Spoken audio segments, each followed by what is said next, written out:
20, I'm from the sound. Be apart, break my heart. Get ready for this. Mind your own biz. People in the front, show me what you want, and I will give it is. Get ready for this. We're too limited, so people won't you sit.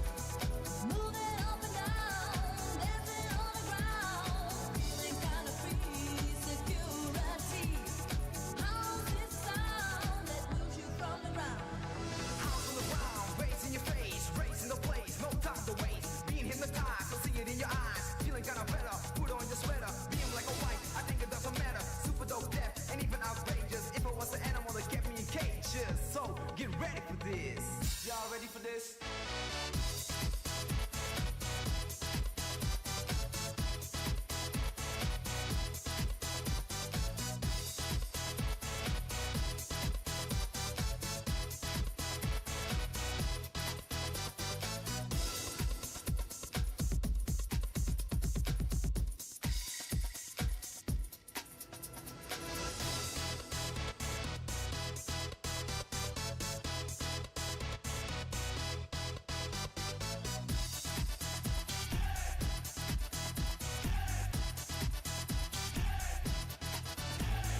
Be apart, break my heart. Get ready for this. Mind your own biz. People in the front, show me what you want, and I will give it is. Get ready for this. We're too limited, so people won't you sit. Moving up and down, dancing on the ground, feeling kind of free. Security. How's this sound that moves you from the ground?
Hey, welcome back. Welcome back, everybody.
Welcome back, everybody. Welcome back, everybody. Welcome, welcome, welcome.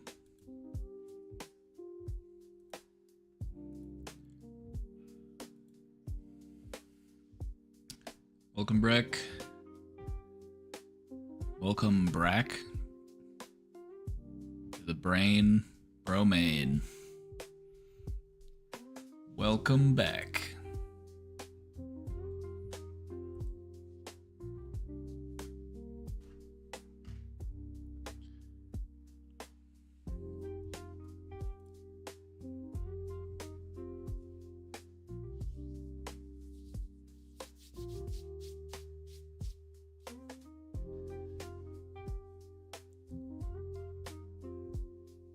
Happy Big Friday.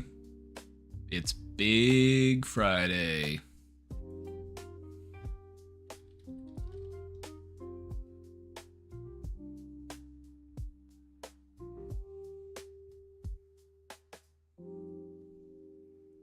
Big Orange Friday. Look at this cat. He's just spilling through that hole. He's so floofy.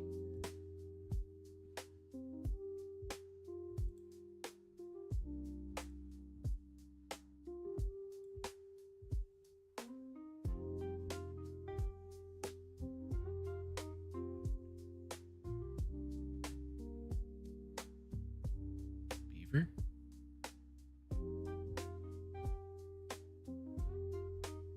Beav?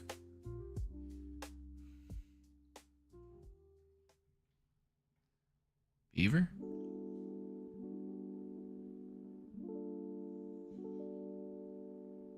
He's snoozing. Beaver? You ignoring me?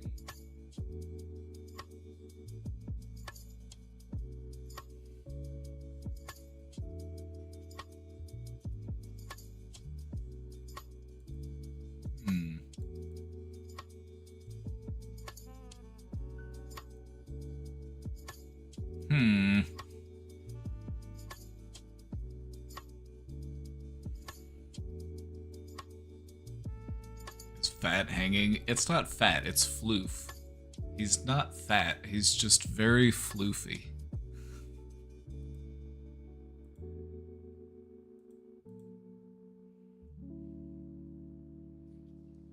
But yeah, he's spilling out through the hole.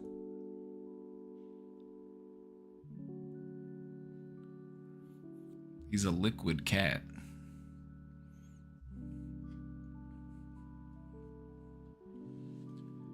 Whenever he's standing up, he looks normal, but whenever he lays down, he just starts to like spill places. He's like a puddle. And it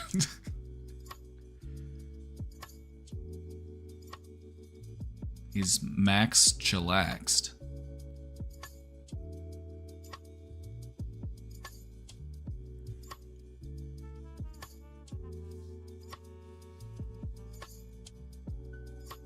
His tail is swinging, so he's listening. I know, he thinks he's clever. He thinks I don't know. He knows we're talking about him. Isn't that right, Beaver? Psst, psst, psst, psst, psst. He thinks he's so clever.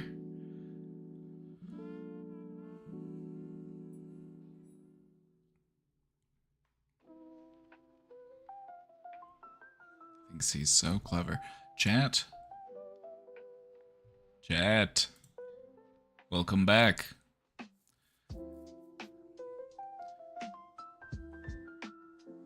We've got the question box open today. And we also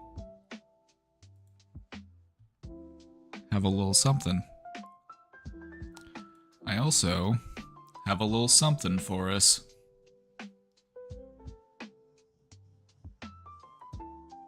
a little... Oh, oop, my camera. Ooh, I messed up my camera.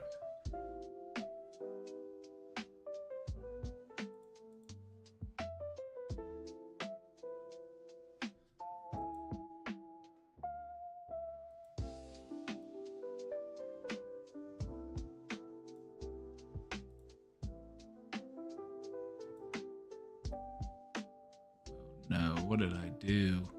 What did I do to my camera? I think I could... Wait. Okay. I was able to Control Z my way out of that problem. Like, whatever I did, let's just start spamming Control Z. We'll just go for the undo.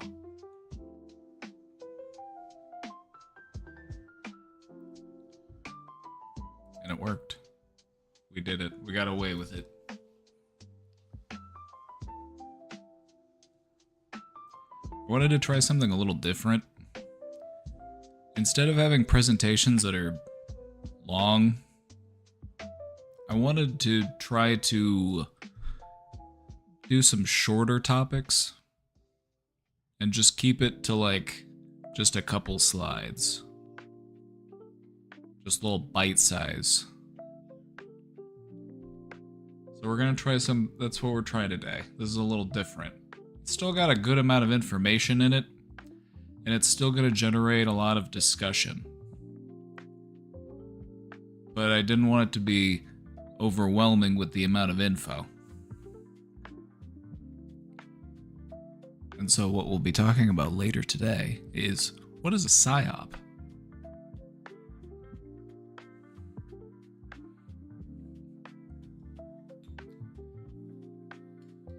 I'm sure some of you have heard of this term before.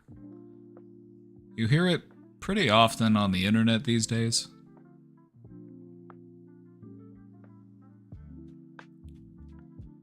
So we're going to talk about it. We're going to talk about what it is.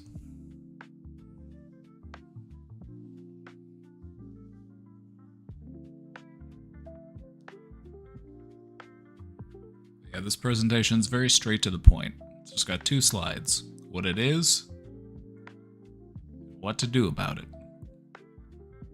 So we're going to see how that works. Like I said, it's a little bit different from some of the presentations we've done in the past. But I think it should be fun. I'm sure many of you have heard of it before, a PSYOP. Anybody never heard of it? Ever. That's okay. Is this new? The news, it counts.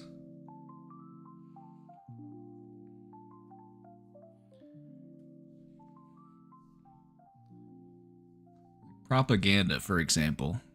Propaganda is an example of a type of PSYOP, psychological operation.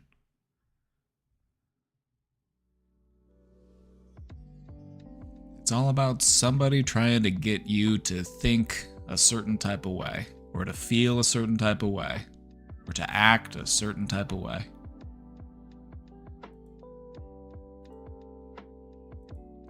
But we'll get more into that later. We'll get more into that later.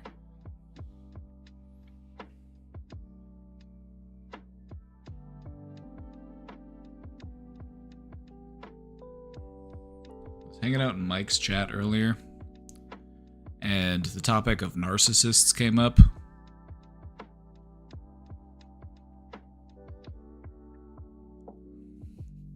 It can get tiring talking about narcissists all the time, but it's really important to understand. It's really important to understand what a narcissist is, the different ways that it manifests.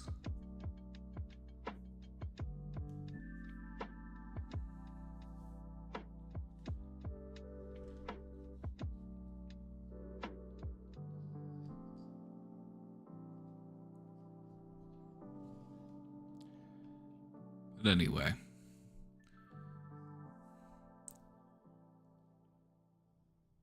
One of the important things to distinguish when it comes to understanding narcissism is that there's a difference between a narcissistic trait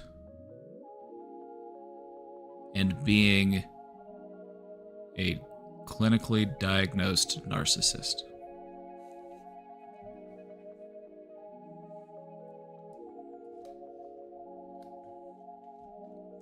Narcissistic traits themselves are actually pretty common. You see them in all sorts of people. Most people have some sort of self-serving trait, something that they do to kind of protect their ego. You know, it might be an avoidant behavior, it might be a manipulative behavior, it might be dismissive. There's any number of different ways it can manifest. But it's all about just trying to protect your ego. It's a survival thing. It's a defense. Just because you have those traits doesn't necessarily mean you're a clinical narcissist, though. Those are like just the most extreme example.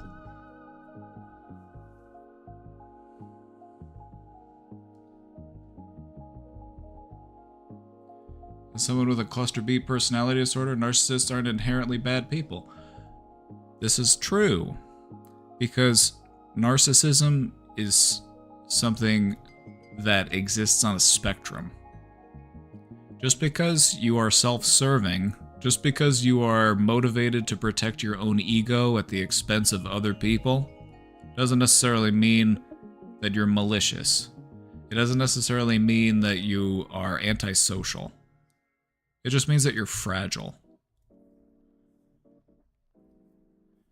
What is a PSYOP? You're here on the right day. You're here on the right day. That's our presentation today, actually.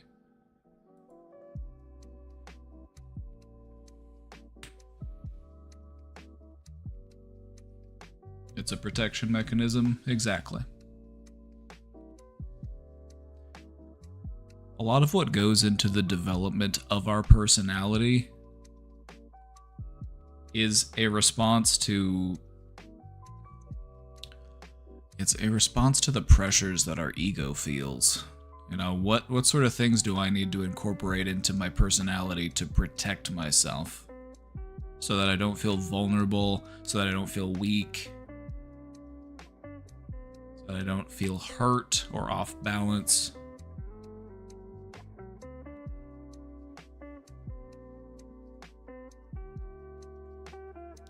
I probably met a bunch of undiagnosed, but I've yet to meet a diagnosed narcissist. They're actually kind of uncommon because most people who would meet the criteria to be a clinical narcissist wouldn't ever actually go to the doctor to be diagnosed for narcissism.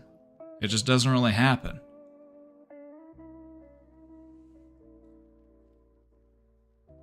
But there are some that do, because not every narcissist is successful in life.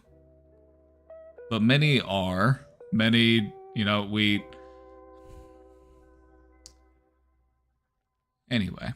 But yeah, it's definitely a term that we use all the time to describe people. A lot of that is thanks to the president since 2016. Can also be learned by early caregivers. That is true. I'll give you an example. This is true.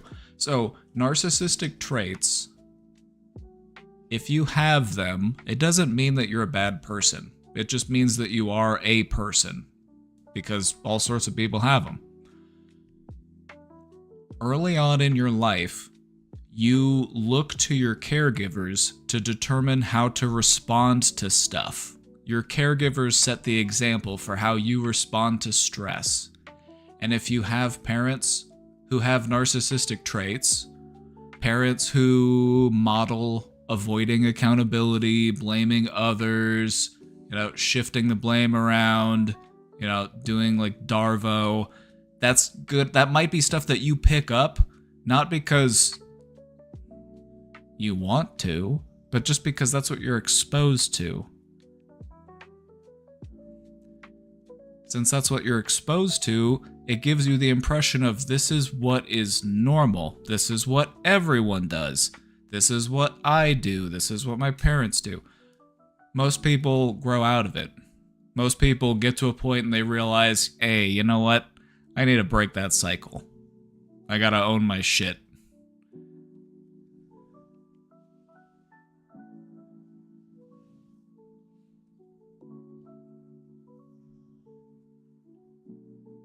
I know your dad.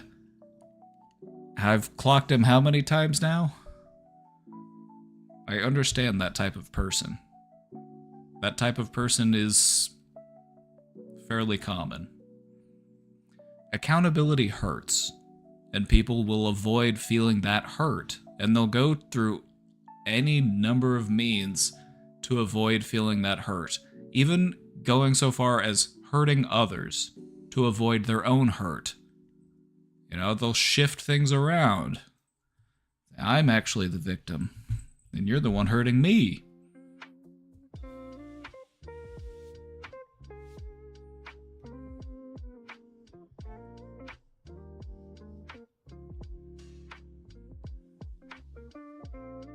It's weird that they appear to love themselves so much, but apparently they actually are self-loathing.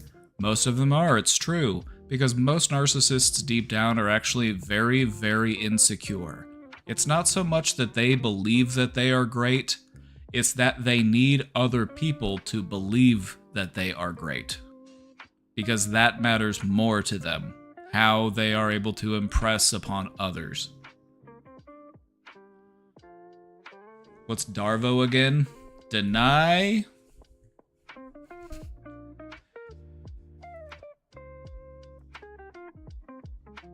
Deny, accuse, reverse victim, and offender. Darvo, I'm gonna pull it up real quick.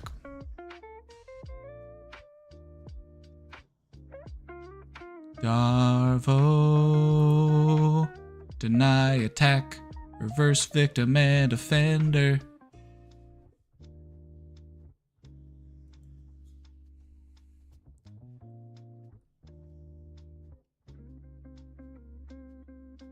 Darvo, it's a very common tactic used by manipulators.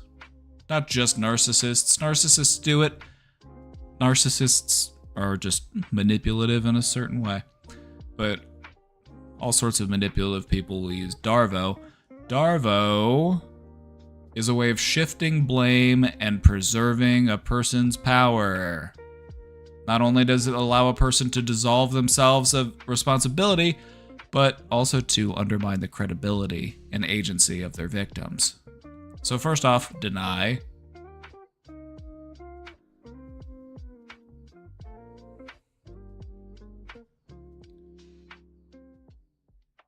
You're crazy. You don't know what you're talking about. They're denying the validity or the impact. It's not just about flat out denying the thing, like I didn't do it. It's denying the validity. Like, why are you bringing this up to me right now? Can't we talk about this later? Why do you keep bringing this up? We were having a good day until you started talking about this. That kind of stuff. It's not just about flat out denial, like that didn't happen. That is one way of denying. But it's also about denying the impact. It wasn't that big of a deal. Why are you still hung up on this? That kind of stuff.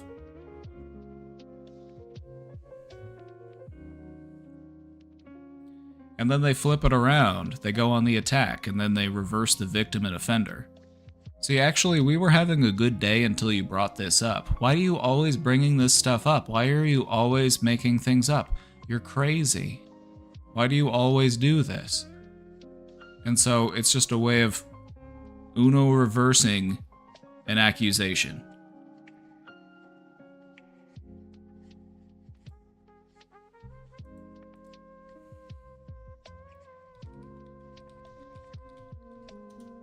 And also, there's some overlap here with the good old Narcissist's Prayer by Dana Craig.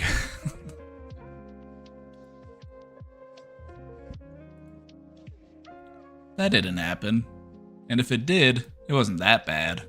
And if it was, it's not a big deal. And if it is, then it's not my fault.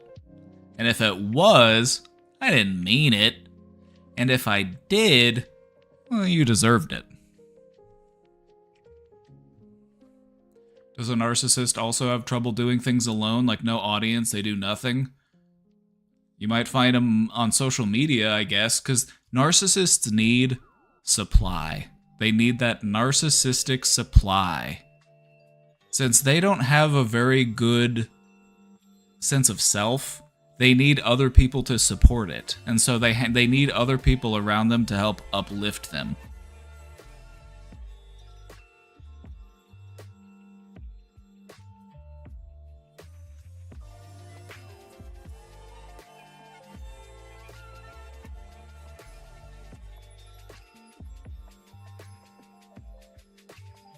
Hey, it's my dad. Surprise, surprise, I know all of your dads. I know your dad's playbook. It's like once you understand how narcissists operate, it's not too hard to outplay them.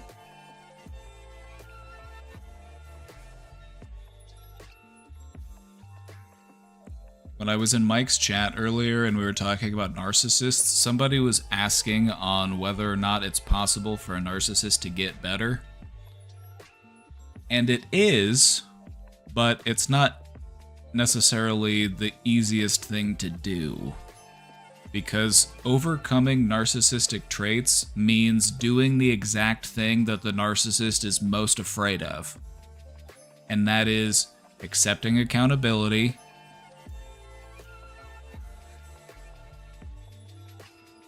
recognizing how they're harming people, and then actually doing things to make positive changes. I feel like they need a major humbling crisis to get through it. For a lot of people, okay, so as we're aware, narcissism, it operates on a spectrum, right? But it also operates in a varying level of intensity. And so you're going to see people out there who might not be especially narcissistic. Maybe they're just a bit narcissistic. Maybe you went to school with them and then they're like, I'm going to move to the big city and I'm going to be on Broadway. And then they go to the big city and they move back like a year later and they're now just much more grounded and down to earth. They are now much more humble. They had a big slice of humble pie.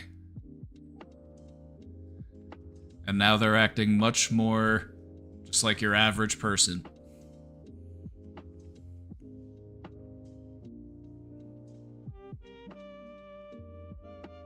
Most people, they just need that wake-up call. Like, what am I doing?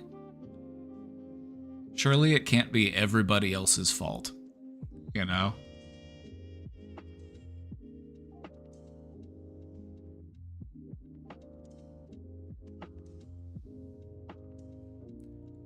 When it comes to treating a narcissist, or when it even comes to like engaging with a narcissist about their own narcissism, they are so defensive.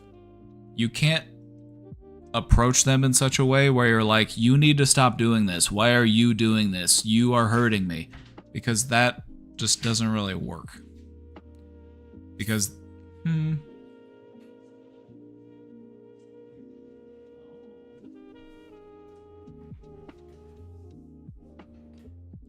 got a snack.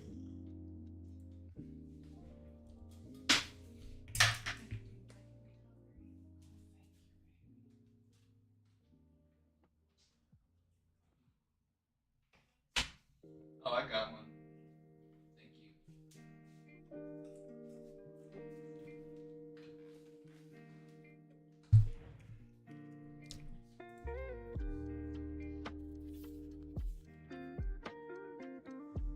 Got some chicken chunks and French fries. 'Cause I'm a fully grown man.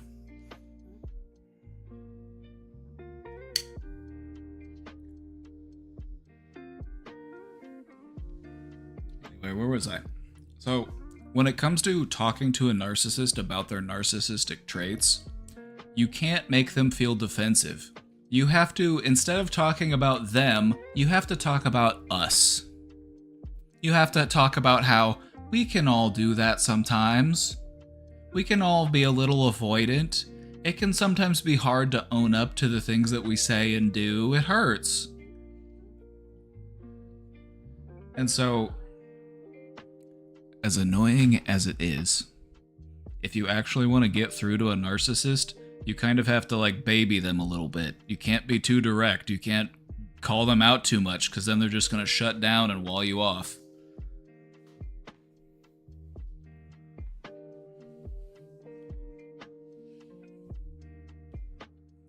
But if you're talking about how it's something that we all struggle with sometimes, you know, we can all be that way sometimes, then that's an easier sell to them than, hey, what you're doing is fucked up, you need to cut it out.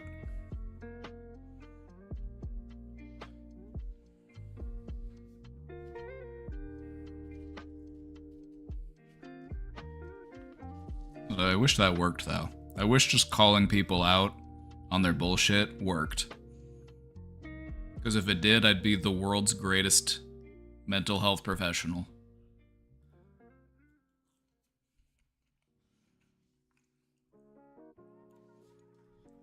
I have a smash burger and loaded fries coming my way. Oh yeah.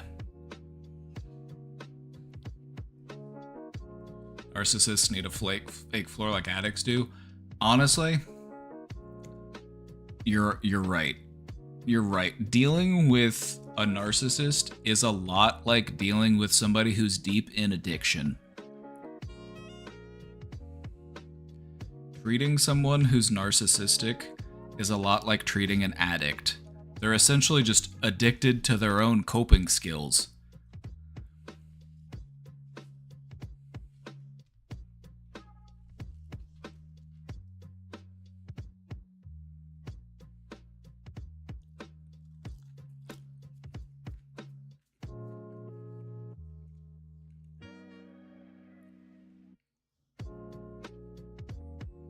What's a fake floor? You're basically just giving them something to stand on so that they don't feel too bad about themselves for their own crappy behavior. You have to lead with a lot of like compassion and understanding so that they, you know, they don't feel like it's you versus them. It's, you know, we're on the same team here.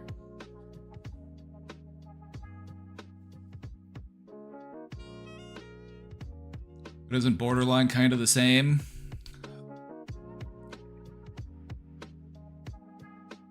There's a lot of overlap between different personality disorders. So you can notice commonalities between most of them because at the end of the day, it just comes down to an interference with your ability to make and form relationships and a difficulty regulating your emotions. It's just about how does that manifest. And that's when you get more into the specifics. That being said, a lot of people with BPD grow out of it. Because while a person with narcissism avoids thinking about their behaviors, they avoid thinking about how they make other people feel, people with BPD tend to fixate on those things. They tend to be really honed in on those things. If anything, they're hyper aware.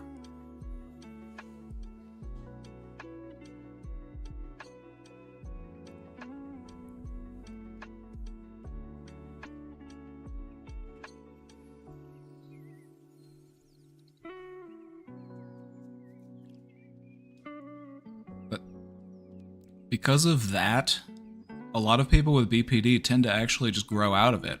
It's something that most people struggle with during like their early 20s through into their 30s.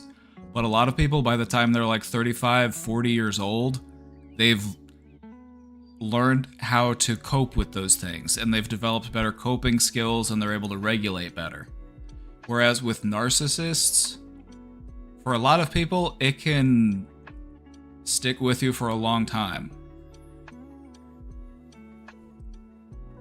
Also, there's a lot more denial involved with a narcissist, and that can also make it more long-standing, you know? Because it's not my fault, it's everybody else's fault. Also, people with BPD are way more likely to actually go into treatment or get help for it. Exactly. People with narcissism tend to not get treatment for it because it's not their fault. It's everybody else's fault.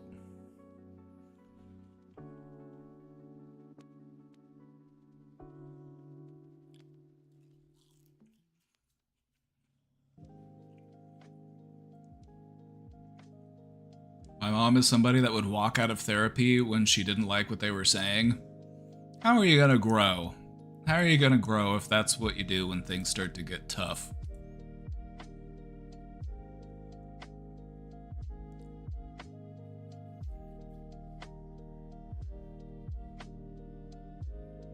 You don't have to work through all of your mental health in one day, but you have to at least be able to, you know,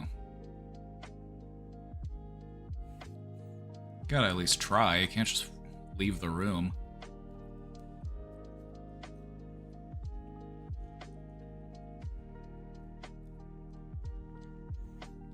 Oh yeah, Donnie, I need to update that. That's an old presentation.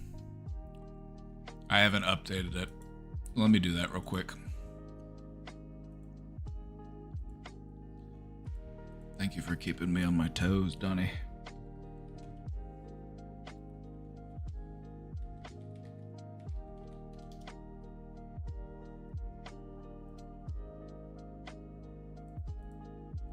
Log in.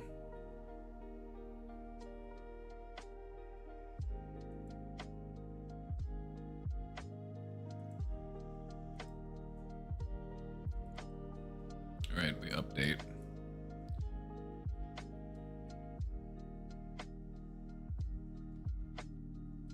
It's a different structure for the presentation today. It's just 2 slides, but they're a bit more dense.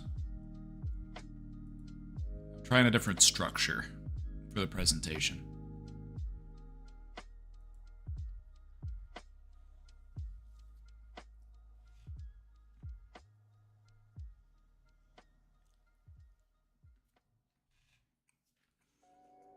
As soon as you start being self-aware and taking responsibility for your actions, changes absolutely in your future. Exactly. To add to that, we have to find proper balance. Because it's about learning how to own your shit without owning other people's shit, but we also need to learn how to figure out what shit is mine and what shit is yours. You know, we don't want to go the way of the narcissist and just everything is everybody else's problem. I'm a perfect little angel. But we also don't want to take everything onto ourselves. This is all my fault. This is all my problem. You know, they're having a bad day. It must be because of me. It must have been something that I did or something that I said, even though it has nothing to do with you. And so, you know, you brought up BPD, and I think that's the big way that BPD and narcissism are completely different. With narcissism, you are just refusing to own your shit. Whereas with BPD, it's like you're owning too much shit. You know, if somebody, you go out in public and you see somebody and they're like sneering, you're like, it must be because of me. Or, you know, you don't talk to your friend for 2 days, it's like, they must be mad at me.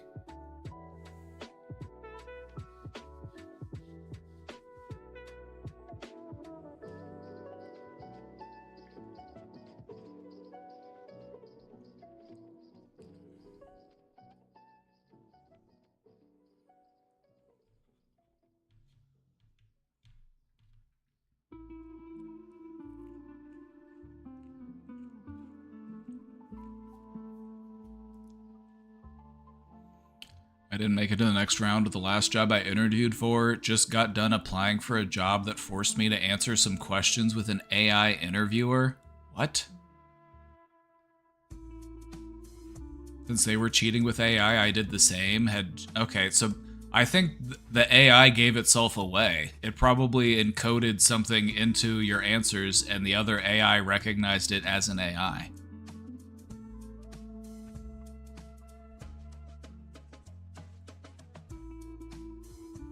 Anytime someone takes their bad day out on me, it's my fault, no matter the context. Wouldn't it feel nice to let that go? Wouldn't it feel nice to properly filter out? Because the thing about owning your shit is that it's not that bad. Like, actually owning your shit, the things that you are truly accountable for, you can handle that. It's just that feeling like I have to assume responsibility for everybody's shit, that's incredibly overwhelming. But it's something that you can continue to practice and continue to get better at. And that's why a lot of people with BPD do end up growing out of it. Because it's just a process that you apply over time. Learning how to regulate, learning how to be mindful, developing a more fair perspective of myself instead of being so harsh.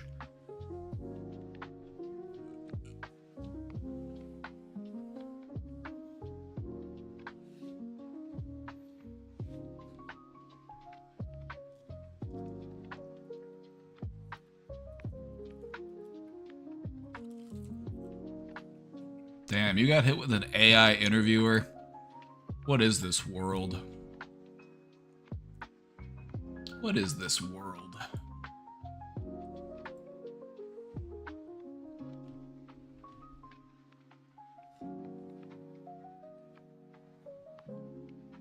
We're gonna have robots hiring robots to replace us. We don't even get to do the hiring.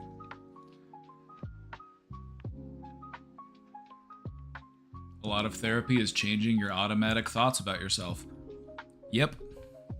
Those thoughts that keep you stuck in those loops. Learning how to pivot. It's about considering the alternative. Taking the other path. Forging those new neural pathways. Learning how to think differently. It works. It's just a process that's applied over time. Like, your brain had to change to get to where it is right now. And so all it needs to do to get someplace better is to just move in that direction.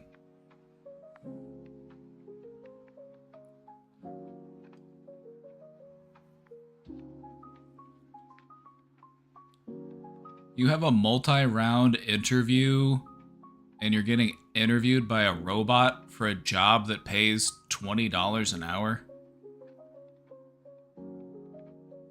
The job market in America is historically bad. It really is.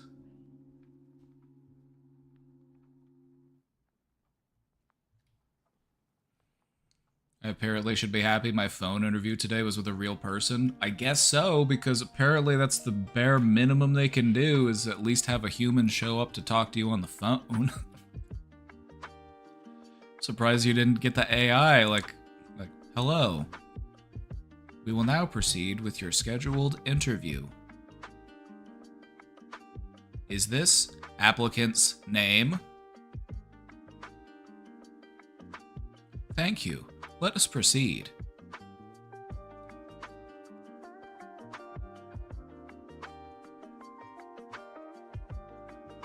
AI could be so useful in the right hands. It's true, and some people are using it the right way. They're using it to, like, advance medicine and stuff like that, you know. They're using it to aid humanity, but then it's also in the worst people's hands because it's completely unregulated.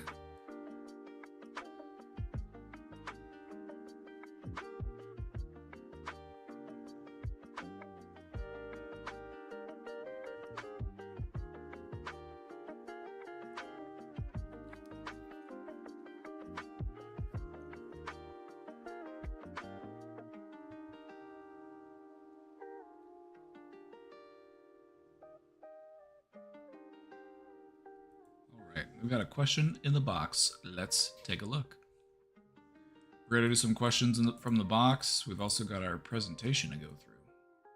Let's check this out. I've been dealing with pretty severe agoraphobia since 2020 for obvious reasons, and it has messed with me in a lot of ways. Not the least of which has been not being able to find work.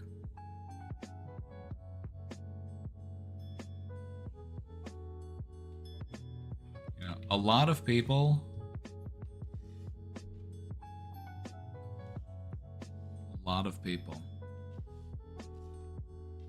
have had to deal with agoraphobia since 2020. It's one of those things that really took off. You know, all the isolation led to a lot of agoraphobia.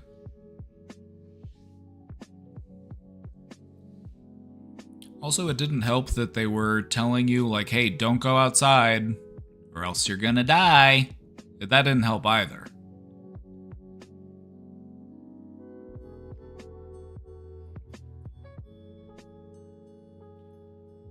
But thankfully, it does get better. But you've got to work at it. Agoraphobia is one of those things that if left unattended, it only gets worse. It will just continue to fester. It's like mold. It's like you gotta get in there and you gotta start scrubbing.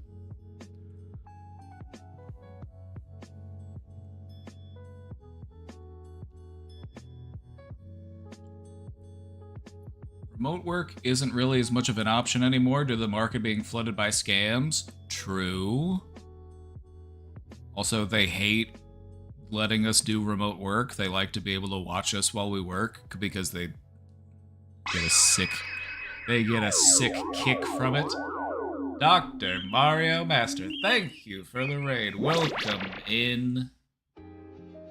Welcome in, you're right on time. Come on in, sit on down. Welcome in. We were just talking about agoraphobia and how a lot of people have been dealing with it, especially since 2020.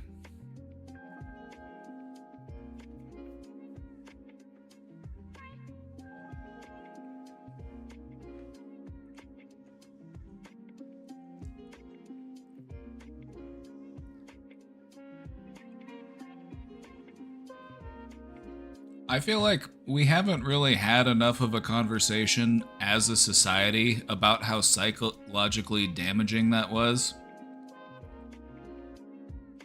Which kind of makes you think it might have been a little bit of a PSYOP, but I digress. Just telling everybody, like, hey, you can't go outside. And if you do have to go outside, don't be near anybody. You have to stay away from people. Otherwise, terrible things are going to happen. It's like, you think that isn't going to do psychological damage to people? It absolutely did.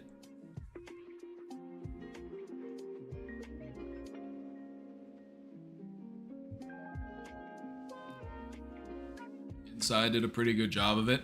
Yeah, the best thing we got was a Bo Burnham comedy special on Netflix about it.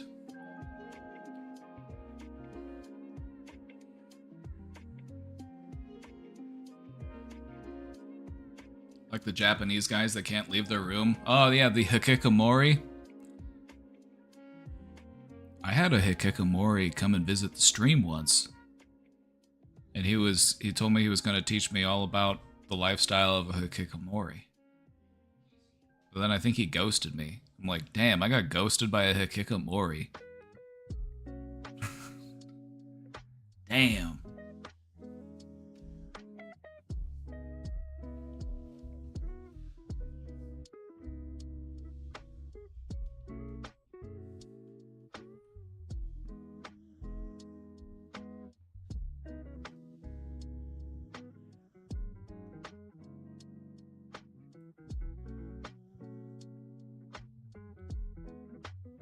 I've tried being a creator, but that has yielded no viable results either. If you're looking to be a creator, do it just because you like to do it. It really is difficult, especially with the way that the internet is today. It can be really difficult to survive as a creator. Not even just because of the internet, but also just the economy. Being a content creator really thrives whenever the economy is good and people have excess income to be able to support those creators. Since the economy is not so good. Content creation, the revenue is just not like it was.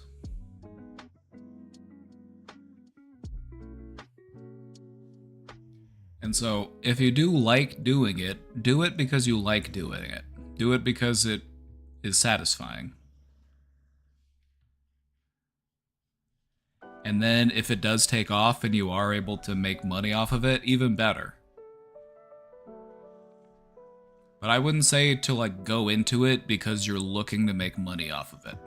Go into it because you genuinely like to do it.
Okay, I'm back.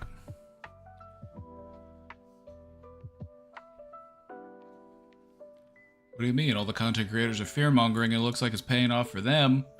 Only the ones that have some sort of corporate backing. There's a lot more corporate influence in content creation. They like content creation to feel like, hey, it's just me and you and the webcam, and we're just hanging out, right? Like, we're just chatting. I'm just a human. You're just a human. I'm not a corporate shill who's paid to talk about certain stuff. And so there's a lot of backers, especially on the right-wing side. You don't get as much backing on the left-wing side.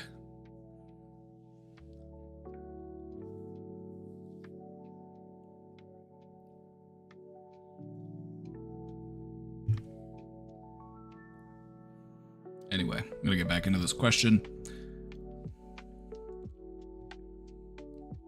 My dad keeps pressuring me to take a job at the dollar store across the street, calling me selfish and threatening to throw me out or put a lock on the fridge door if I don't, but the idea of being in a busy public building still absolutely terrifies me beyond words, and I'm not in that place yet. Then what can we do to get you there?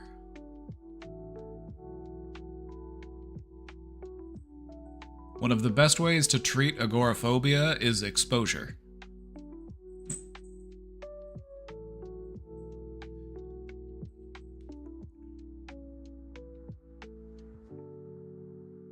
Oh, where's Beaver going?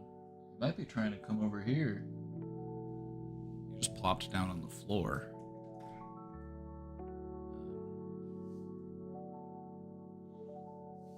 He's behind me. Can't really.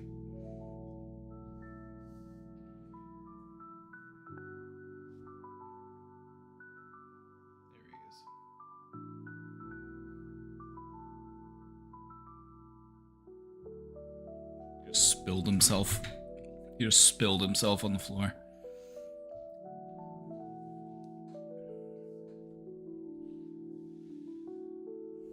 So Dad's frustrated. Dad's not being especially motivating. Calling you selfish and threatening to throw you out or lock the fridge. Okay. Harsh. Also not especially effective. Just for Dad's sake, maybe be a little bit more uplifting, Dad. Maybe Dad could be, try a little bit more of the positive reinforcement.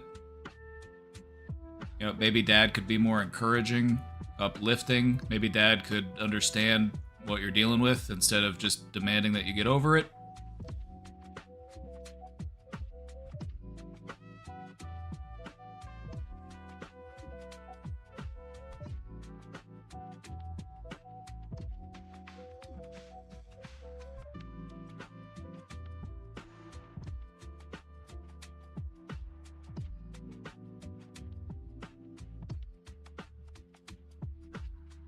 I've been trying to find a transitional job where I can get out of the house while not being around a lot of people, but I haven't had as much luck with that.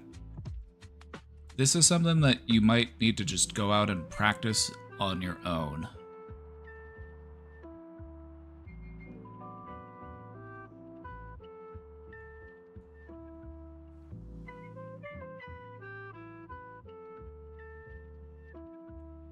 I'm in desperate need of income, but I can't find a job that's willing to accommodate my agoraphobia.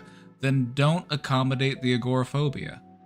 Because the agoraphobia does not need to be a permanent feature. The agoraphobia hasn't always been there. It's just that right now it's a real struggle. But that doesn't mean that it will always be a great struggle. And so we don't need to live our life around the agoraphobia. We need to tackle the agoraphobia so that we can continue to live. No work at home options. They're out there, but the concern is that it's just... Yeah, you can keep working to try to find them, but those types of jobs, you know, a lot of them can be kind of inconsistent, even if they are actually real and they aren't like a scam offer. Maybe try volunteering somewhere. It's a great idea.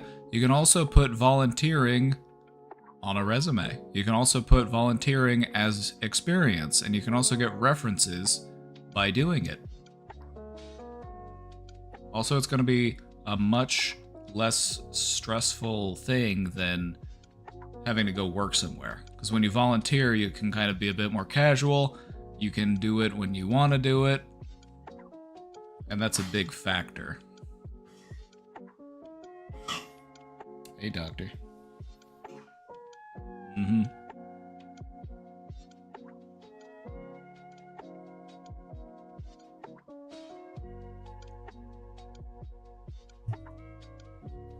There are a lot of good resources online on working on agoraphobia.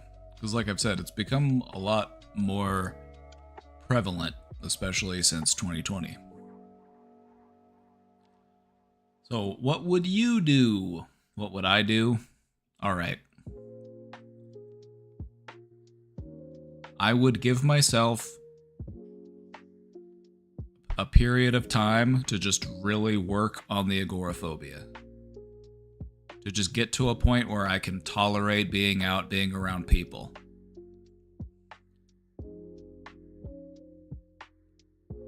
This might not take as long as you think it would. Let's say that for 2 weeks, you made an effort every day to just go out and be around people in different situations. Maybe one day you go to a park in the evening. Maybe another day you go to the grocery store and it's a little bit busier. We need to work on building up that tolerance so that we're not living around that fear. We're overcoming that fear.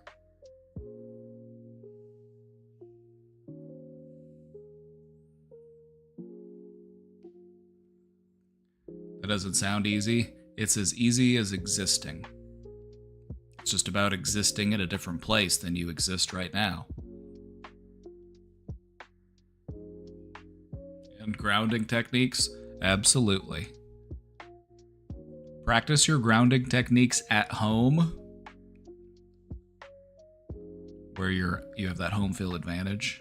Practice those grounding techniques at home before you take them out and field test them.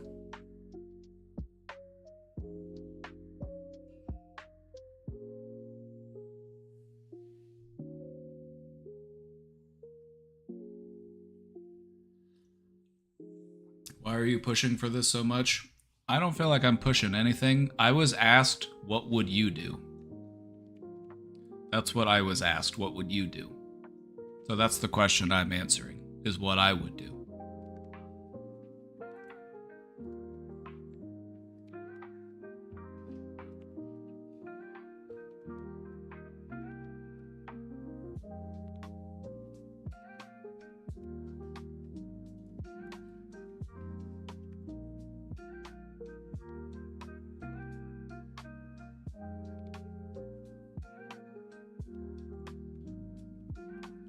The thing about agoraphobia is that it really is something that you can work through either by yourself or with a trusted individual, you know, a close friend, a loved one. You can go out together and they can be a support to you. Because exposure really is essential to overcoming agoraphobia, even though it's scary.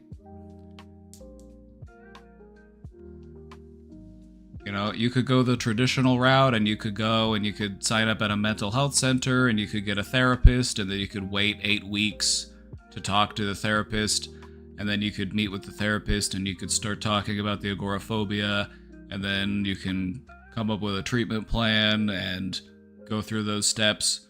But what I'm saying is there's a lot you can do in the meantime. And I'm not saying you have to do anything that's going to overwhelm you.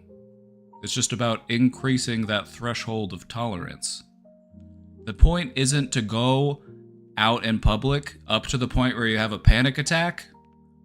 It's about going out in public to the point where you start to actually feel that discomfort, sitting with that discomfort for a moment, increasing that threshold of tolerance, and then leaving before it becomes overwhelming.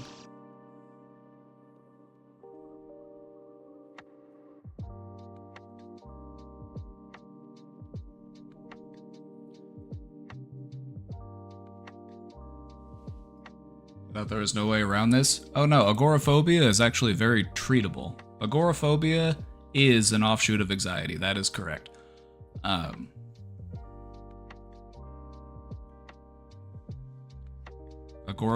Anxiety in general is super receptive to treatment. Anonymous, thank you for gifting that sub. Thank you for gifting that sub, Anonymous.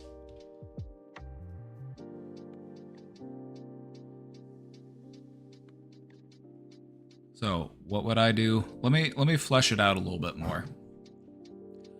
What I would do if I were trying to deal with agoraphobia is I would come up with steps that I could work through that escalate a little bit more so that I can get more and more comfortable in different situations. I would start off by going somewhere like the library, somewhere that's quiet, somewhere that's going to have people in it, but it's not going to be crowded. I would go to the library and I would go find a quiet place, and I would maybe find a book. Maybe sit down and read a book. You know, maybe just browse around. That's where I would start, is somewhere like that.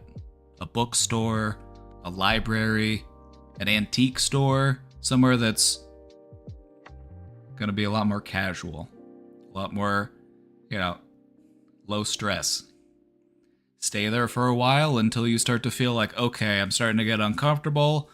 Do I want to keep going, or do I want to call it?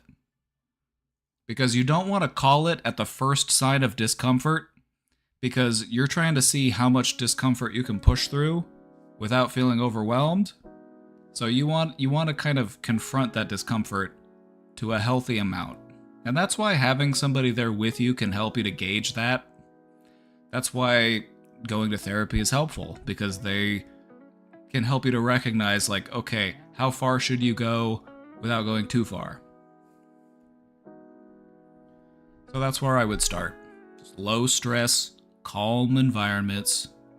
And then the whole point is to just exist in that space. And then maybe you take it up a level. You go to a store that might be a little bit more, maybe there's music playing over the intercom, maybe it's a little bit noisier, maybe there's more people there. And you just do the same thing. Nobody's going to say that you have to go to a concert. You don't have to go to a giant concert. You don't have to go to a festival. You don't have to go to a nightclub. It's okay to not want to go to those things. But what we're trying to do is build up a healthy tolerance for you to be able to exist in the places that you do want to go to. And you work step by step to get there.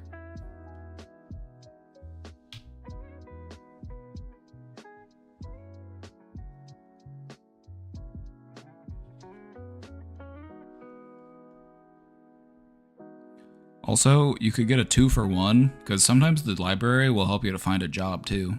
And sometimes the library, they'll even have resources to help you with like updating your resume. So, you can work on the agoraphobia, and you can work on the job search all in one.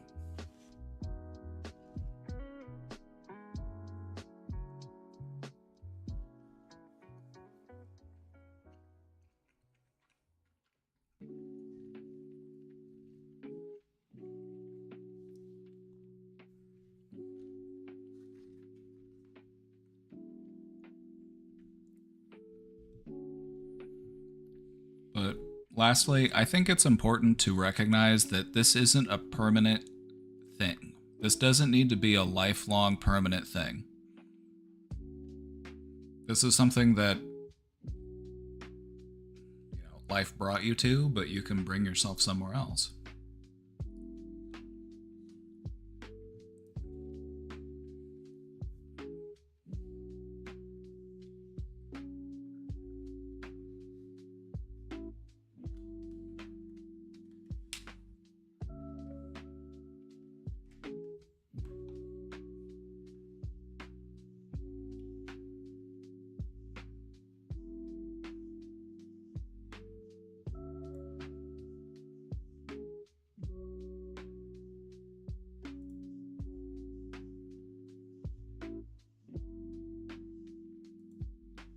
Your thoughts on consciousness being intrinsic to all matter? Oh, don't get me started.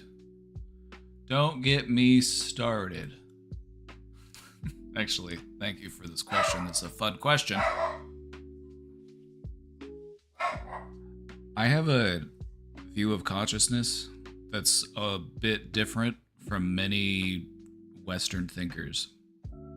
In Western science and in Western belief, we tend to view consciousness as something that belongs to the individual that produces that consciousness. The consciousness is the byproduct of you having such a smart brain. However, I view consciousness as something different. I view it as something that exists across all life, and it's something that exists sort of as a field within the universe, similar to a gravitational field or electromagnetic field, or I view consciousness as something that we are able to tap into as a child of the universe. Our consciousness is how the universe understands itself, and it does that through consciousness. And so, by having an advanced consciousness, we are just the most advanced way for the universe to understand itself.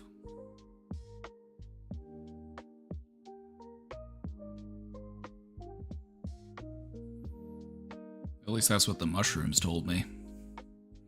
It seemed very obvious at the time, whenever the mushrooms told me that.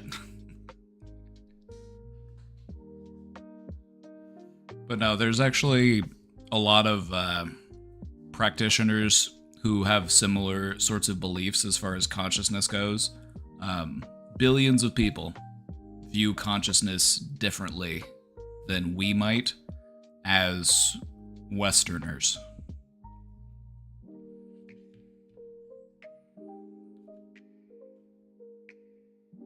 There are things that we've only known within the last few years about plant intelligence, for example. We found that trees will keep communication with other trees near it, especially those that are its own offspring, and it will emit pheromones to drive away pests, and it will send nutrients through the mycelial network in the soil to help support those other trees. And it's like, is that not also some level of consciousness that life has tapped into, just in the form of plants and trees and fungi?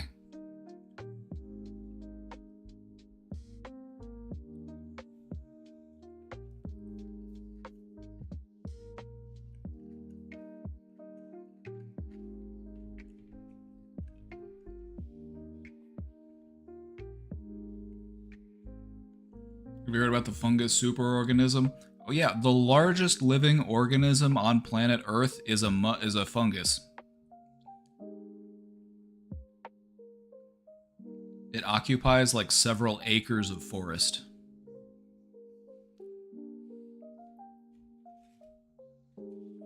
There's a whole network. And it looks a lot like the network that forms inside of our brain.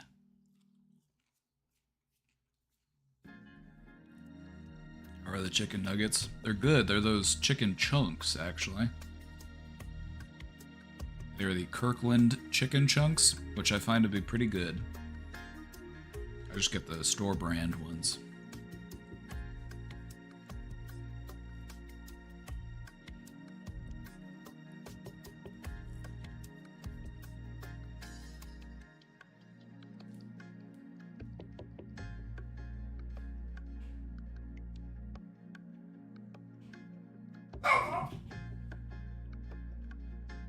It's more than several acres. Oh, it's an even bigger one? It's bigger than the one... Because I heard about one that was up in, like, the Pacific Northwest, and it was very big, but they found an even bigger one. That's crazy.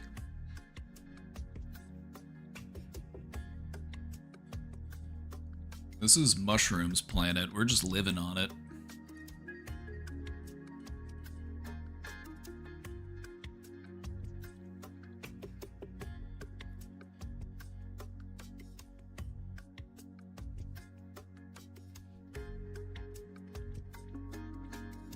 But no, isn't life crazy?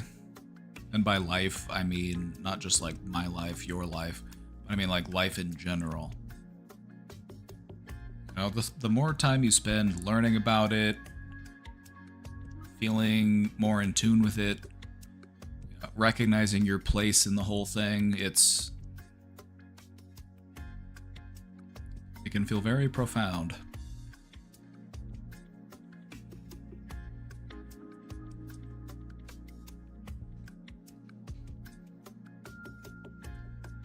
Yeah, I think consciousness is just a byproduct of... I think consciousness is not a byproduct of our own powerful brains. I think it's something that we can tap into because of how advanced our brains are.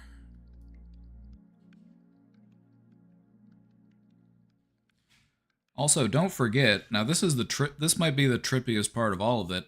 Don't forget that what you and I perceive to be real is actually just a small sliver of what is actually going on in the universe. We have a limited range of sensory perception.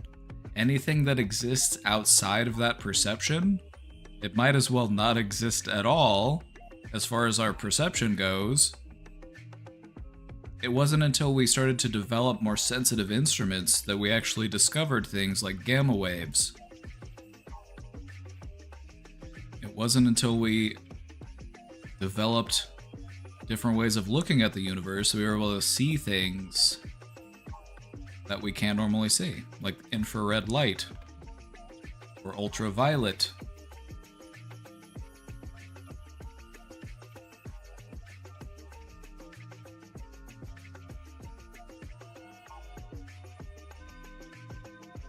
There are colors out there that you can't see. Isn't that crazy?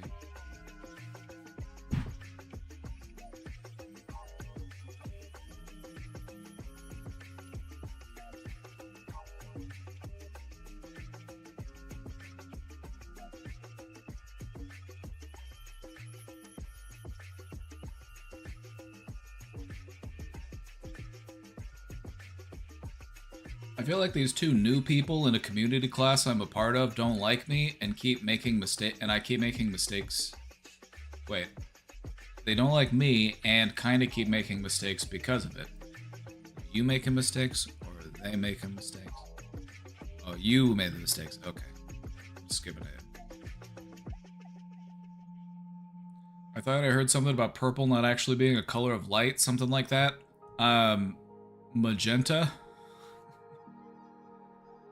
Magenta kind of is, I've heard that it's like an optical illusion because it's not actually part of the visible light spectrum. It's just what our brain imagines to fill in the gap to bring us from purple back to red.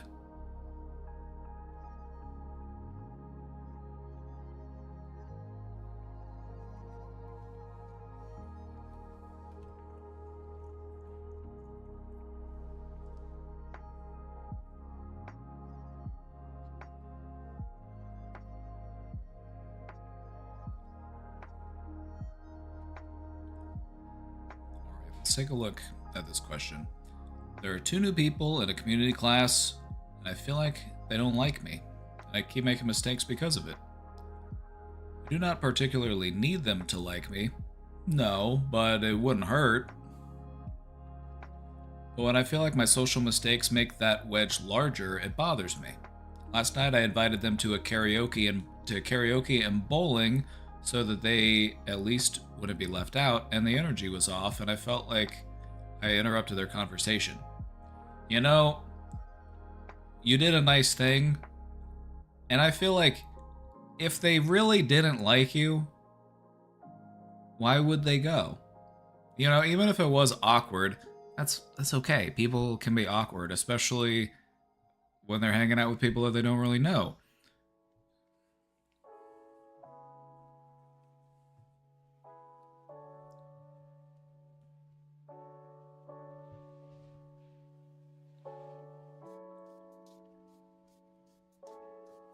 I awkwardly, mid-asking, turned around and asked if we were inviting everyone, which was dumb, but I panicked a little and my awkwardness took over.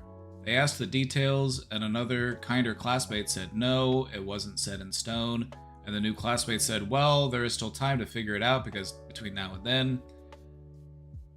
As I backed away, I heard one respond to the other, yeah, I know, and the other was inaudible, and the other continued, we can talk about it later. I was in their line of sight, and so it really felt like she said something to him about me or the rest of us who have formed a sort of bond beyond the classroom setting. Alright. What I'm hearing is that you're already really good at making friends. In spite of this perceived awkwardness, in spite of this, concern that other people might not like you, you're already doing it, though. You're making friends, you're forming bonds outside of this classroom setting. That's a win.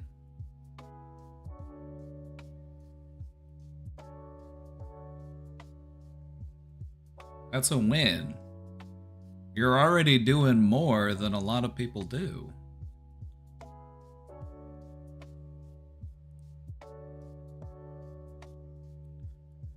Perhaps they are more seasoned about the class topic and not there for friendship like some of the other ones are. Could be, when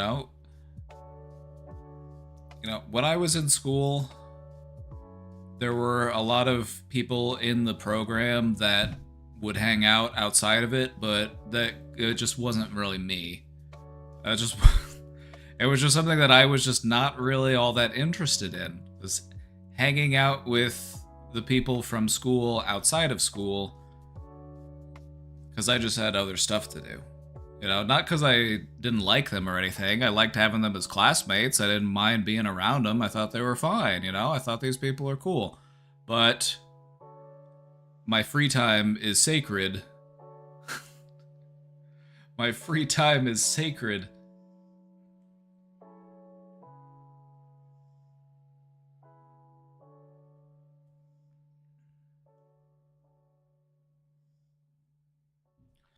I don't know, is it adding a spice to the dynamic? But I couldn't sleep over it. Part of me wants to confront them and tell them that I apologize if my awkwardness made them feel negative or something. That's just gonna make it more awkward. There's, like, if things felt awkward, apologizing for awkwardness is just gonna make more awkwardness. The best thing to do with awkwardness is to just own it, laugh at it, and just keep going, just try again. You know, like, you don't need to apologize for just existing.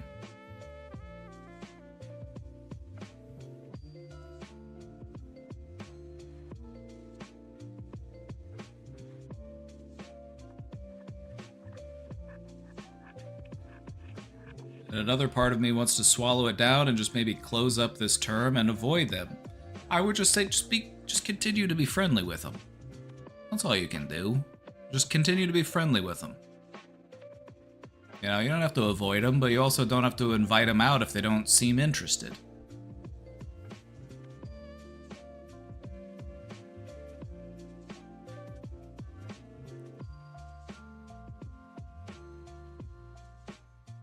For some reason, my brain overplayed what happened and tried to think of why my brain was replaying, like trying to resolve it. Yeah, it's because that's what the brain likes to do. The brain likes to try to like simplify and break things down into like, okay, so what went wrong?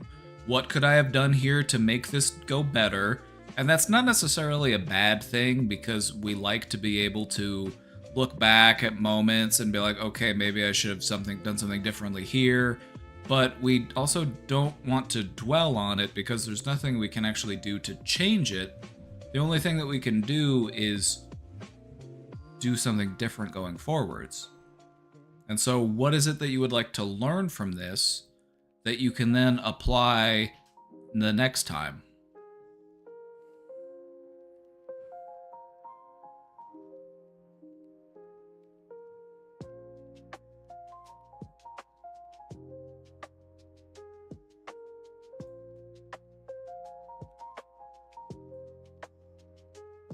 Let others take the lead on inviting. You know, if that's the way to do it. There's many different ways to do it.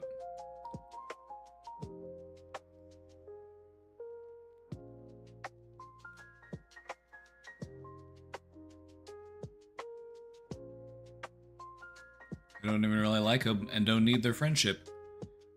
Yeah, fair. Like, but we also we're just acquaintances. You know, there's nothing wrong with that. There's nothing wrong with being friendly. You know, maybe they're not somebody that you like, yeah, that's a person I really like. I really like this person. It doesn't have to be a person that you dislike. You could just be a person. You know, I'm okay with that person. I am ambivalent towards this person. I'm just...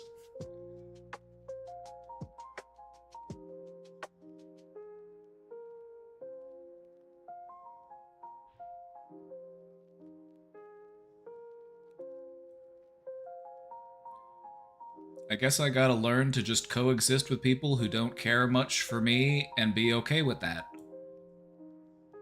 Yes. Yeah, but also, we don't need to assume that people don't like us. Most people are ambivalent towards us. Most people just don't know us. They don't feel very strongly one way or the other. And if they did, we would probably know. If a person actually didn't like you, you would probably know. They would probably make it more obvious that this person's an op.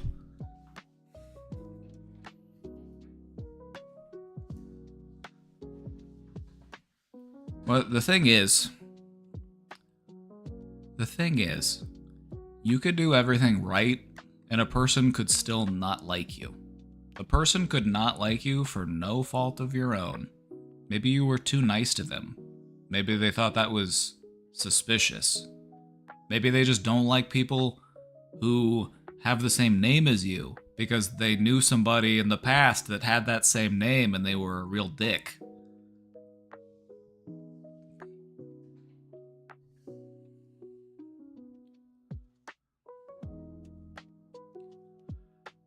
That's a good point, Jonathan. This was something that we talked about in our self-fulfilling prophecies presentation. It's probably one of my favorite ones that we've done because those are really important to recognize. If you go places and you think that nobody likes you, then you're going to be treating everyone in such a way that they're not going to find any reason to like you. They're going to think that you don't like them. And so you might end up making your fear come true.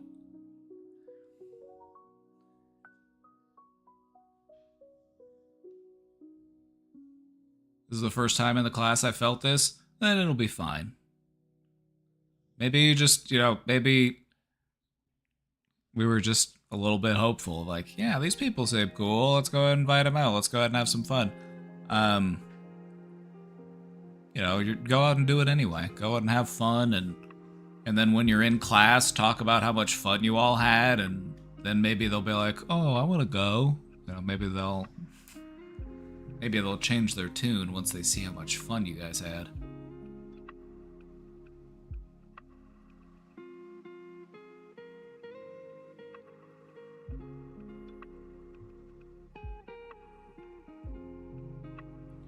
What would you suggest is the best way to move forward on this? I would just say, just focus on the positives. You're still gonna go do the thing. You're still gonna do the... You've been making friends in class already. You've been hanging out outside of class. You've been forming bonds. Those are the things that are deserving of your attention. You're not gonna win everybody over. And that's not what it's all about. In life, you want to try to make friends with everybody, unless they're just not interested in it, in which that's okay. It sounds like you tried, but they just weren't really receptive. That's okay. Doesn't speak ill of you. It's just something that it sounds like they weren't interested in doing, and that's okay.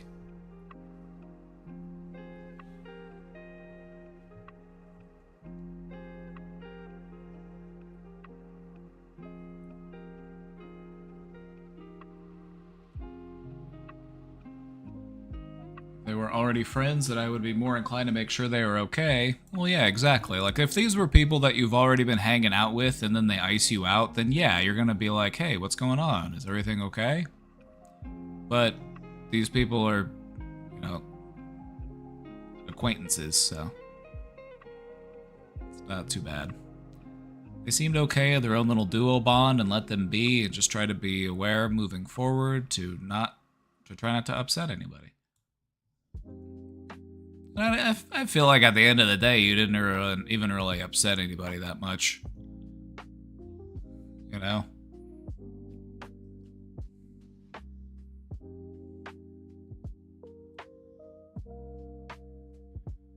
Previously, the girl has said some comments toward me that were condescending and even rude out loud at the group that rubbed me the wrong way, and yeah, I already don't like her. Oh, you should have mentioned this earlier. Yeah, don't worry about this person. This person sounds mean. Now, mean people need friends too, because having friends is an important way to not be so mean, but that doesn't mean that you have to be their friend.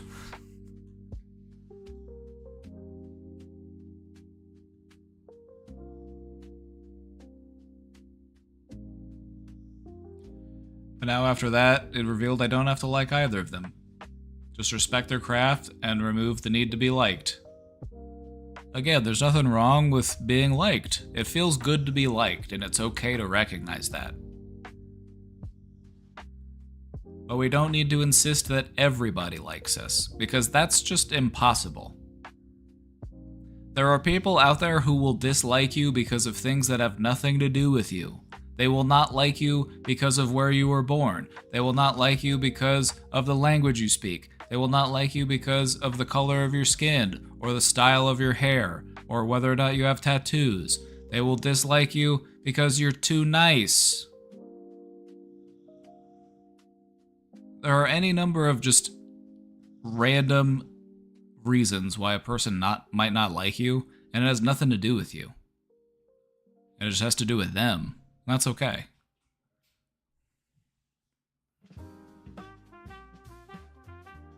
Just focus. Like, the thing with forming relationships in life is, like, you're gonna cast a lot of seeds.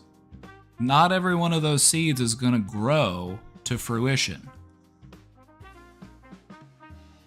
So you're casting seeds, and those seeds didn't take. They didn't root. That's okay. Continue to take good care of the other things that are growing. Continue to attend to those needs.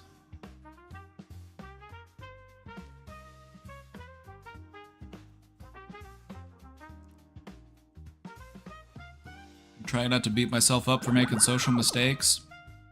The best thing you can do when you make a social mistake is laugh at yourself. Because not only does it help you to feel better, but it also makes other people feel better, because when other people see other people make a social mistake, they'll sometimes get secondhand embarrassment and they'll get worried, you know. But like, to see that somebody can make a social mistake and bounce back and be affable and laugh at themselves, it's like a win-win. They're gonna think you're so cool. Trying not to hate my brain. You love your brain. You love your brain. Here's the thing.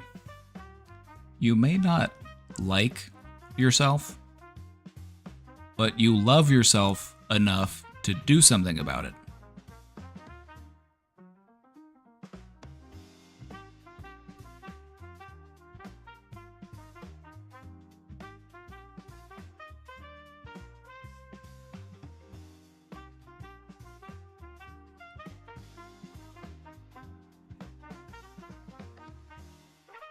Yeah, just keep focusing on what's going right.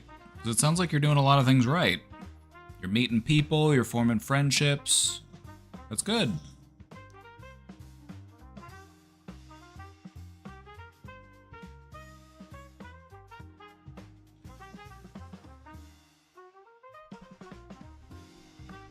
I hate the obsessive parts. Let's talk about that for a second. Here's something that you can try. Something that I've found to be helpful in letting go of thoughts, especially ones that I dwell on. I try to think about them a little bit differently. I ask myself this question: how much longer do I need to think about this?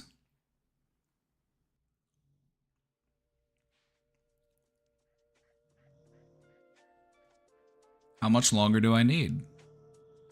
Do I need a couple hours? Do I need a couple days? How long do I need?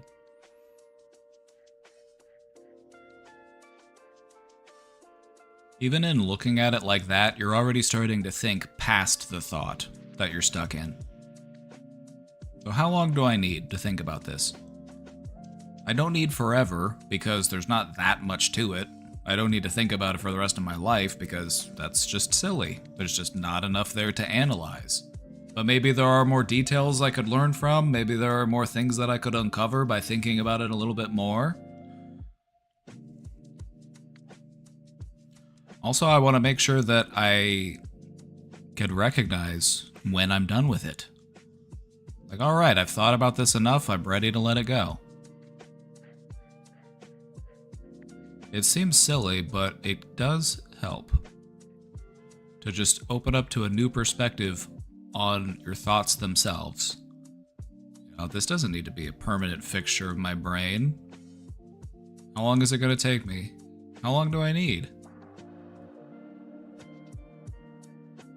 You're acknowledging that you're ready to let it go and you're working towards letting it go. Instead of just demanding that I need to let this go right now. I need to get this out of my brain right now because it's really bugging me. It doesn't really work that way. You can't just demand that a thought leave your brain, but you can negotiate terms. You can figure out how much longer do I need to really, think about this. Maybe just the rest of the day. Maybe a couple of days. I'll give myself that time to work through it, but when I'm done with it, I'm done with it. I don't need it forever.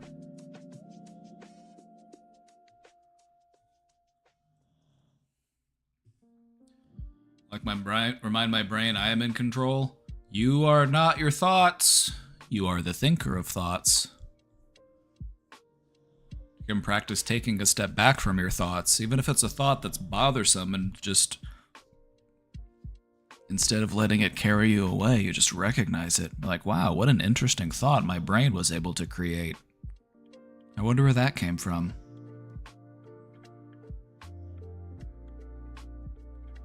Are you talking about sitting with the emotion kind of things? Yeah. My favorite thing to do with emotions is to allow them to move through me without resistance.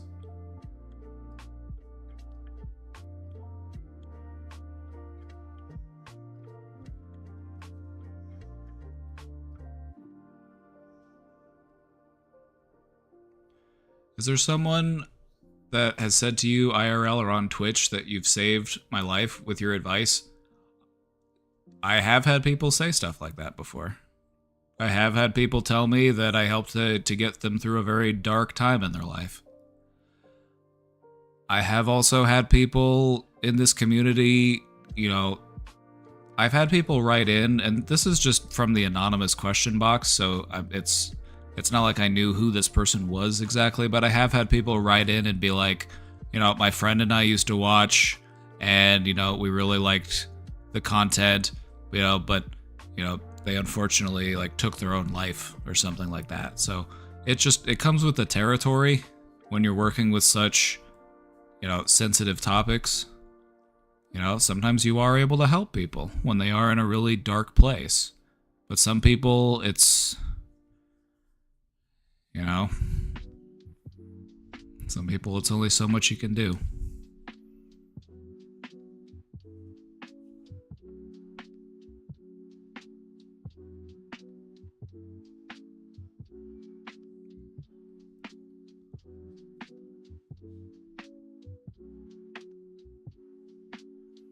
How do you do that? Let the thoughts pass through you? There's a few different ways you can envision this. The practice is done through meditation. And what we're trying to do is to just observe our thoughts as they pass by. So right now, there is a part of your awareness, there is a part of your consciousness that is just aware that everything else is going on. And that's the part of you that you're trying to slip into, is just aware and present. No attachment, no judgment, just aware. And the more you practice, the more you're able to step into that part of yourself. And that's all you're trying to do. And you just allow your thoughts to pass by, and you just watch them as they go by. Like leaves floating on the surface of a stream. You don't need to jump into the stream. You don't need to pick up the leaf. You don't need to analyze the leaf. You just acknowledge that it's there, and you allow it to continue to flow.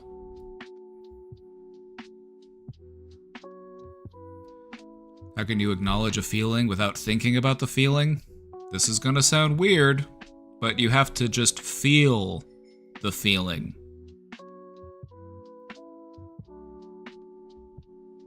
To apply words or definition to a feeling is narrowing it down. It's filtering it through a specific part of your brain, the part of your brain that understands what words are. There's a lot more to your awareness and to your emotions than just words.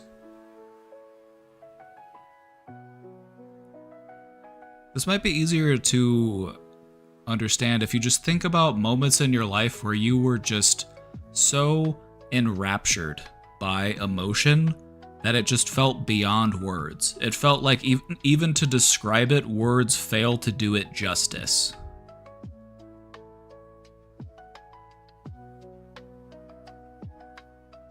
Should I be fighting myself? You should be fighting the other part of yourself saying to you to fight yourself, not the other. You should find the two parts of yourself that feel like they need to fight and recognize that they're on the same team.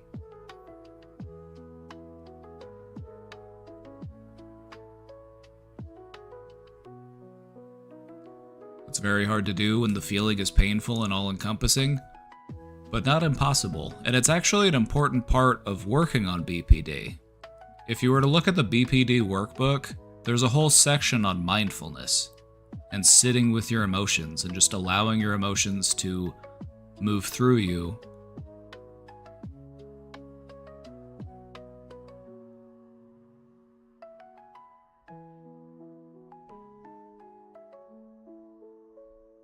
I don't think I'm capable of being happy without serious physical treatment. You just gotta hack your brain a little bit. Did you know that you can suggest happiness to your brain?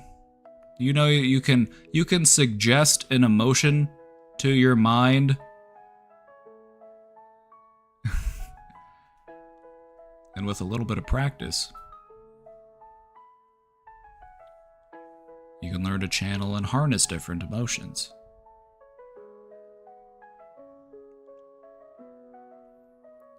It's like when you think about stuff that makes you sad, what does it do to your emotions? When it comes to happiness, it's just like anything else. It's just like any other emotion. It's just a set of ingredients in the right context.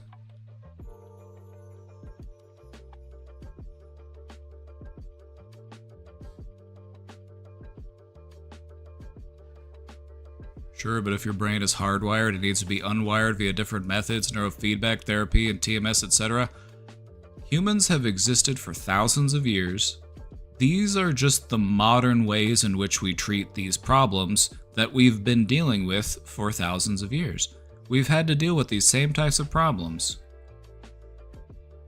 Depression, anxiety, trauma, stress, emotional regulation. These are things that we've had to work on throughout our entire history.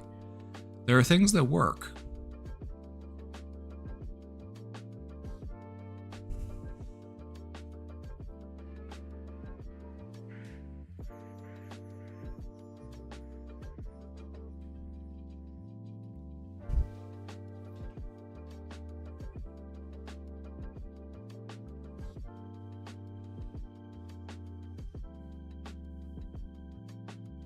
I disagree. We have been coping with substances, but that's about it. So you're telling me, hold on. You're telling me that in the entirety of human history, there has never been anyone who was depressed and then no longer had to cope with depression because they got over it? That's never happened?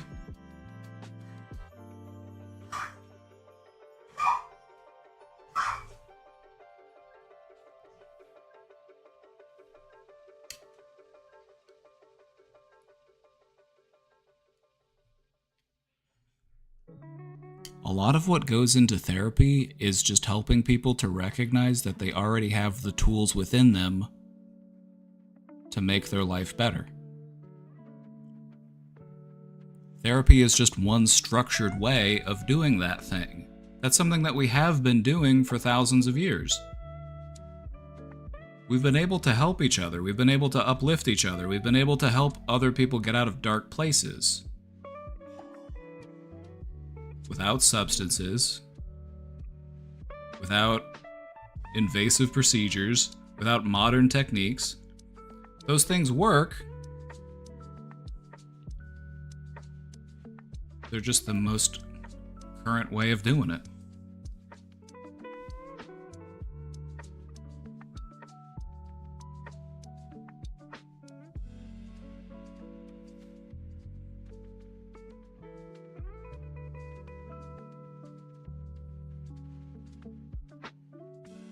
If you believe that you can't get happy, maybe that's the belief that you need to work on. Maybe you need to view it as a possibility.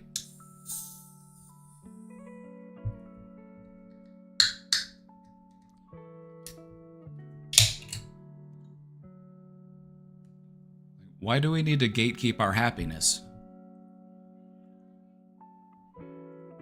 Why does happiness have to be paywalled behind extensive therapy and medication and all of these things? Why is that the only way?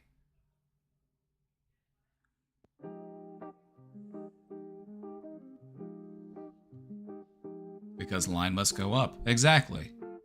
Because they can't sell you.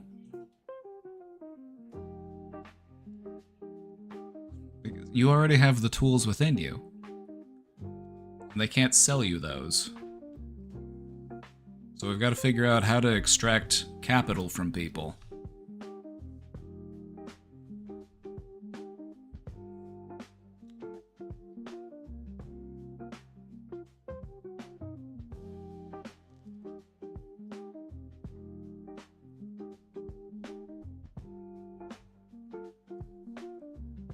There are a few different techniques that can help you to feel a feeling of happiness. This is something that I find to be really interesting. And this is something that we also don't really study all that much up until like the 90s, when positive psychology started to be more of a thing. You know, studying positive emotions instead of just studying everything that's wrong with people.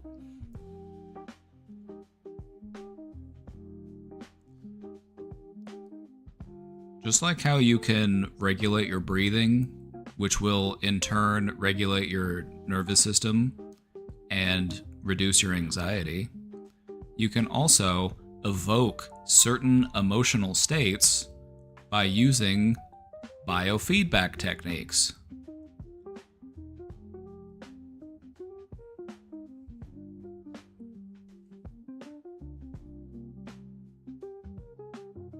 For example, making yourself laugh, even if it starts off as a fake laugh, it will eventually become a real laugh because your brain can't tell the difference between artificial and humor-stimulated laughter. Sounds like CBT, but with extra steps. I'm trying to simplify. I'm trying to make it real easy.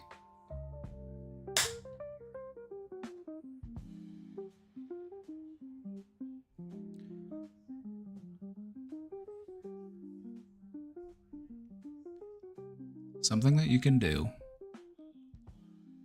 is to have a big, cheesy grin on your face. Give me an exaggerated smile. Just put your whole face into it.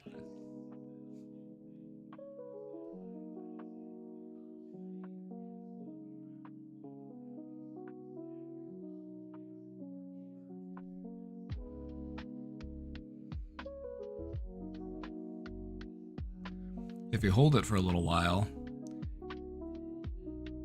your brain treats it like a real smile, and it starts to produce the same effect as if you actually were smiling like a fool.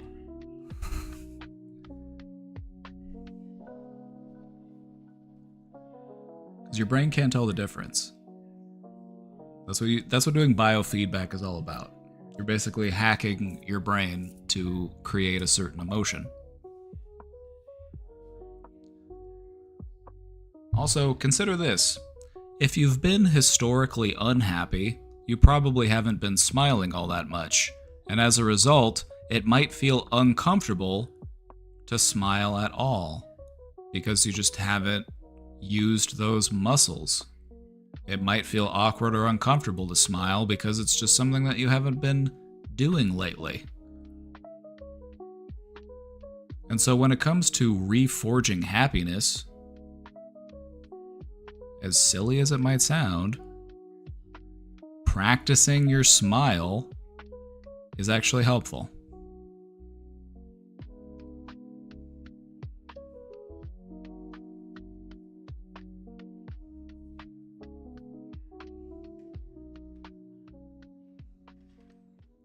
Unless you're really good at masking, the eyes never lie. When I say smile, smile like you mean it. Put your whole face into it. Whenever you're masking, that smile, it doesn't really reach the eyes. It's very hard to lie with the eyes. You know, you don't get that full, you just get the Mr. Beast. Hey, buy my chocolate. Watch my YouTube video.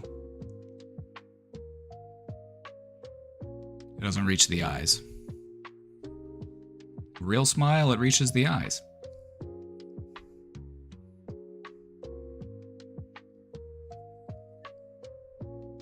Go practice it in the mirror if you have to.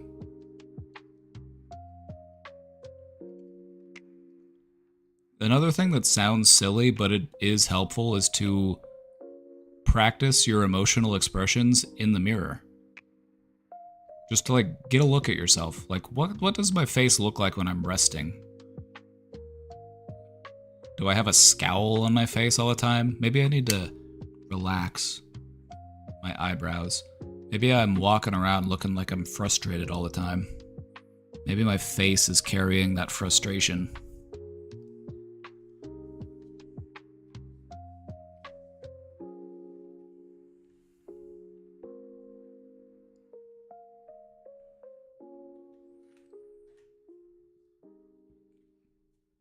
At a job, a guy and I played a game where we took turns doing unique laughs, never repeating one. I ended up laughing so hard my abs hurt. That's a great example. It's a great example.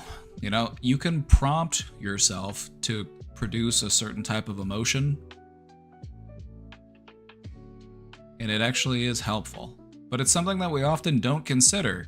You know, if we're just sitting around waiting for happiness to return, don't we have to kind of invite it back in? Don't we have to make sure that we're prepared to receive it?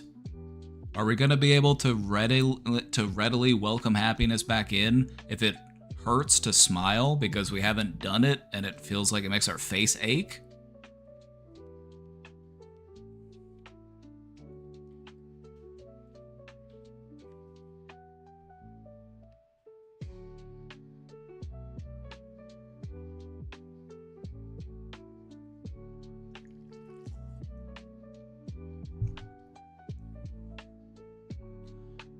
No, the brain said we're going to be sad today. It's okay to do both in a day. You don't have to dedicate an entire day to just one emotion. You know, you can wake up, you can go through the news and be like, damn, this place is a shithole, this sucks, then these are the people in charge, that's crazy. Anyway, I hope robots don't kill all of us. So, what do you want to do with the rest of your day? You know, you could acknowledge and validate those things. Like, yeah, those things are stressful. Yeah, those things do bum me out. But what do I want to do in the meantime?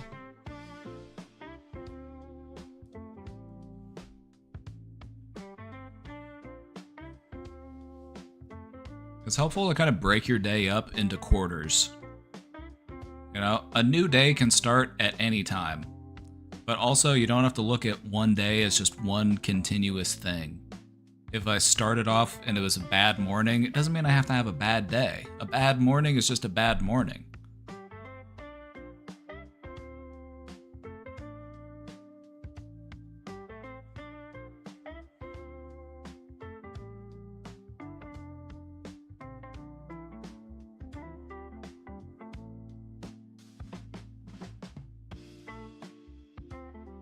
It's just a matter of not letting the bad take up all the real estate. Exactly. You got to find that balance because there are important things to think about that are conceivably bad things. Right? There are things in life that just suck and they are sucky to think about. But it's important to think about them because if we didn't think about them, then evil people would just run the world and be able to do whatever they wanted. We do still have to think about those things. But that's not what life is all about. So we need to maybe restructure our schedule a little bit. Maybe I'm allocating too much of my time and attention into all of the things that I don't like about the world. And maybe it's okay to take some of that time to focus on the things that I do enjoy. Reconnect with those things.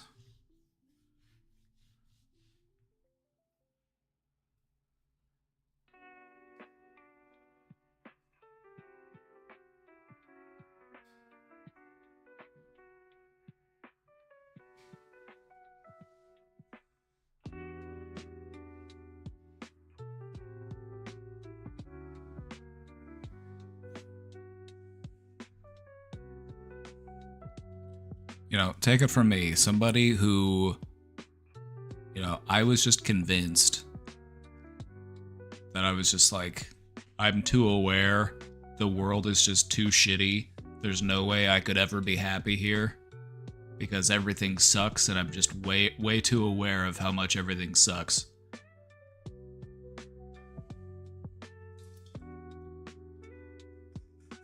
You know, and it's a path that you don't have to continue to go down.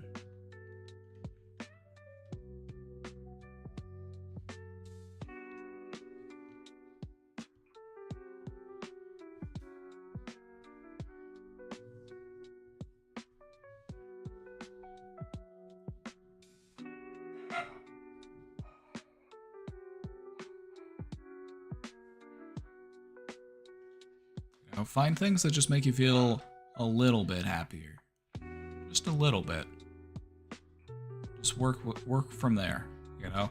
It's not about going from a 2 to a 10. It's about going from a 2 to a 4. And from a 4 to a 5. And from a 5 to a 6, 7.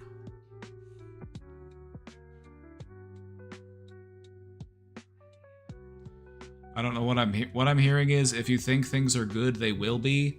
No, what I'm saying is that it's okay to turn your awareness towards the things in your life that make you feel happy or the things that you're grateful for.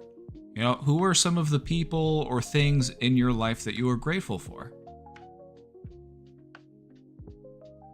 You know, it could be a dog, a cat, a person, an author.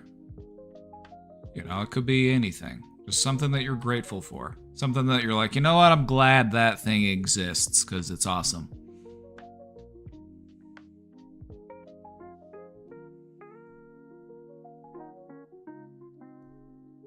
Lord of the Rings had a lot of bangers that are applicable to mental health. It's true. Like good old Grima Wormtongue, he's a great analogy for like depression. You think of Wormtongue and he's sitting there with King Theoden and he's just like whispering all of these things in his ear and he's just making him look all old and decrepit. I'm like, damn, that's a great analogy for depression.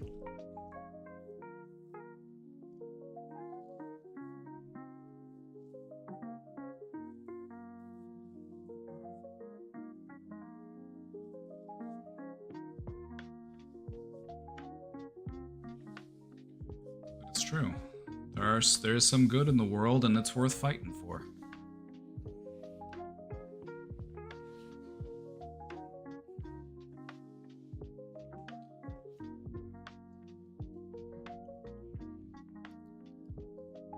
I'm a fan of revolutionary optimism.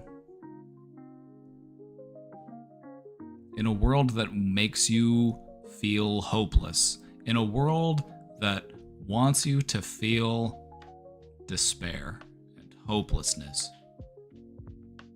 carrying with you the belief that things will get better because there are good people out there who will continue to fight for it. Just like there always have been. There have always been people fighting to make things better for people. And that's not gonna stop.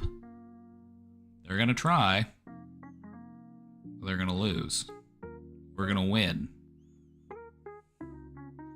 Revolutionary optimism.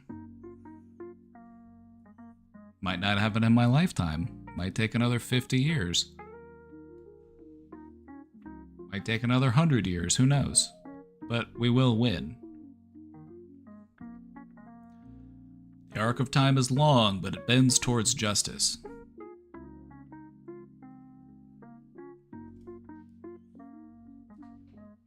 Martin Luther King Jr.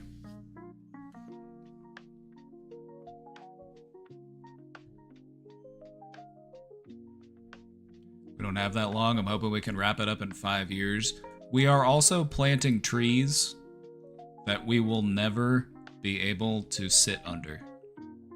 We're doing it for those that come after. We're not doing it just for us.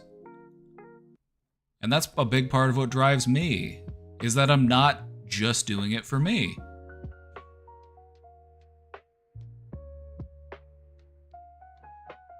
We're doing it for those that come after.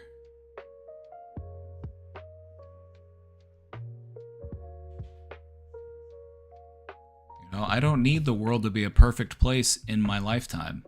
I just need it to be better.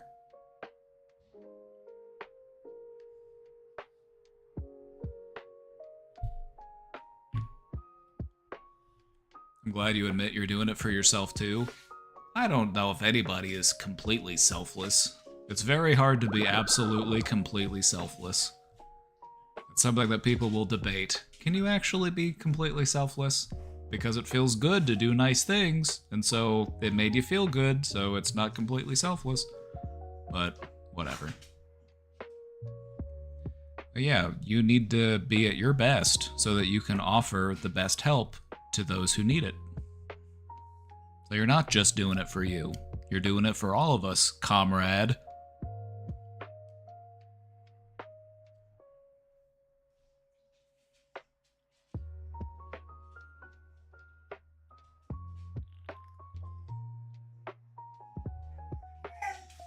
You wanna go outside, doctor?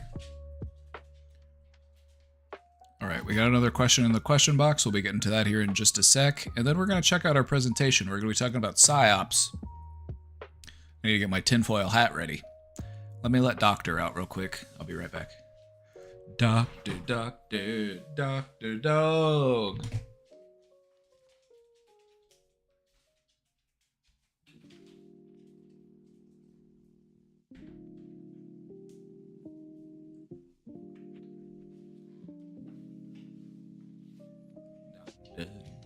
Doctor Dog.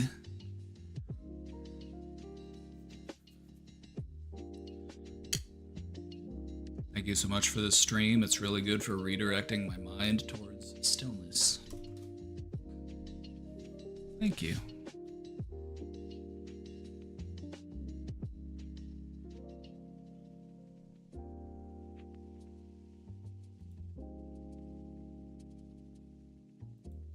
Alright, let's take a look. I've been struggling through letting go of a terrible relationship with my mother and the damage it did to me. Letting go of a relationship or coming to terms with the harm that's been done, especially when it's a parent, that might be one of the great challenges of our life. You know, this is your parent. This is somebody that you've known since you were a baby. It's one of the great challenges of our life. But it doesn't mean that we can't make great progress.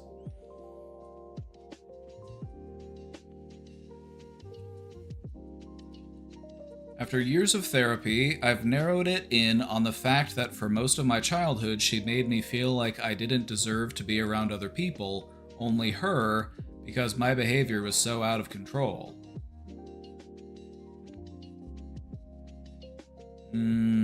Okay.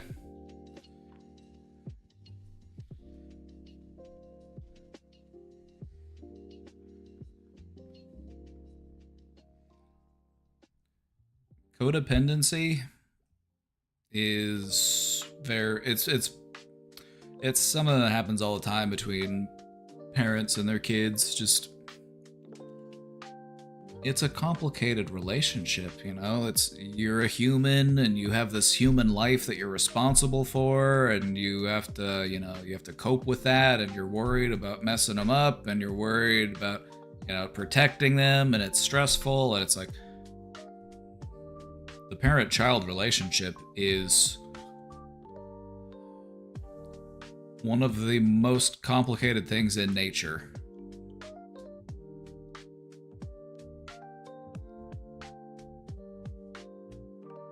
Parents treat kids like extensions of themselves. A lot of them do. A lot of them just treat them like their replacement. I need you to be just like me. I need you to like all the things I like. Because one day I'm going to be old and you're going to have to take care of me, and one day I'm going to be gone and I need you to carry on my legacy.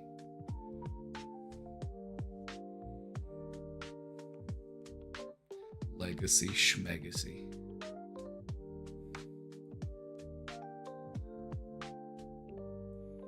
Where they place all their self-worth into their children, which is unfair to both you and the child. It's unfair to everybody to do that. You shouldn't place all of your self-worth into somebody else. And it's unfair of them to place all of their self-worth onto you.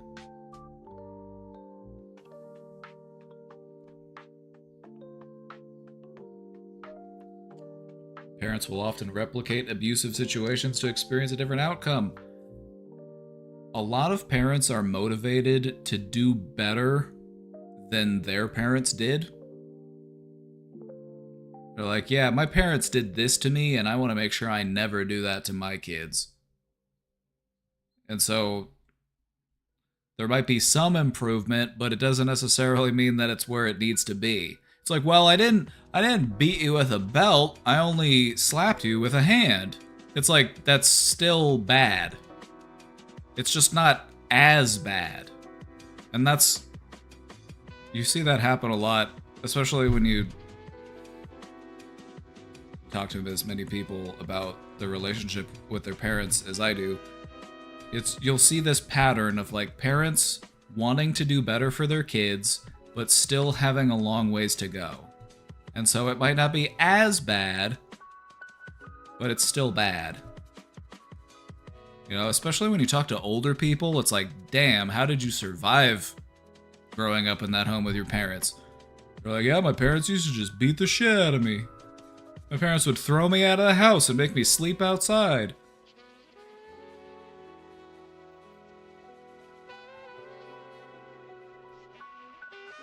So yeah, a lot of parents are just motivated to do better than their parents did. Try to break that cycle of generational trauma.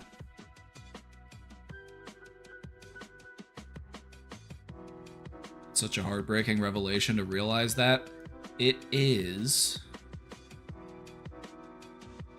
Yeah.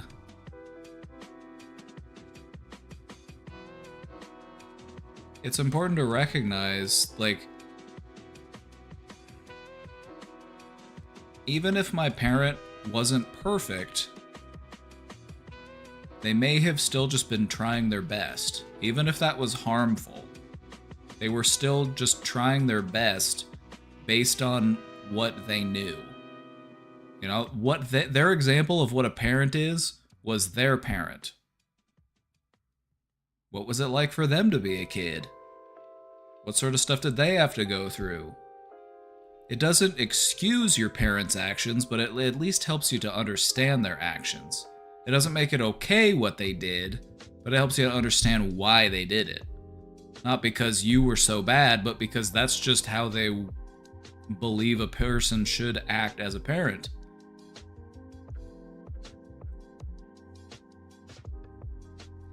That fact is how me and my mom started talking again. It's a big step towards repairing a relationship with your parent as an adult. Because when you're an adult, you get to have a whole different type of conversation with your parent. They don't get to boss you around anymore. They don't get to tell you what to do. You're both adults. And you can start to talk about stuff like that. And you can see, like, yeah, I can see that you were treated this way as a child, and that influenced how you treated me as a child. But it's important we come together and talk about it so that we can heal from it. Not always, of course. Not always. Some people, it's just the best to just distance yourself from them entirely. Some people, you're not going to get that resolution you're looking for, and that sucks.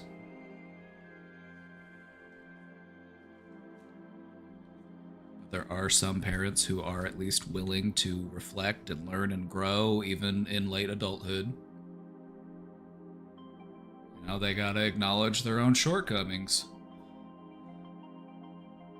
That's not always easy.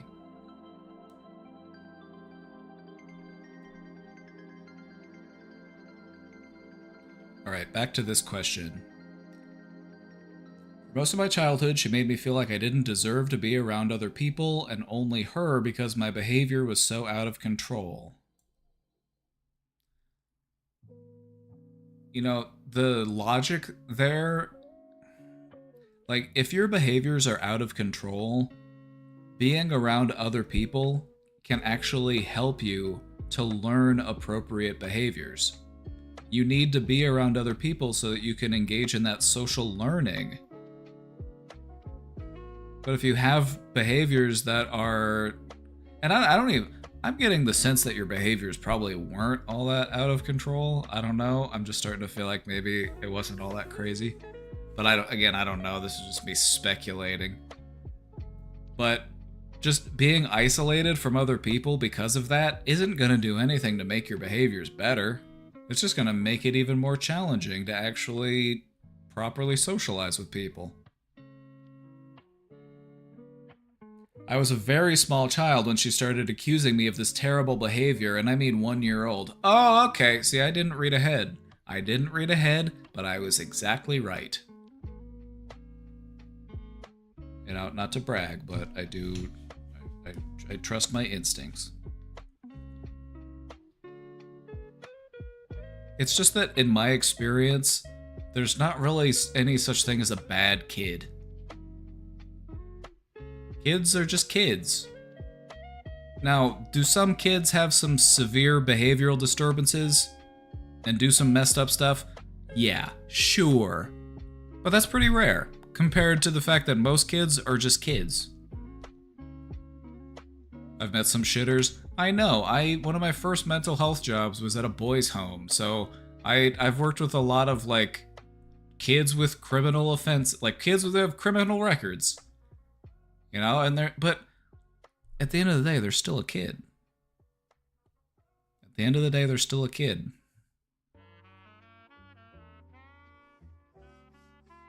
But the ones that are actually like truly just beyond saving, it's like very rare. It does happen though. Sometimes you do just meet a little sociopath and they're like torturing animals and stuff, and it's like, okay, gotta keep a close eye on that one. But for the most part, kids are just kids.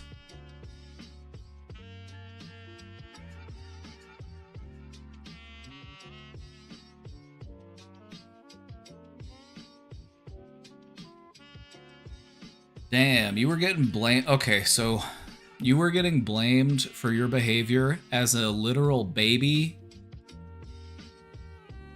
I don't need to explain to you just how wrong that is, right? Like, you already get that. Like, you don't need to hear me explain it to you. You already know that that's, like, really messed up, right?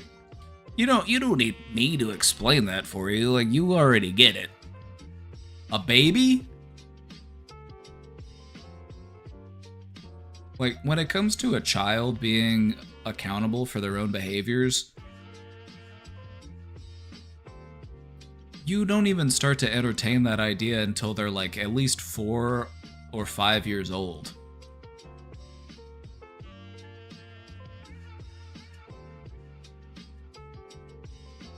Like, what did you do wrong as a baby? Like, did you cry too much? Did you spill your SpaghettiOs? Did you throw your spoon from your high chair? Like, that's what babies do.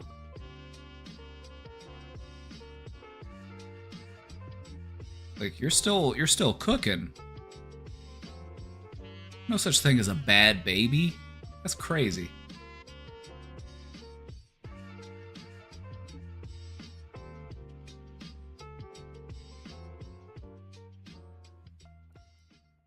Because of this isolation, I had a lot of problems developing into a normal adult, but I managed to find my own path. Well, good for you. You know, it sounds like you've done a lot of good work on yourself and you've recognized that I was not being treated the right way. I was not being treated the right way. I feel angry, like I lost a lot of time to depression because of things like this. And that's okay. Alright? That's okay. It is okay to feel angry for that. However, we don't want to waste any more time by dwelling in our anger. If we've already wasted enough time with depression, how much time do we need for that anger? Because we don't want to feel like I'm wasting even more time by continuing to dwell and continuing to focus on these things. That anger is valid, and it's okay to feel it. But what lies beyond it? What comes after? That's what really matters.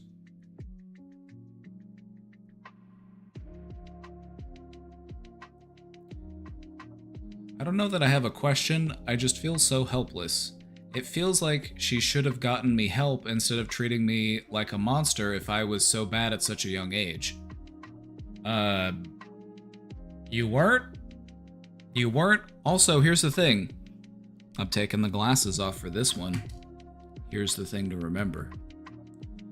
If you teach a child that they are a bad child, what do?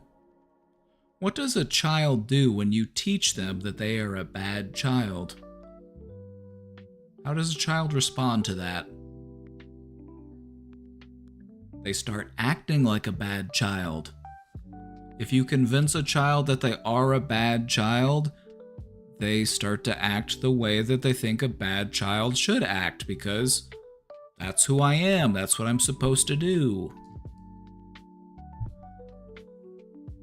And so how much of your behavior was influenced by the fact that you were just taught to believe that this is what I am?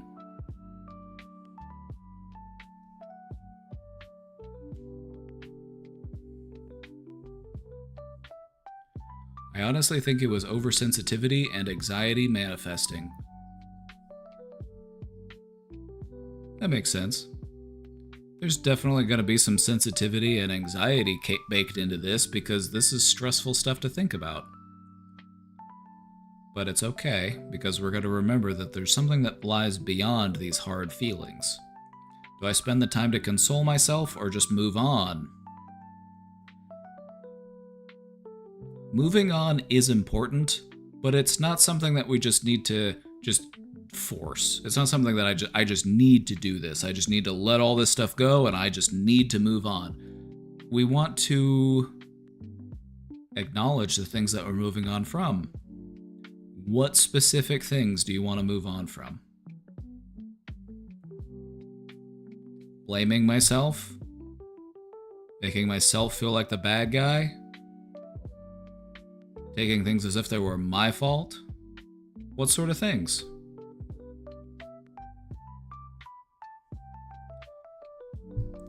Also, I think it's really important to let you know that you're working on yourself.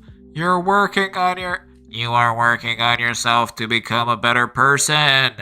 That means you're not a bad person. Congratulations. Congratulations. You're not a bad person because you're actively working on yourself becoming a good person. Do you think a bad person would actually do that? No!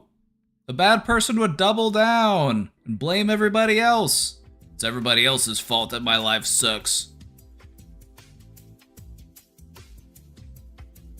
So congratulations. You did it. You're not a bad person because you're looking inwards and you're doing the work to make yourself feel like a better person. That's good.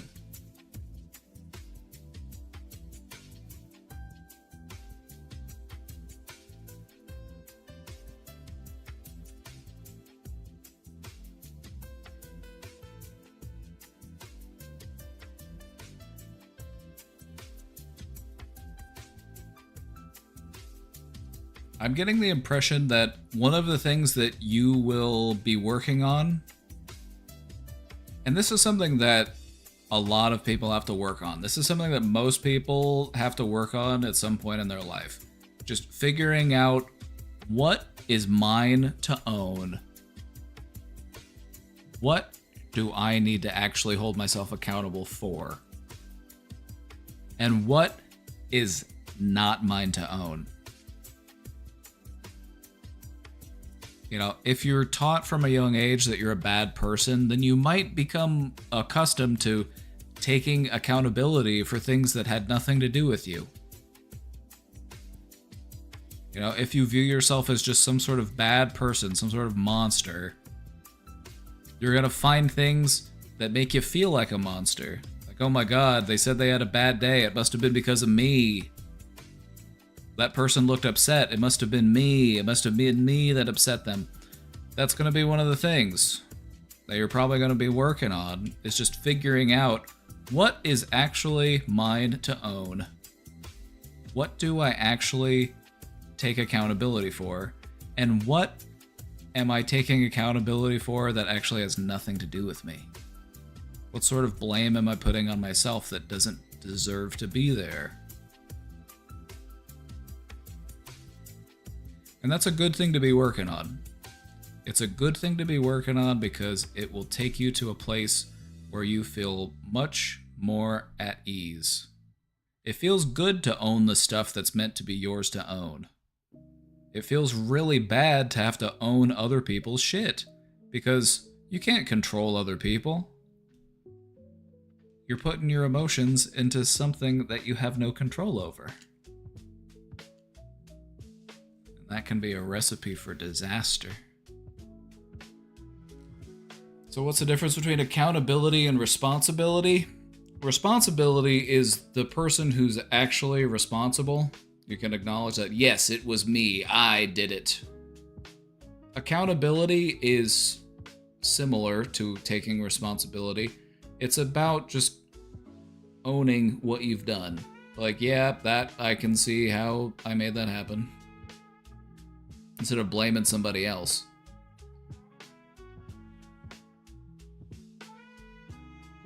They're definitely related, responsibility and accountability. Accountability is, to look at it simply, it's basically just taking responsibility.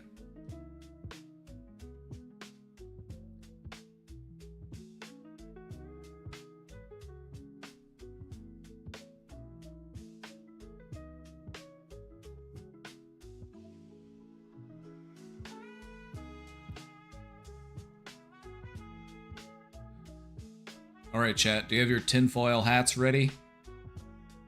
Do we have our tinfoil hats ready?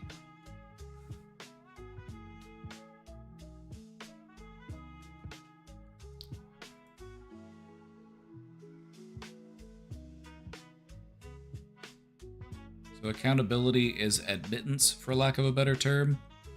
I would say that accountability is about assumption. It's about assuming responsibility. Like, let's go through an example.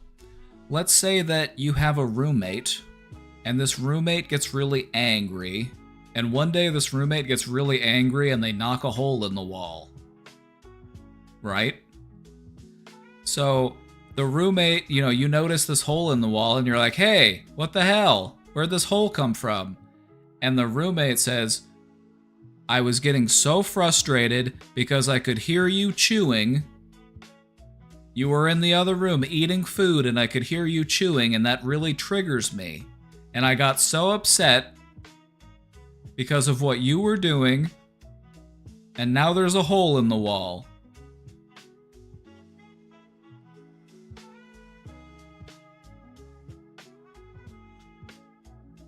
So the person who actually punched the hole in the wall, they are the one who is actually responsible for putting the hole in the wall, right? But if this person is manipulative, if this person is going to try to twist it back onto you and make you feel like you're the one who's accountable because you were the one who upset them, allegedly,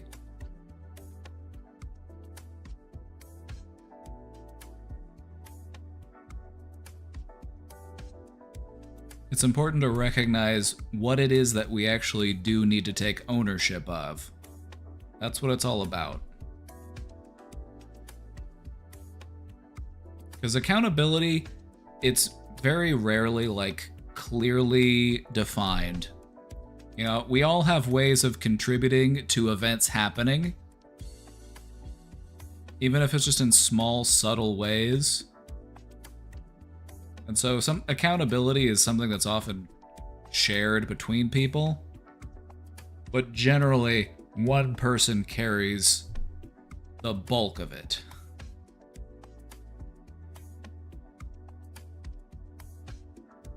This is so true. Anytime someone punches a hole in the wall, it's someone else's fault. Exactly. That's the reason why I used that example, is because when I think of people who punch holes in walls, I'm thinking that's a great example of somebody who probably has a terrible time accepting accountability. It's you're over here punching walls. Like, somebody's got to fix that shit. That's probably not going to be you. If you're punching holes in wall, I can guarantee you probably don't have the knowledge to patch drywall. It's probably going to have to be somebody like me who knows how to patch drywall. Comes in here and has to fix your mistake.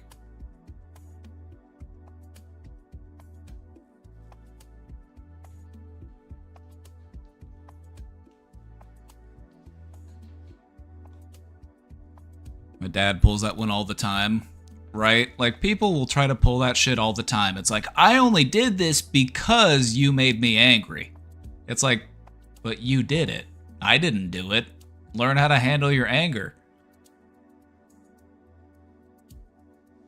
It's something that you see often in abusers, abusive relationships. They'll be really heavy-handed with it. They'll, they'll hit you, and then they'll say, the only reason I hit you is because I care so much about you, and you've really made me upset. So they'll twist it around, and they'll make it feel like you were the one who was responsible for getting abused. Abusers do that shit all the time. They make the person that they are abusing feel like they deserve to be abused, which obviously they don't.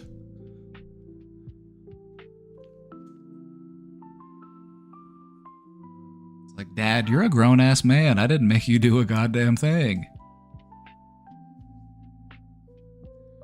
You're a grown-ass man. But yeah, when it comes to accountability, accountability can just be hard, right? It's just something that can be hard for people, period. Like, we have a hard time accepting accountability. We also will sometimes assume accountability even when it had nothing to do with us. So we gotta figure out what is mine to own and what is not meant for me to carry.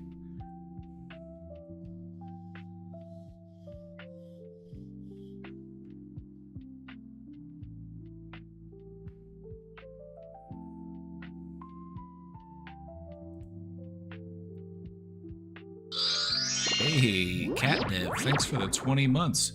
You're right on time. He's calling out us people pleasers. What I'm going to say to the people pleasers out there is that you are also people. So when is it going to be your turn? Oh wait, I've got an even better one. Hey, people pleasers. It would make me really happy. It would be really important to me. It would just make me so happy if you were nicer to yourself. If you just showed yourself more grace and compassion. Maybe you took the time to do something fun for yourself today.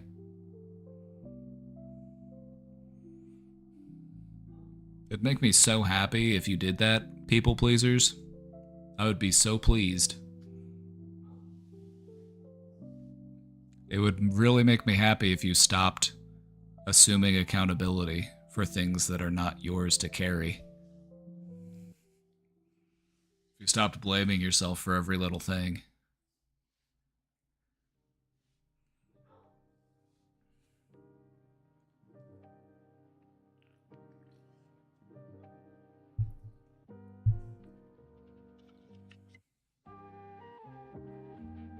We're gonna defeat people pleasing using people pleasing.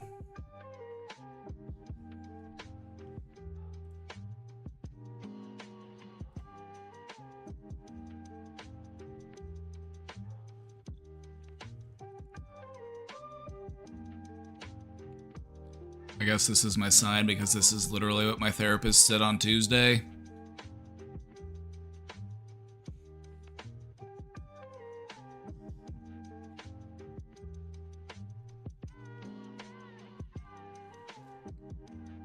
It's true. How many signs does the universe have to send you before you decide to take it? Hey, Cody, how's it going, man? It's been a while. It's good to see you.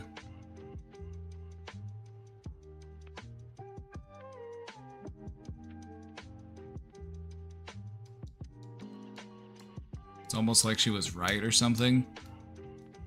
Would you rather them be wrong?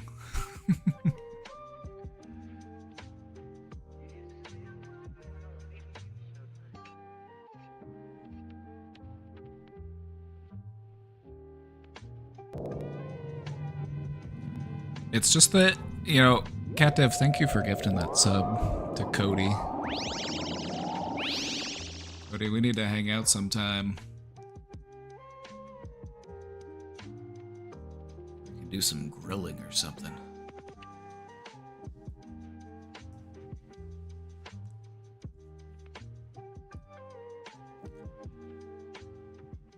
Let me remember what I was talking about.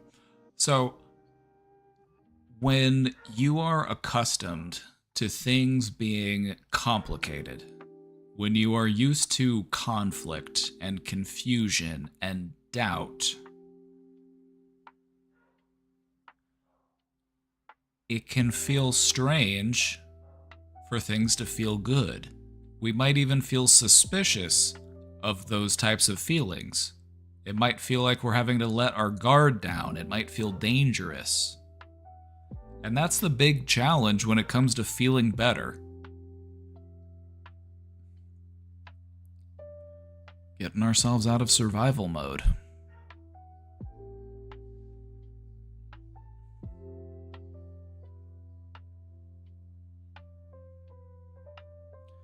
Sarcasm can be a coping method too. It's true. There is an art to not taking things too seriously.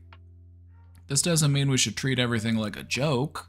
This doesn't mean that nothing is serious, or that we should just act a fool all the time, or that we should just not care about anything. It's about recognizing that there are things that we take too seriously. Like, ooh, I hope the people at the grocery store didn't think I was a loser because I showed up wearing my sweatpants. Like, who cares? We gotta parse that out. We gotta figure out, what in my life do I actually need to be mindful of? And what sort of things can I let fall by the wayside?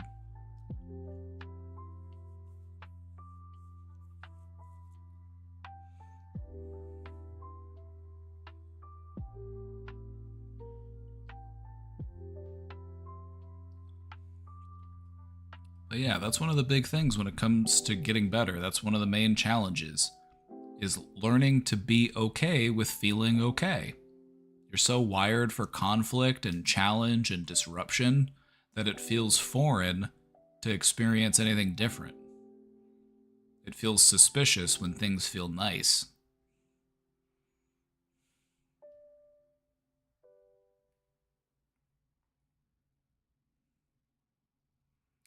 It's something I struggle with, not being sure if I'm justified in being upset by something or if I'm just too sensitive.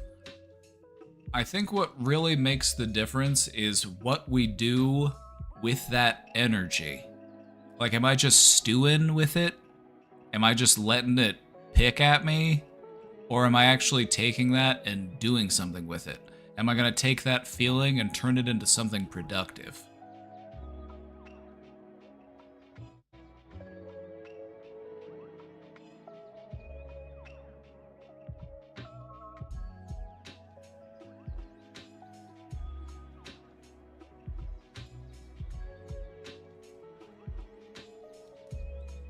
Like, well, if I am going to be upset by the state of the world, I guess I would rather be upset about the state of the world in a clean house.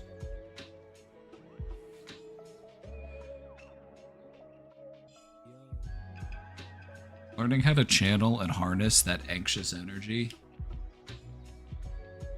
That's one of the big things. Because that anxious energy, it can do a lot. It can also leave you feeling stuck. Your tires are just spinning in the mud.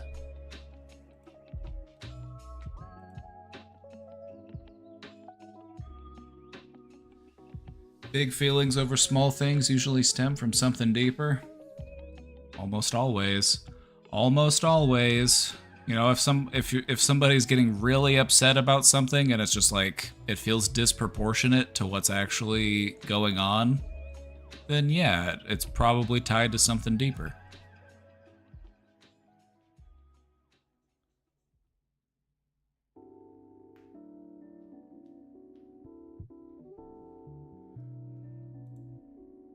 Alright, chat. Get your tinfoil hats. Get your tinfoil hats.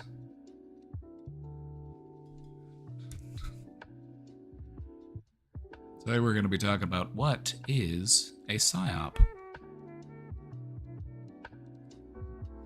If you're like me and you're on the internet, you've probably heard of this term before, a PSYOP.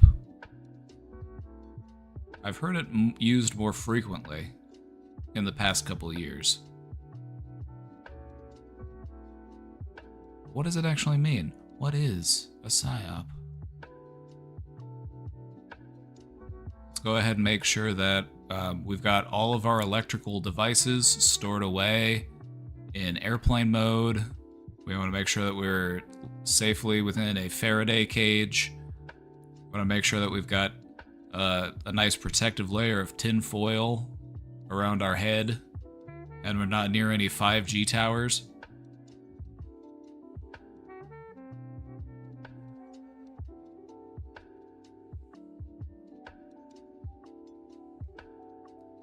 Good timing with this, considering Lil Marco is trying to revive COINTELPRO. Yeah, there is a silver lining to the fact that propaganda has been so thick lately, is that the propaganda that they push on us is terrible. Propaganda is, at least the propaganda that they try to push on us, is way less effective as it has been historically. It's much harder to control a narrative than it used to be.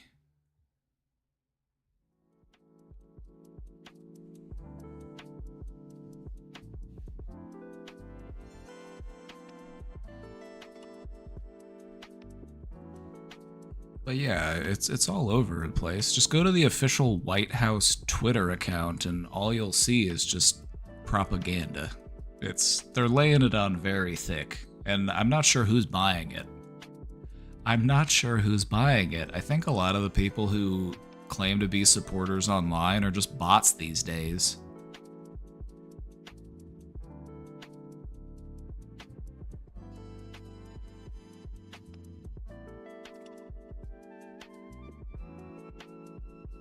I feel like the presidential cabinet are a bunch of accelerationists.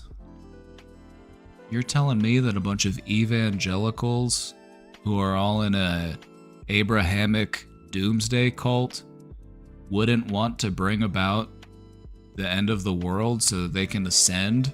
You think... This is my problem with Abrahamic religions. I don't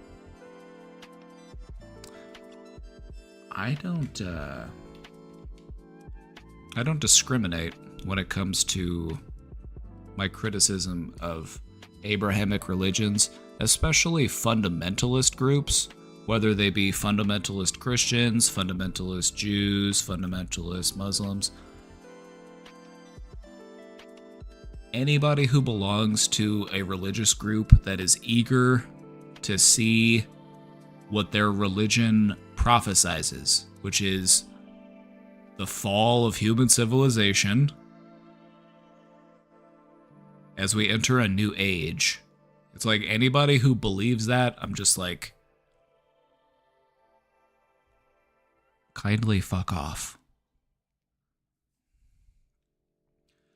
That's Abrahamic. Yeah, there are three main Abrahamic religions: Judaism, Christianity, and Islam.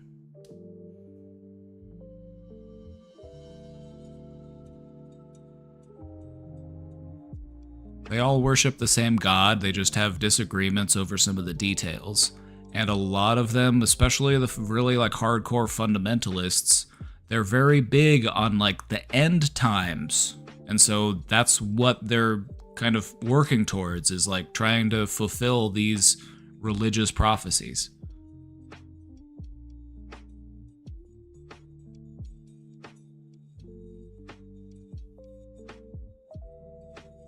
I thought it was more of a socio-political standpoint. It is. There are some socio-political things tied into it, but a lot of it is just driven by that underlying religious component. We've just got a bunch of religious nut jobs who are trying to see the end of the world happen because they feel like this is what's supposed to happen. This is how God comes back. Once we blow up enough people, God will come back, and then we'll get to fly to heaven or something. It's stupid.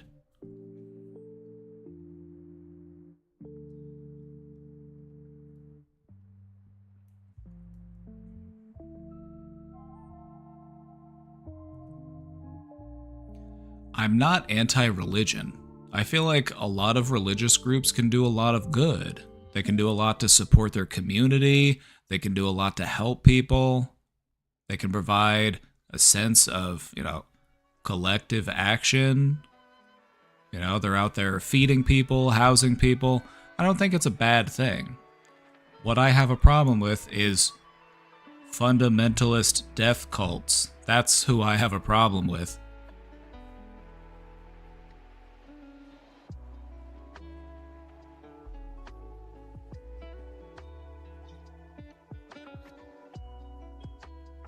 What's that one religious group that gives you free weed? That's Reaganism.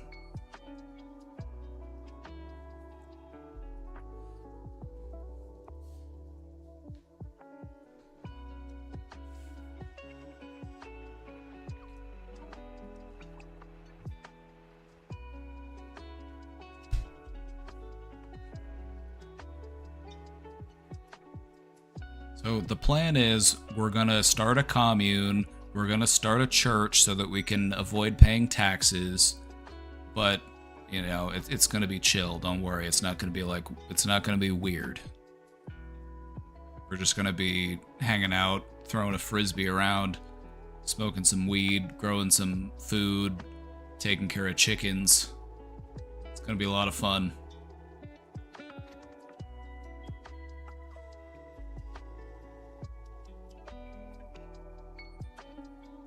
Today I'm learning that Rastafarian was founded by a game named Ras Tafari. I never knew that. I don't know anything about Rastafarianism, so I had no idea, but now if somebody came down to the street and told me that, I would think that they were making it up. They're like, "Oh, have you heard of the founder of Rastafarianism? Ras Tafari?" I would think that you were fucking with me.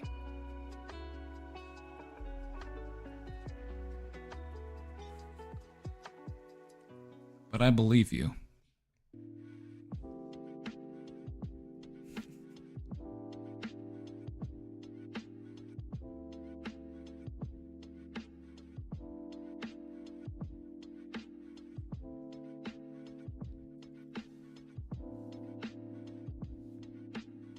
His brother, Christianity. Oh shit. I love that guy.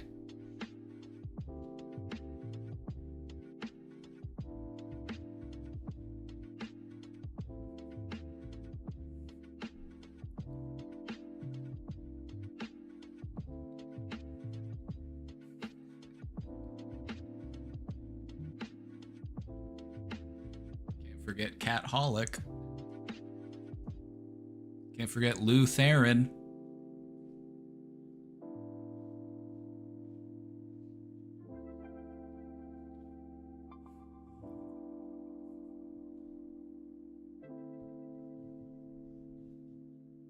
Can't forget Mormon.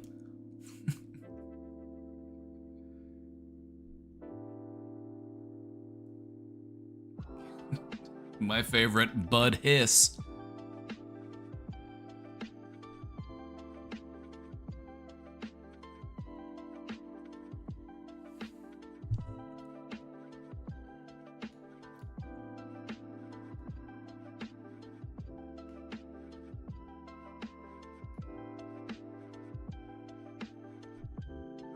Hey, Rorschach, how's it going? Not the slow HP laptop. Oh no. Oh. My condolences.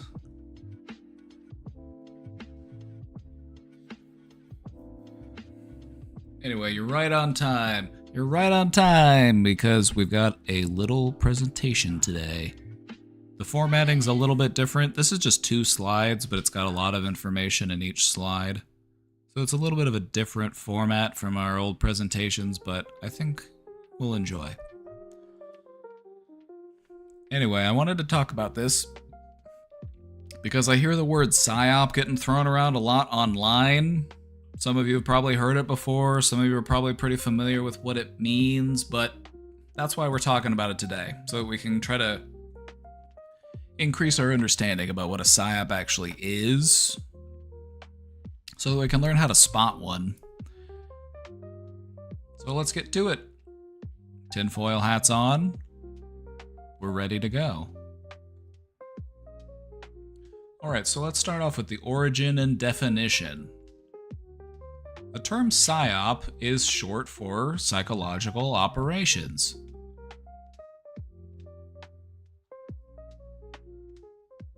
PSYOP. These are operations that are meant to convey selected information and indicators to audiences so that they can influence their emotions, their motives, their objective reasoning, their behavior.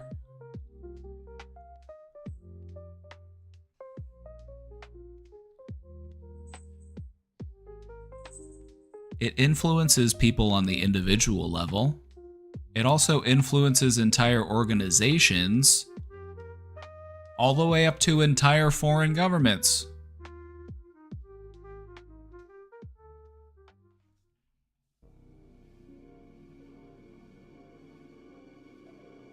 Social manipulation, exactly.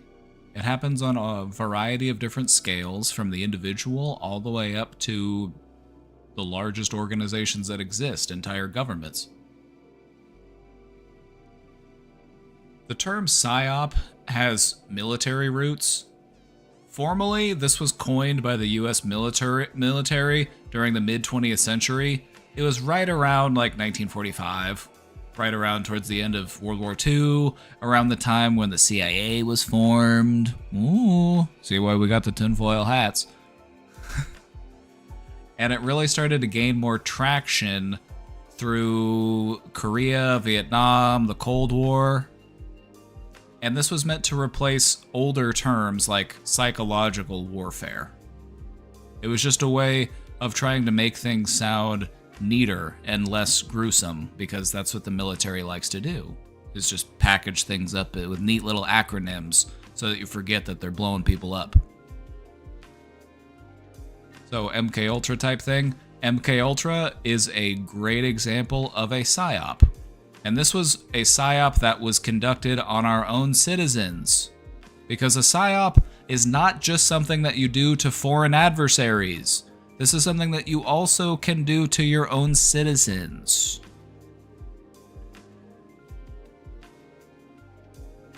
Because if we're doing it to our own citizens, we wouldn't want to call it warfare. Exactly. We had to rebrand it. We had to rebrand it.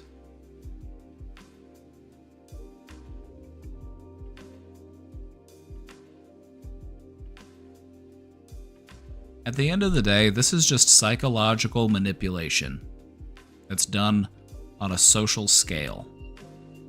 And these techniques of psychological manipulation are applied by both state and non-state actors. They can target foreign adversaries or domestic populations in order to have political control over them.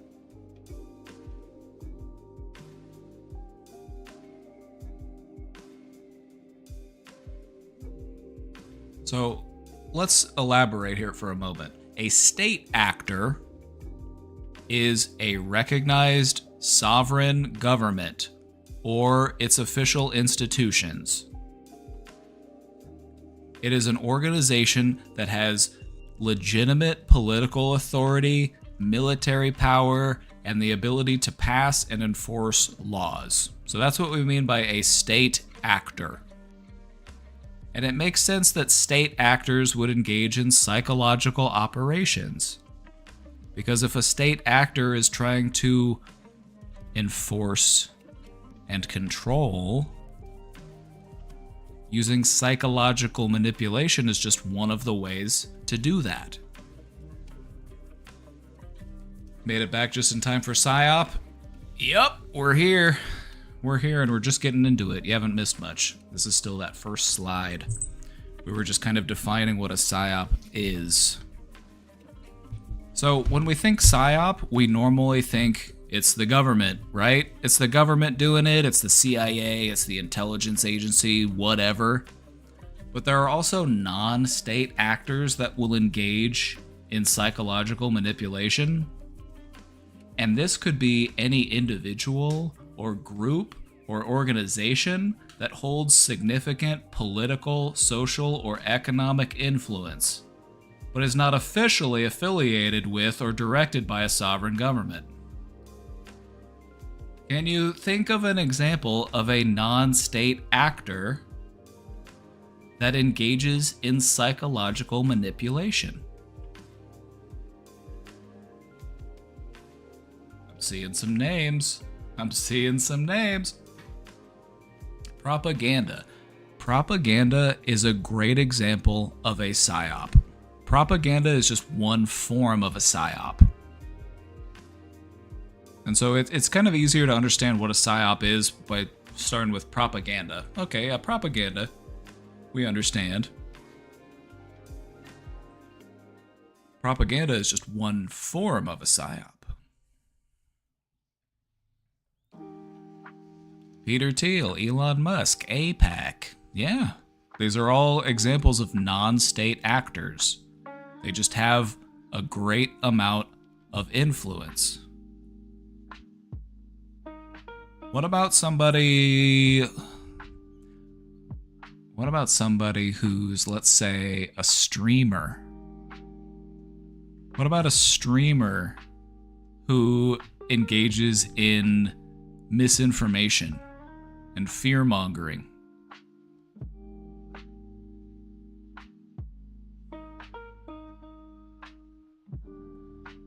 Or what about somebody who promotes and normalizes mental instability?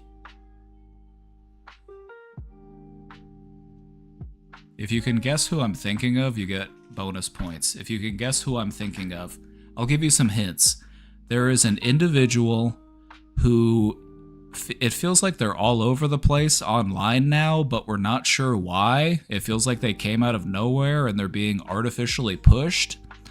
This person is also notorious for engaging in emotionally, mentally unhealthy behavior and normalizing it to a wide audience of primarily young men.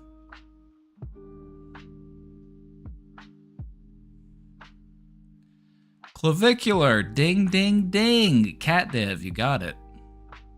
Luxovi, you were close. Clavicular was the answer. Clavicular is a great example of a PSYOP. Now, in this case, he is a Peter Thiel financed PSYOP. Now, what would be the benefit of promoting someone like him? Somebody who normalizes body dysmorphia. Somebody who, it's basically just, this is a PSYOP that it's easier to recognize as a PSYOP because you're not a member of its target audience. Because different PSYOPs have different audiences. The clavicular PSYOP is primarily targeted towards adolescent men. Like young boys leading up to like men who are probably in like their early to mid 20s. I don't think anybody who's over 30 is watching this person seriously. And if you are, okay. Making young men focus on the wrong things. Exactly. Because if you have young men focusing on things like smashing my face with a hammer so that I'm sexier, or, that kind of stuff, they're not going to be focused on things that actually matter. They're not going to be rallying behind other causes or movements because they're distracted. And so in some ways, a PSYOP can just serve as a convenient distraction. You know, the goal of a PSYOP doesn't have to be anything grand. It doesn't have to be anything outside of just like serving as something to distract you from things that actually matter. That's just one way that a PSYOP can operate. Now, they can be more complicated, more convoluted, but they don't always have to be. Sometimes they can just be very simple and straightforward.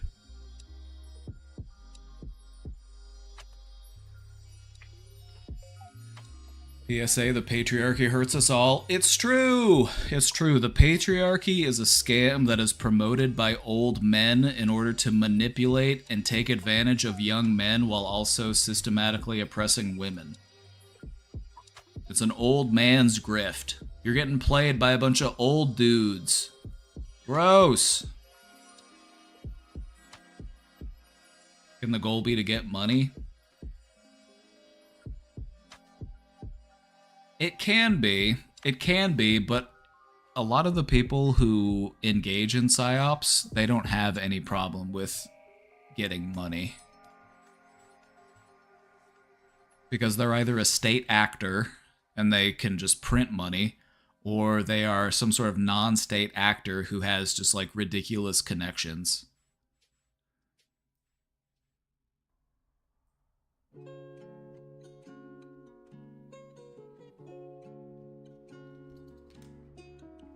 So I think Clavicular is a good example of a non-state actor who is being promoted as a form of a PSYOP, with a very clear goal of just distracting and destabilizing young, influential men. You know, you're getting young people to focus on just stuff that's honestly insane. To just occupy their thoughts, to occupy their time. So that these people aren't out protesting or becoming politically active.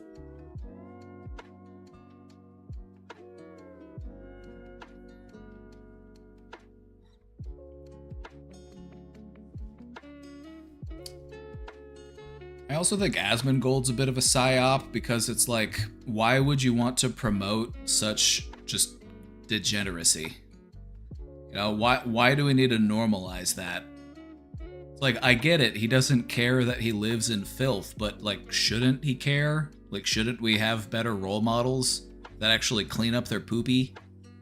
Like, isn't that something we should strive for as a society?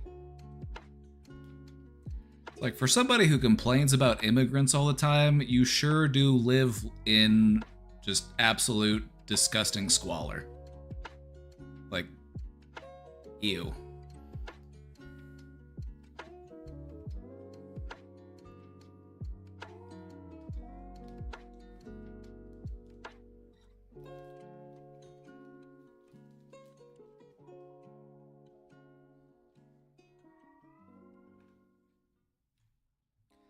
All right, before we move on to the next section of this presentation, which is how to identify a PSYOP. Any questions about any of this stuff before we move on? I feel like it's pretty straightforward, right? Pretty straightforward. It's just a big manipulation tactic that's done by somebody with a lot of power and control. That might be a government, it might be a corporation, you know, it could be a public figure, you know, it's just about psychological manipulation.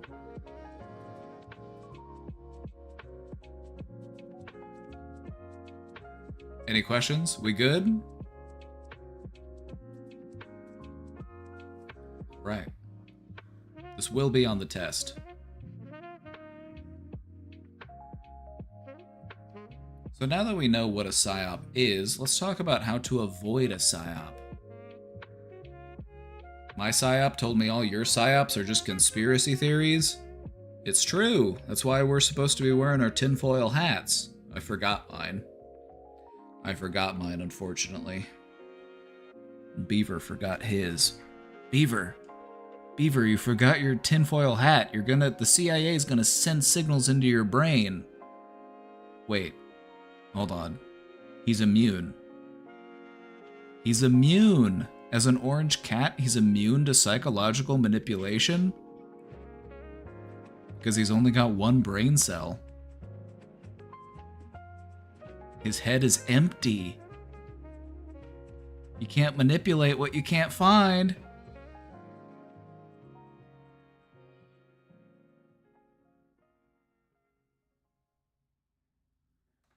You can't manipulate what you can't find.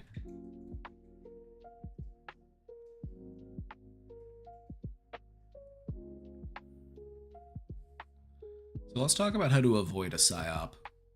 It's a lot like learning how to identify regular propaganda. You know, and this is something that we've talked about a little bit before on stream, so some of this will be kind of rehashing. But learning how to identify and avoid a PSYOP is a lot like learning how to recognize traditional propaganda. It requires that we move away from an emotional reaction into an analytical reaction.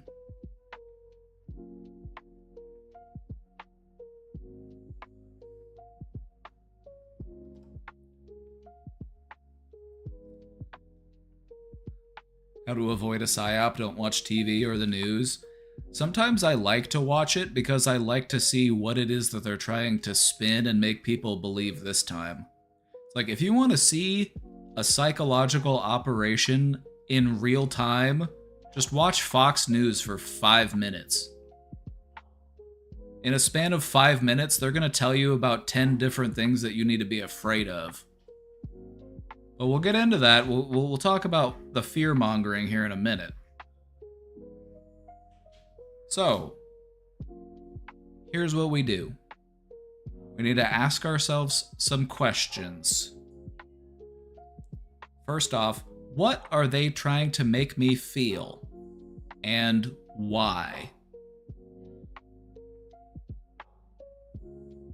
For those of you who have older grandparents who are still plugged into Fox News, I'm right there with you. I get it. You know, I feel for you. But I feel like it's never too late to learn how to recognize a PSYOP, even if you're old.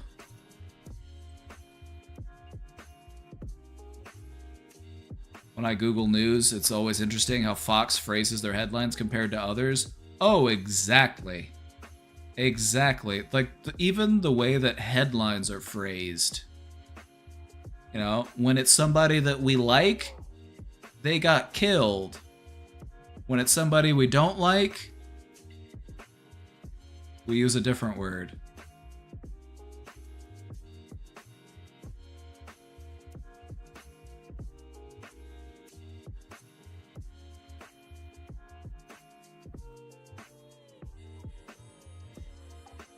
What are they trying to make me feel and why?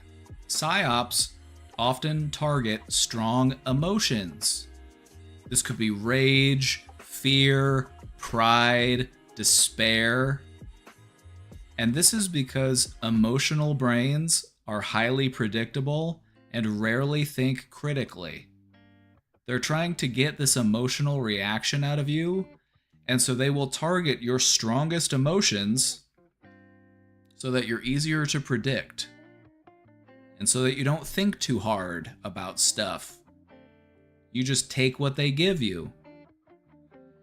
Like, hey, did you know that there's 5 billion people coming across the border right now, and they're headed right to your house, and they're going to take your job, and they're going to take your car, and they're going to move into your house, and they're going to eat all the food in your refrigerator? What can you do to stop it? What can you do to protect yourself? You need to be worried about that right now.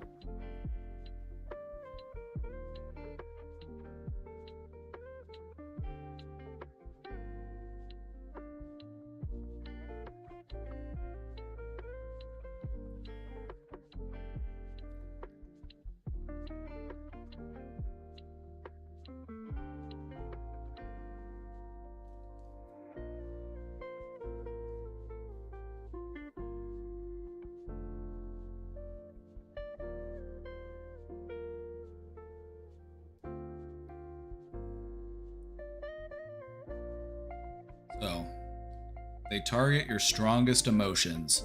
And if you ever see anything that they put out on Fox News, you'll see this clear as day.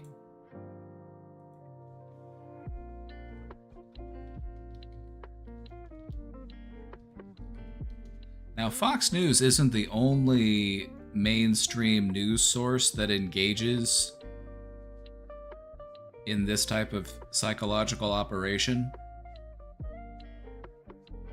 They're not the only ones.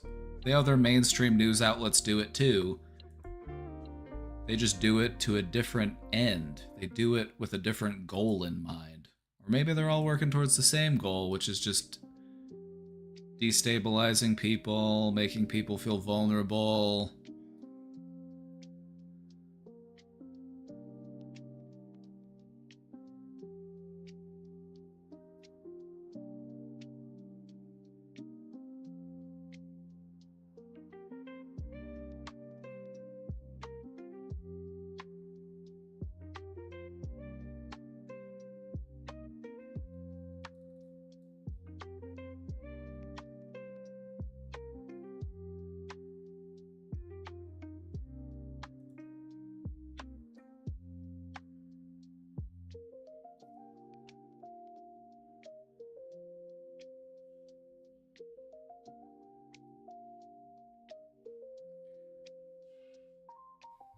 Like, really, it's not really left versus right. It's more up versus down.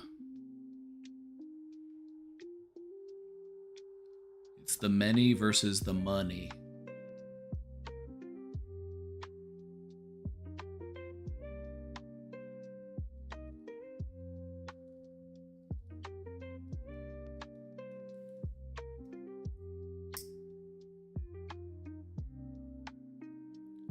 Another question that you want to ask yourself is, who benefits if I share or act on this information? You know, if I'm going to go to my neighbor's house and I'm going to talk about what I saw on the news, who benefits? So, what are they trying to make me feel? And why do they benefit, or who benefits from me acting on this information?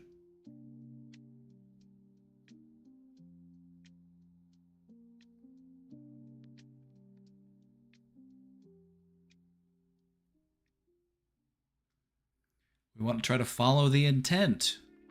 We want to try to look past what is being said to who gains power, or money, or a tactical advantage from your reaction. You know, just for an example, if I can get you to fear some sort of straw man, if I can get you to fear somebody instead of fearing me, then I can take advantage of you. I can get you to vote for me. I can get you to contribute to my political campaign while I gut your benefits, while I rob you blind.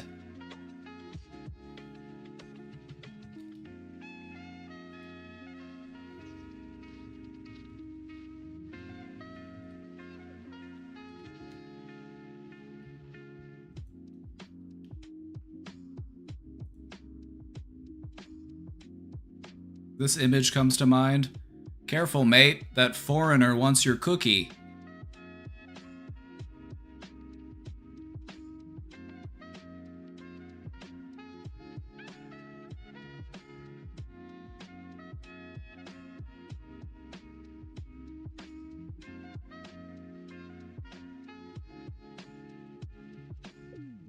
This is the simplest explanation. This is what I always think of whenever I think of a PSYOP. I'm like, it all boils down to this. It's like, hey, don't think about me. You need to think about that other guy. He's the one you really should be worried about, instead of the guy that's actually destroying the world. It's like, hey, disadvantaged person. It's actually somebody who has even less power than you who is your problem. It's actually somebody who's even worse off than you are. They are your actual problem. It's not the top 1% that's ruining your life. It's actually the bottom 1%. It's like, what?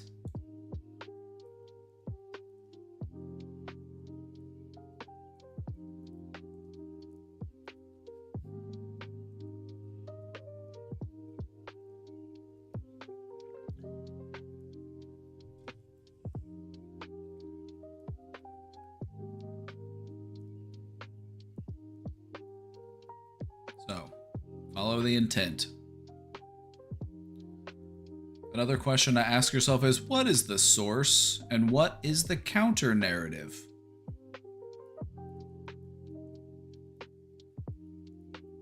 We want to try to figure out who the original sender is. Where is this coming from? Is it Laura Loomer? Is it Benny Johnson? Is it Ben Shapiro? If a piece of news seems like it's tailored to perfectly validate your worst fears or your strongest biases, you owe it to yourself to aggressively seek out credible opposing viewpoints. There are a lot of people out there who just get their news from one source, just one person. And that's just not a good practice. You know, even if it is one singular reputable source, it's still going to have its own bias. It's important to take in all sorts of different viewpoints so that you can find a more objective truth.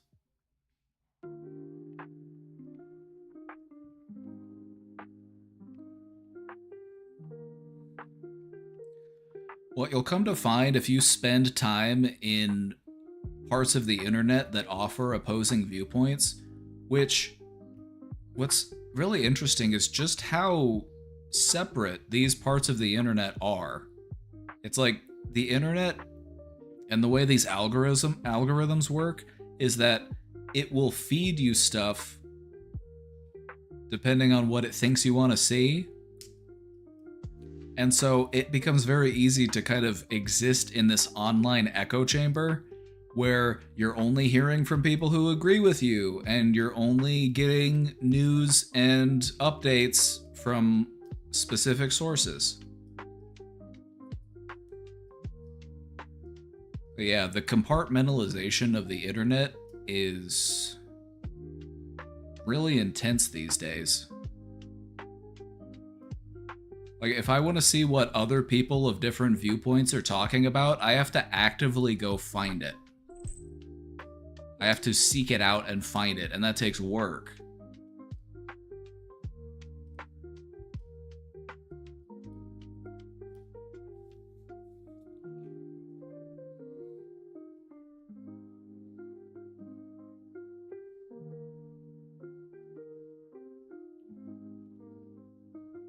Hey, Walla Walla, how's it going? Everything's going. It's going pretty well. I got a big orange cat on my desk, so I can't complain. Just look at him. Just peaceful.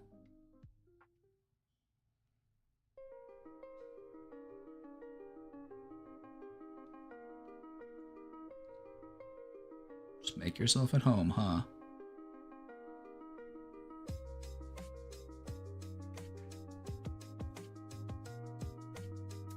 He's immune to PSYOPs. That's how, if you want to really avoid PSYOPs, empty your brain. Channel your inner orange cat.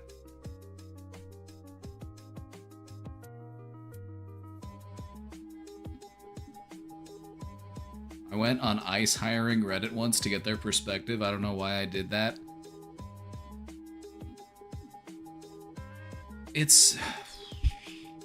It's just interesting to see when you go into those places and you see what people are actually talking about and what people are actually, like, what types of beliefs they're promoting. What I've noticed, because I'll go to those places. I have a burner Twitter account where I go and I argue with right-wingers. And what I notice is that they are repeatedly made to fixate on like specific stories that just have no coverage on the other side. Like, they're just very honed in and focused, and they're like, why is nobody talking about this? It's a big cover-up. It's a big conspiracy. And, like, that's just the kind of shit that they do. On both sides. It's just like, they have their narrative, and they stick to it, and they don't seek out other viewpoints. And it takes work to find accuracy and balance, especially on the internet.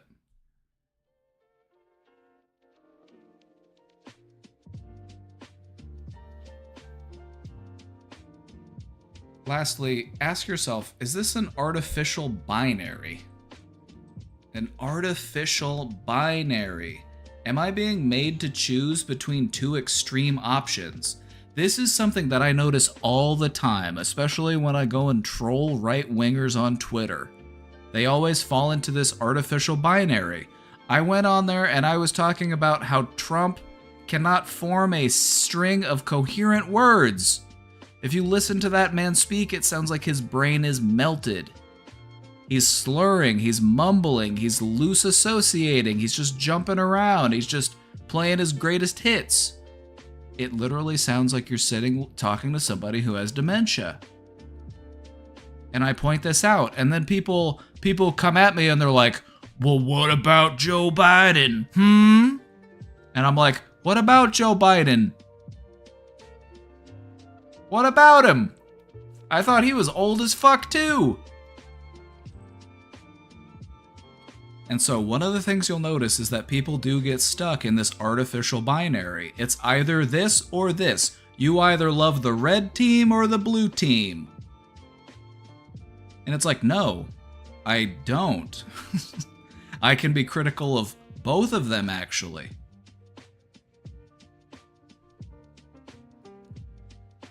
It makes a lot of sense why PSYOPs work whenever you consider that a large number of people take politics as seriously as they do sports. I'm a fan of the red team. My family's been a fan of the red team for generations, and so we're a red team household. Aren't they close to the same age? Yes! And they're both way too old. My view is that if you're over 75 years old, you should be retired. You should, like, society should take care of you. Like, maybe you can continue to work for yourself. Maybe you got little hobbies. Maybe you want to do some little crafts. You want to do some woodworking. You want to do some gardening. Awesome. I just feel like if you're 75 years old, the last thing that you should be thinking about is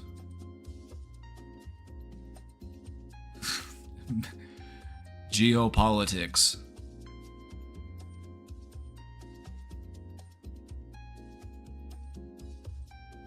Should absolutely be a maximum age for presidents and politicians. I agree. Absolutely, I agree.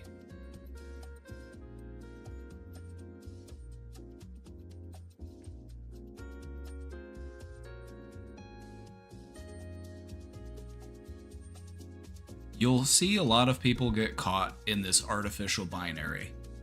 People are made to feel like they have to choose between two extreme options. Either you love Donald Trump or you are a communist. I've seen people promote that type of shit, and I'm just like, this is so brain dead. This is so fucking stupid.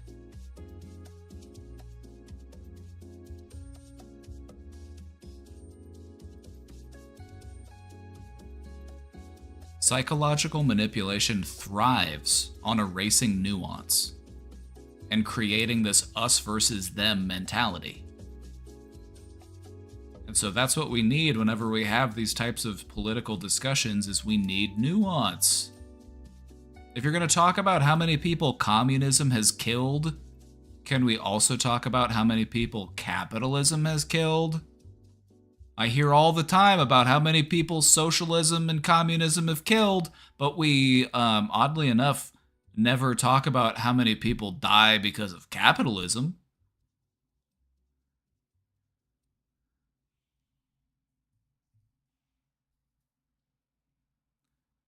And that's because when you're dealing with people who promote PSYOP narratives, they stick to the script. If you spend time online, what you'll notice is that it feels like a lot of these political grifters are all in the same group chat, and they all get, they get updated on, all right, this is what you need to post now. You need to post about this thing. Complain about the Odyssey movie. Say that it's woke. Complain about brown people. Complain about the LGBT. But what's really crazy is that if you go online, you will see all of these right-wing grifters that are essentially posting the same thing. So in some cases, it's basically the same post, like word for word. And it's always about the same shit. And I feel like that's a really clear example of a PSYOP that's going on right now. All of these, public figures. You've even got like washed up actors like Rob Schneider, Kevin Sorbo, Dean Cain, James Woods. Although it's not funny, but it's kind of funny, is that James Woods had to lock his Twitter account because he got outed for being for sexually assaulting a minor or something. Not funny, but the fact that he had to quit Twitter is funny. Because James Woods was one of the washed up actors who was just such a fucking right-wing grifter. He had 5 million followers on Twitter, and then he had allegations come out against him, and he had to lock his Twitter account. And I just think that's funny. Beavis? Oh my god, what are you doing on my keyboard? Beavis, no! No! What are you doing? How did you do that?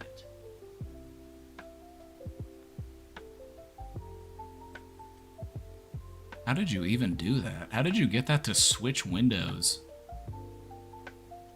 It's crazy.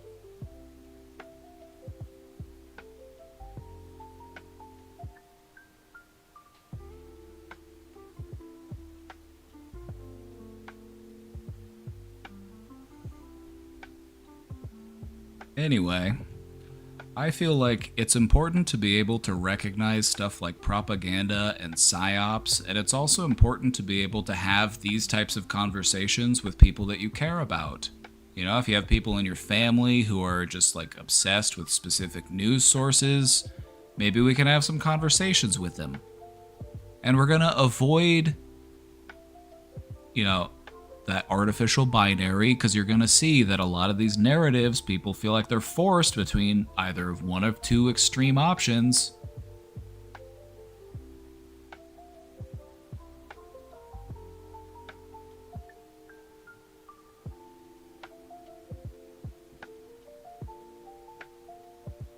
Oh yeah, Mitch McConnell, his brain is gelatin.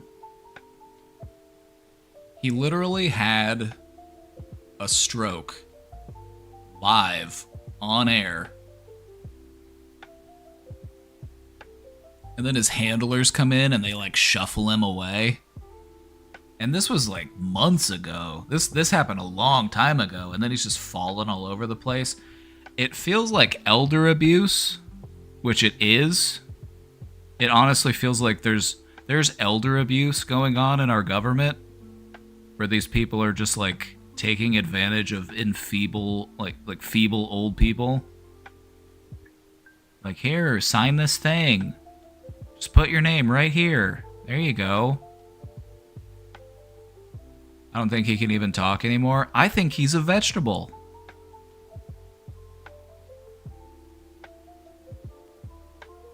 What's crazy, though, is we were all expecting Mitch McConnell, and we ended up getting Lindsey Graham?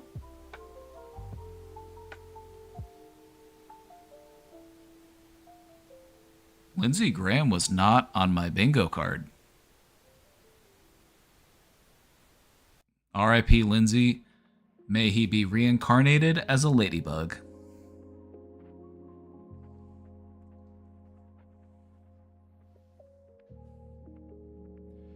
Yeah, Mitch McConnell, I think he's brain dead. I don't think we're ever gonna...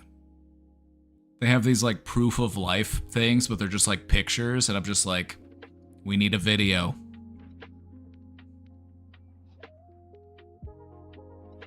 Definitely seems like they're delaying until August 3rd.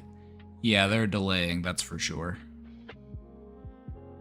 There is a benefit to him still being quote-unquote alive.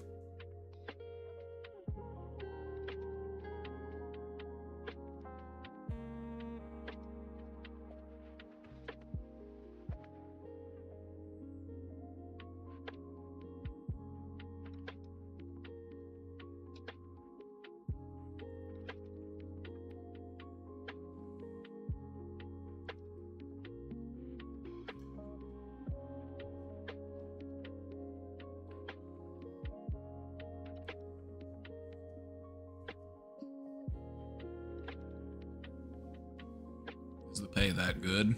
Yep. Yep.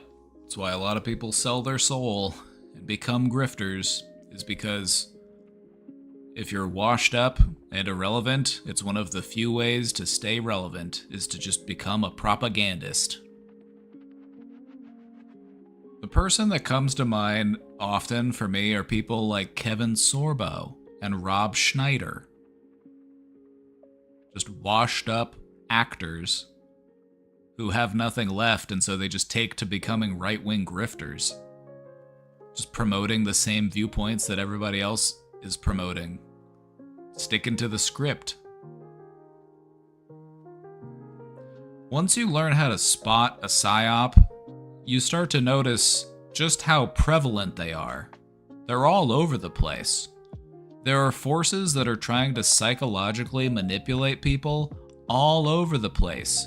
It's in the marketing, it's in the food we eat, it's in the media that we consume, it's in the news, it's in our movies. Dean Cain, exactly. Dean Cain, best known for playing Superman on TV. It's like, congratulations, Dean Cain, you're now officially the worst person to ever play Superman.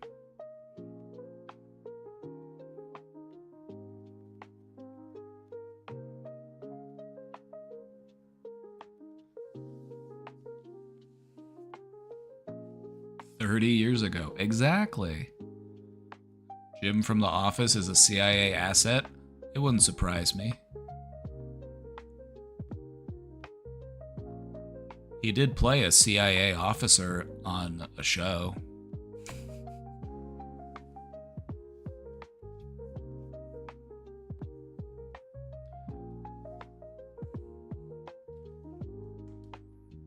No, we don't want Jim from The Office playing Jack Ryan.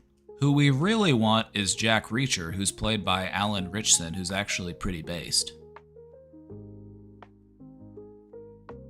If you want a better role model as an action hero, I recommend somebody like Alan Ritchson, because he's actually pretty based.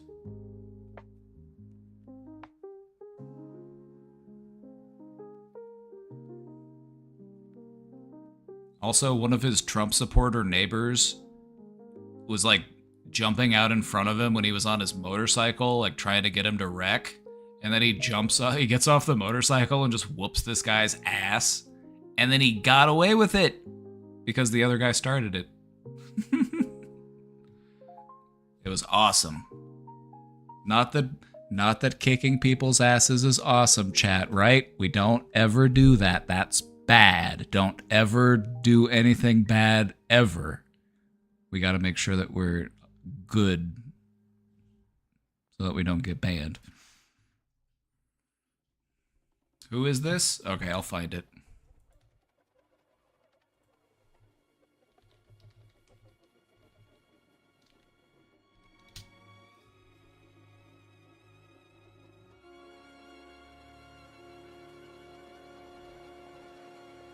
Alan Ritchson. He plays... is this guy.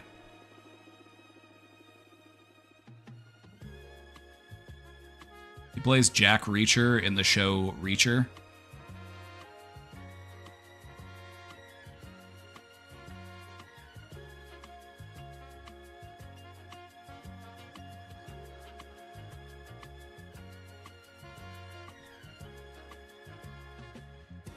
No, here, here's a little summary.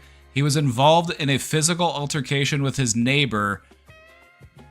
So the neighbor was complaining about Richardson riding his motorcycle around the neighborhood, and he was like jumping out in front of him and like trying to get him to wreck and stuff. And so they determined that Richardson acted in self-defense.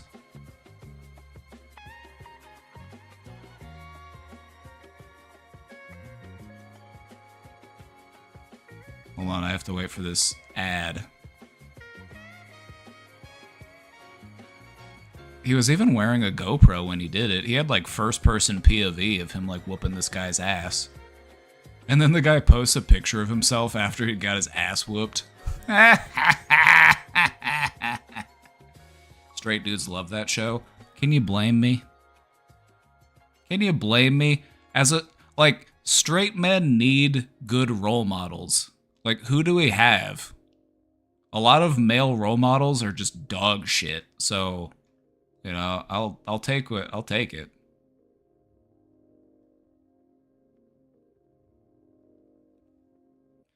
If you've never watched Reacher, it's basically just him going around and being big and just like beating up bad guys. It's awesome.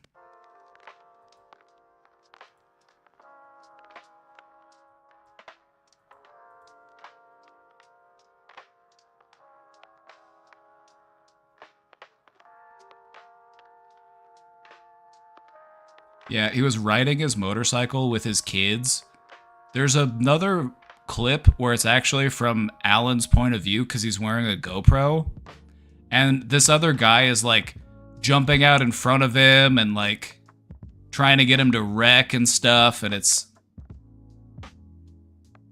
So he like hops off the motorcycle and just whips his ass.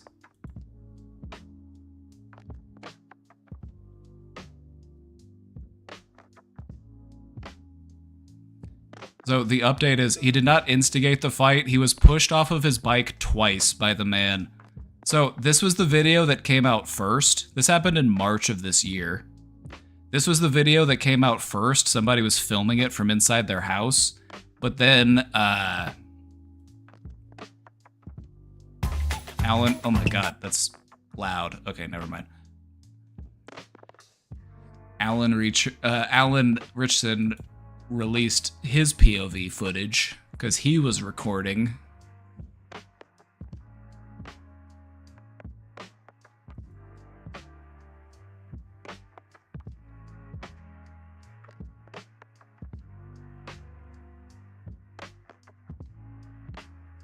Because when the original video came out, they're like, why is he beating up this guy? What happened? But then he released his video and they're like, oh, okay. And then he was exonerated.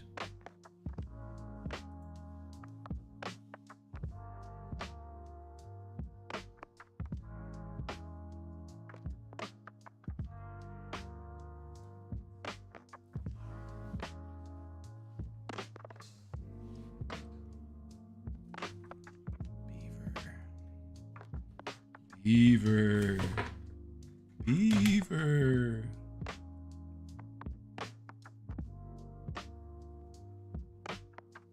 It's a big guy. Look at all this floof. Look at all this floof.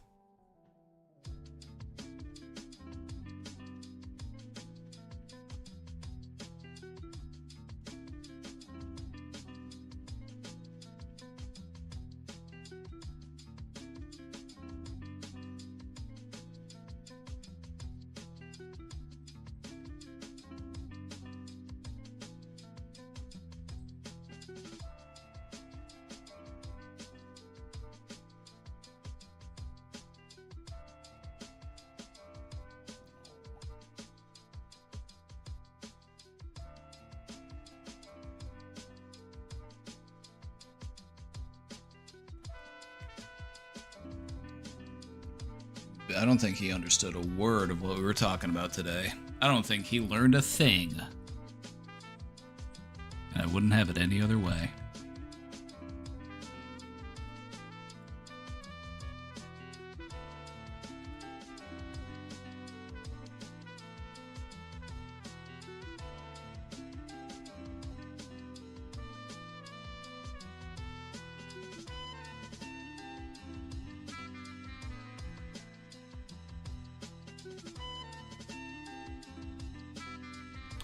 Beaver. You're so cute. Come here.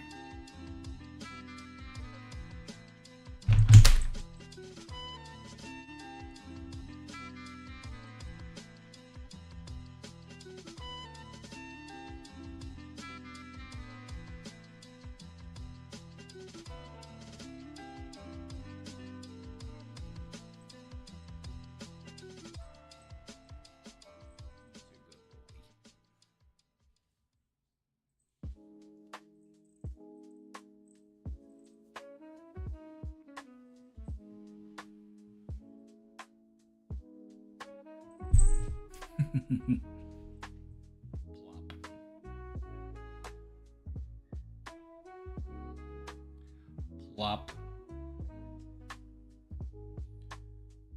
Chat, we've got the question box open. If anybody has any questions, if anybody's got any questions, wrapped up with our little presentation there. If anybody wants a copy of our slides, you can type !slides in the chat.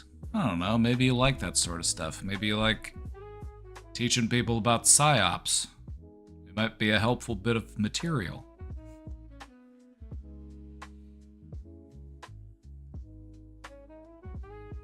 Anyway, we'll hang out for a little bit longer.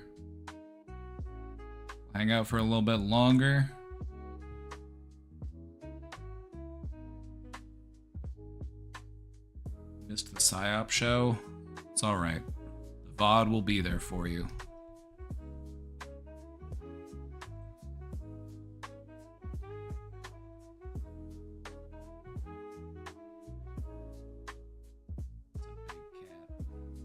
Beaver. Big.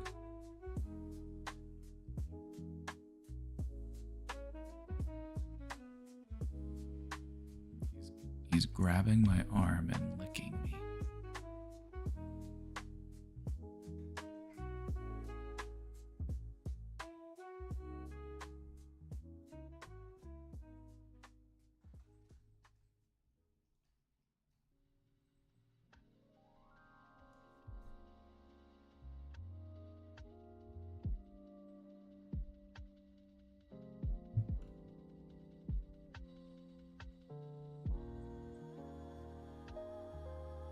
He's being gentle.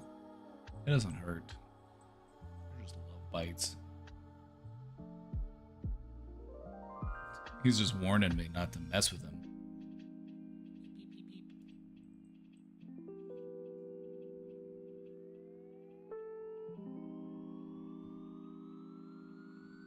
He's a sweet boy. Donations to this stream go to the Justice for Casey Fund? They sure do. Hey, don't eat my chain. What are you doing? He's trying to eat my chain. Stop it! Stop it! Beaver, don't do it.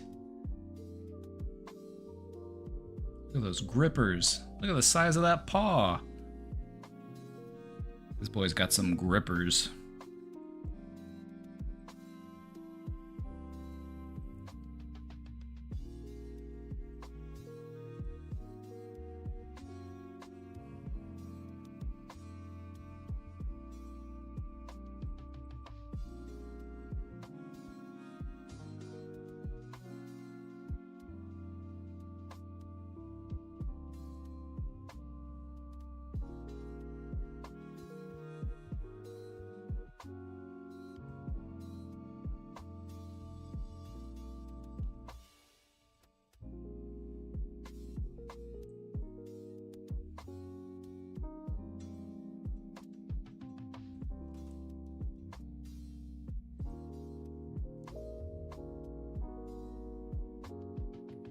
You need access when I click on the slides? Okay, let me check. I have to change the, okay.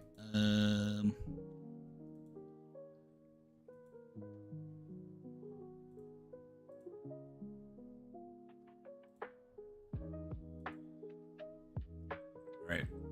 It should be good now.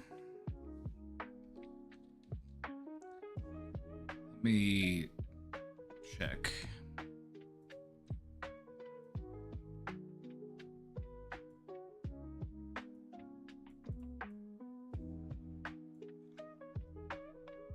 Yeah, it should be fine now. I forgot to make it so that general access.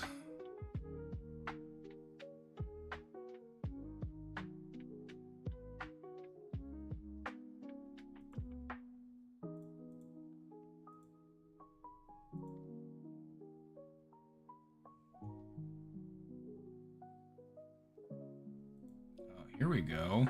This one's related to our topic of today. Do non-state PSYOPs always have an intended goal? No. Well, I guess if that... It matters whether or not you determine chaos to be an intended goal. I guess it could be considered an intended goal. There are people out there who are kind of like Joker mode. They just want to kind of see things get chaotic. They just want to watch the world burn. So I guess that is a goal, but it's not really a clearly defined goal.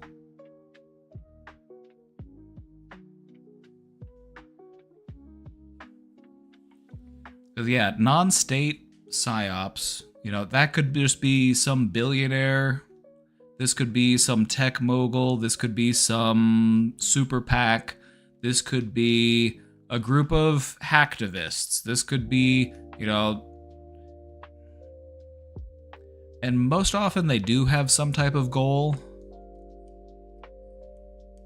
Sometimes that goal is to just spread chaos and confusion.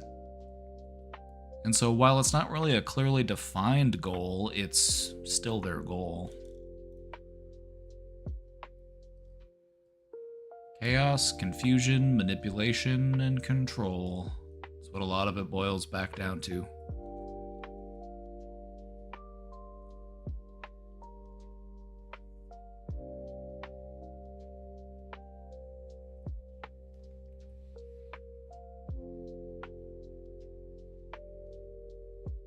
I think that lately, it's the non-state PSYOPs that you really have to worry about.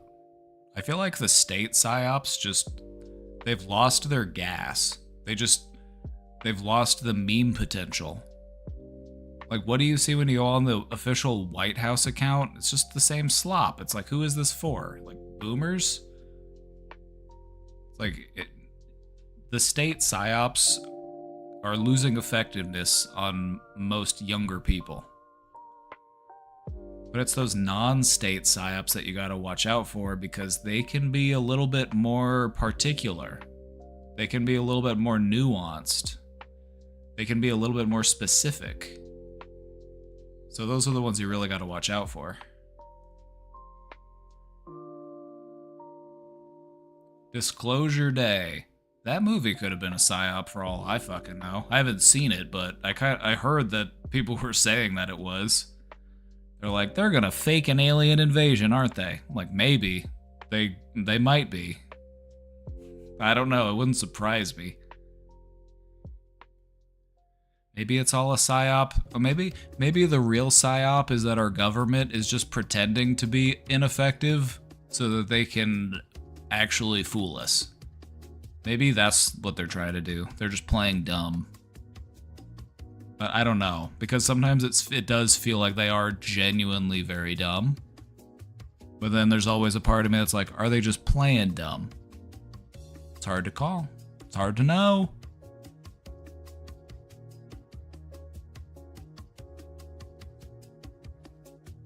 Benevolent deep state in that movie. Oh, okay, yeah. There's this idea that, yeah, there's these secret government organizations and don't worry, they're actually here to save you. They're here to help. The government's actually the good guys. The fact that nobody gave a fuck about the UFO files being released. Like, no, people don't want to talk about UFOs. We would rather talk about how the president is a child predator. And our tax dollars are going towards killing people.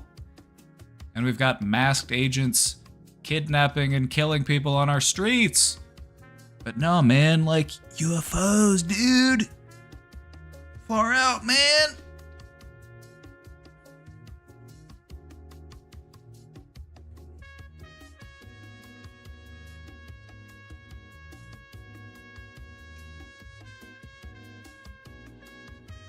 You remember the Panama Papers?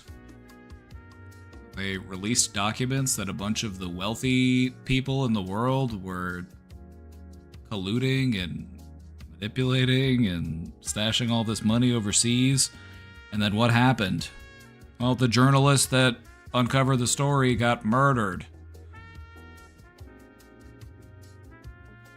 I feel like non-state actors are the ones you really have to watch out for, because a lot of these non-state actors are actually powerful enough to influence the state actors.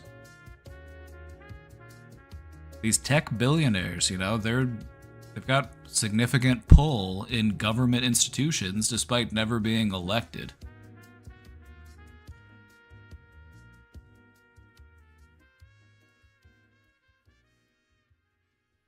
My sister's dog is addicted to fetch.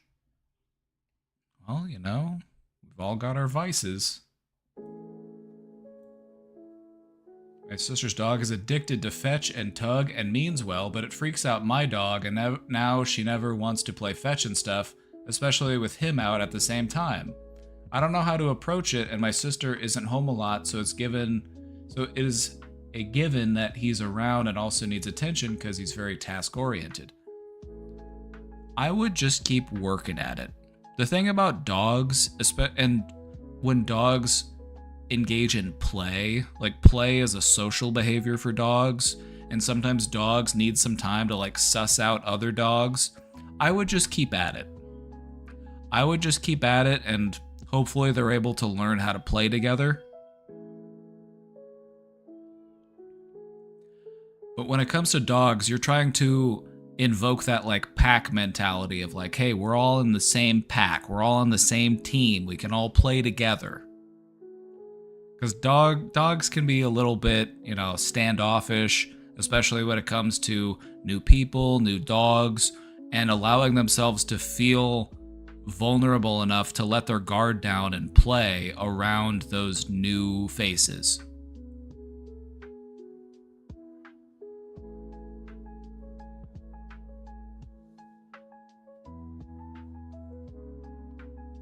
So I would say if the other dog wants to play fetch with them, and then keep inviting your dog to play fetch. Just keep inviting, and then they'll feel like they're missing out, and they'll want to play too. It's just acclimation. I'm a bit dog-brained. I respect that. I'm a bit cat-brained, I think. I just want to sleep for 18 hours a day.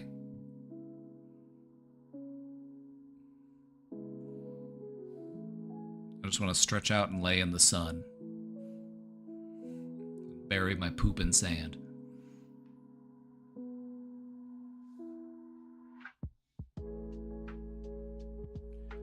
But yeah, I would just say, just keep taking the dogs out together. And whenever you're playing with the dogs, try to include both of them.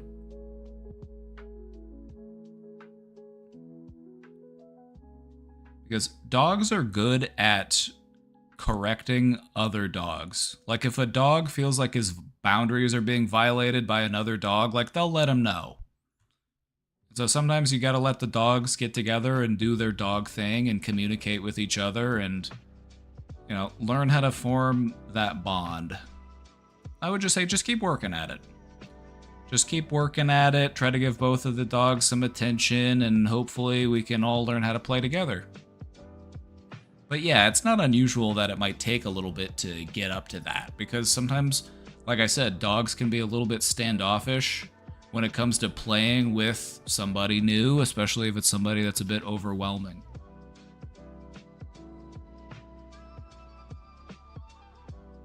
But dogs are pretty good at adapting, especially when this face is familiar.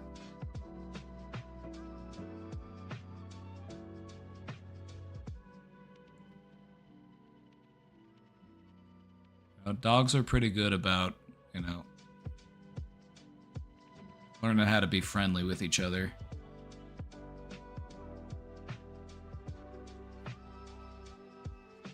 sometimes you'll notice like older dogs will be a little bit impatient when it comes to younger dogs, especially if they're very rambunctious. And so the older dog will sometimes correct the younger dog by raising its hackles, showing its teeth, growling. You know, obviously you don't want the dogs to fight, so if things get too agitated, you do want to separate the dogs. But dogs give a lot of warning, usually, before they go into fight mode. They are pretty clear with, like, giving warnings before they start fighting.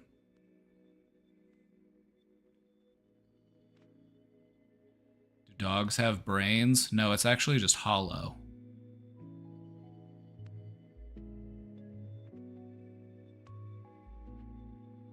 It's actually just a solid chunk of bone with a little... It's got little perforations in it. It's very porous, you know, kind of like a sponge. If you knock on it, it goes thunk thunk thunk thunk thunk.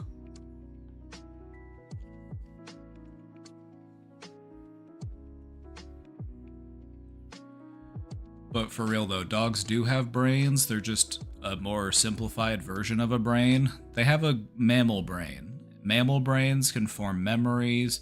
Mammal brains experience emotions. It's something that makes us different from lizards, is our ability to learn and remember and feel emotions. Dogs can do all that stuff.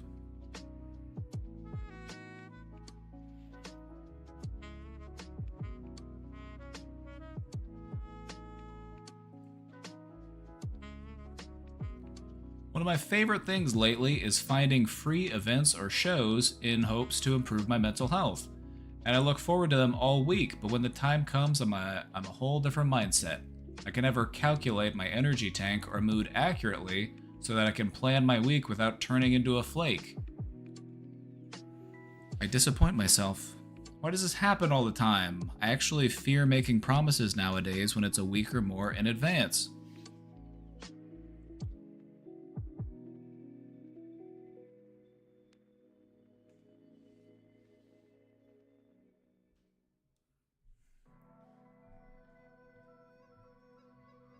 The way that I view this type of challenge is to try to find the reward from doing the thing, but in a little bit of a different way than you might normally imagine the reward for doing that thing. So let me explain. When it comes to going out and doing stuff, and you feel like I gotta go out and do stuff, and you're trying to convince yourself to do it, and so you're thinking about how much fun you'll have, you're thinking about how, you know, you're thinking about the event itself, and you're trying to use that as the reward. What I find to be helpful is to instead just look a little bit beyond that. Instead of trying to convince yourself by thinking about how much fun you'll have doing the thing, think about how it would feel sitting where you're at right now, having already done the thing. Like you just got back from it, or it's the next day and you're back home. How would it feel to have done that thing? My logic behind this is that it's easier to imagine a future feeling if you can keep as many of the variables consistent with how you're feeling right now. So instead of trying to envision a positive emotion in a different setting, we are just trying to envision a positive emotion in this setting, just in a different part of time.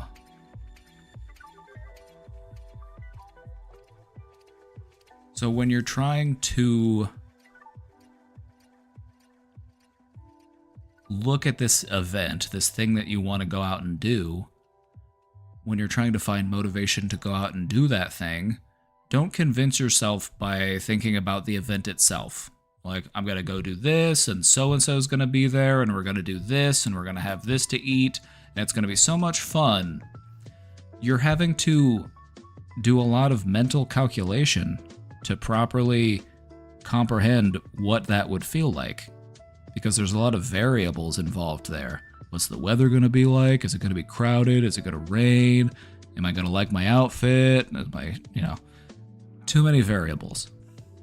Instead, think about how it would feel sitting where you're at right now and you already did the thing. It'd probably feel pretty good. Probably feel pretty accomplished. You'd probably feel glad that you did it.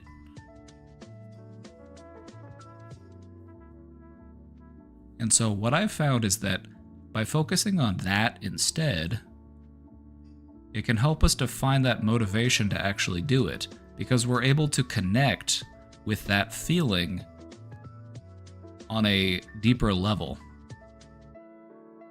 Does that make sense? We're essentially trying to look forward and find the reward, but instead of looking at the situation itself, we're trying to find the reward as it exists in a situation that is similar to the one we're already in, so that it saves on processing power and we can get a clearer picture. Does that make sense?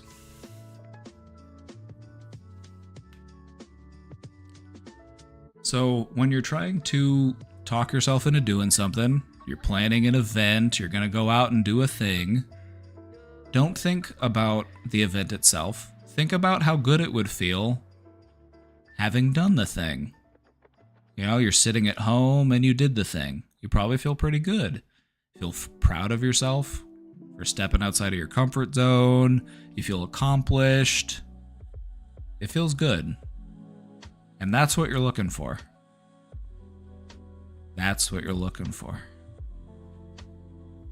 And so try to use that as your anchor.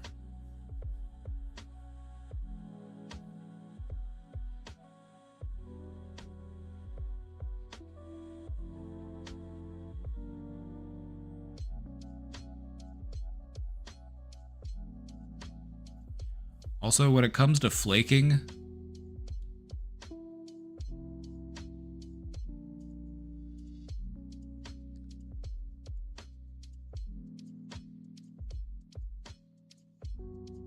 just try to say yes. Even if there's part of you that's just like, I should stay home, I shouldn't go, I should flake.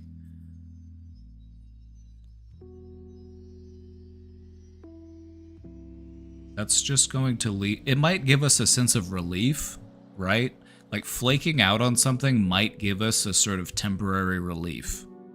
Because I feel like, well, I don't have to worry about going and doing the thing, and I don't have to worry about all this stuff. But it comes at a cost. It might feel like relief in the moment, but in the long term, it generates regret. It generates disappointment.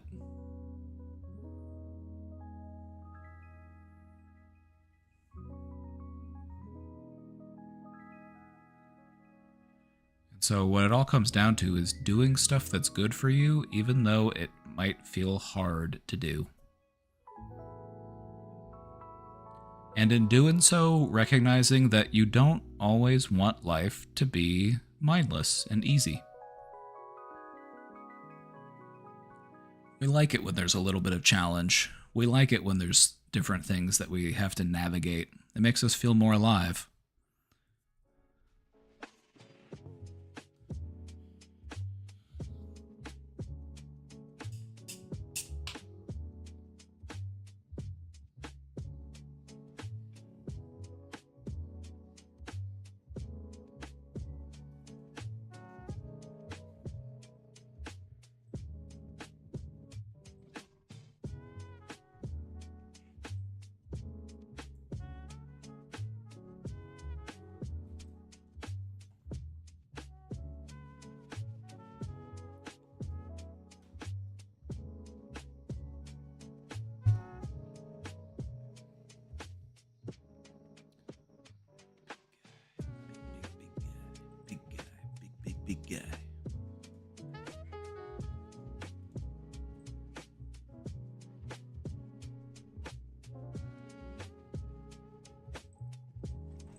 catnip on him. Oh, he's got catnip, actually.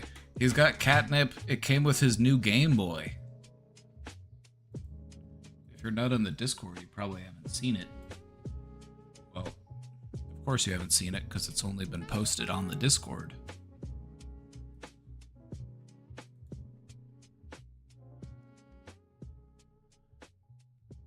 I got him a Game Boy.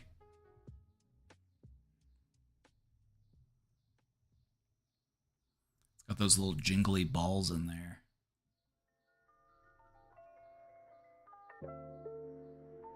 Is it on a toilet? No, this is a cat seat. He's on a cat. He's sitting in a cat chair. It's attached to Casey's desk. He likes to sit in his cat chair next to her when she's on the computer.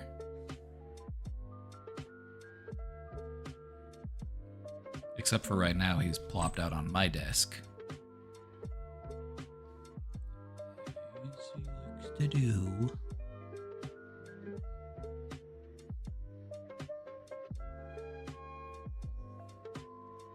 He's so fluffy. Look at this. Look at all this fluff.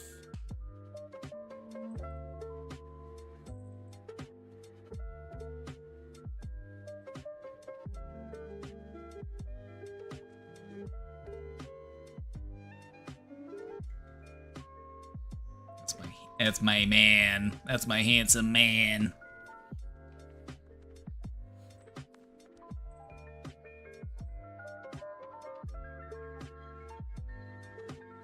Yeah, I got him a Game Boy.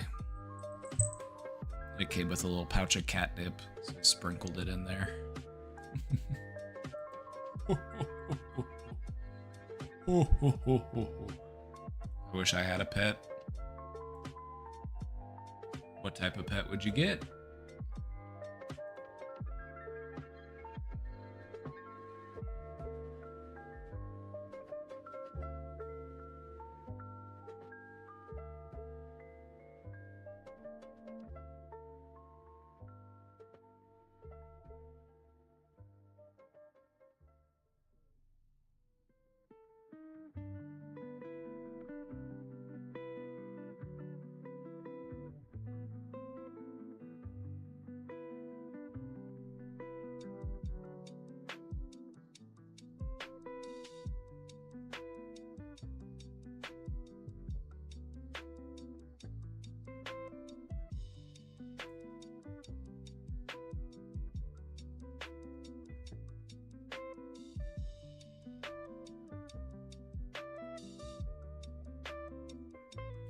I like to have a dog, but they are a chore. You might want to look into, if you just like dogs, being around dogs. A lot of animal shelters need volunteers, and one of the things that they have you do is to help socialize animals so that they can become more fit for adoption. Dogs, cats, they need to, get accustomed to spending time around people, and that's something that they'll have volunteers do. Can you smoke weed with high cholesterol? I don't know if you know the answer. That's a good question.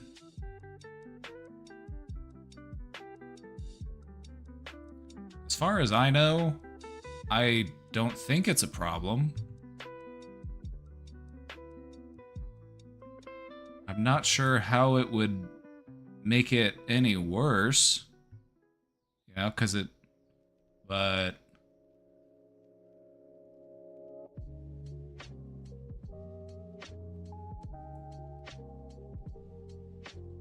I'm not a doctor, so I don't know.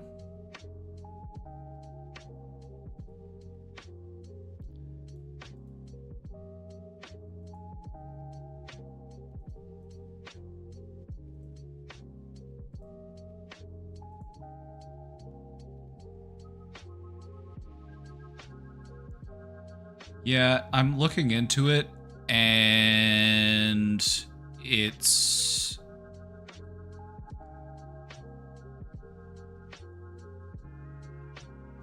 inconsistent. Like, If anything, the real risk is just the fact that you're smoking. Like, it wouldn't really matter if it was weed or tobacco, just like it's just the smoke that bothers you.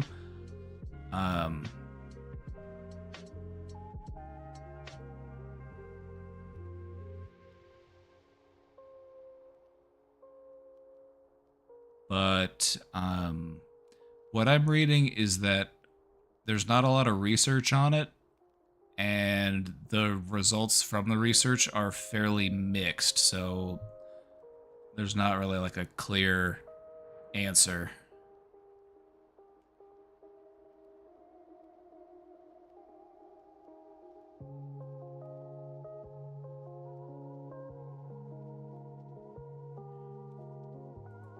So there's like this weird study. Hold on. I'm curious now. They did this study at Stanford.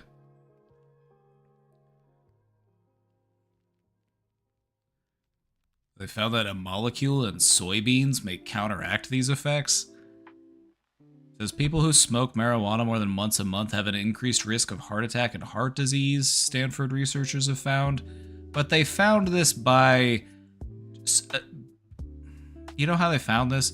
They found this by special breeding a mouse that had high cholesterol and then making it inhale weed smoke.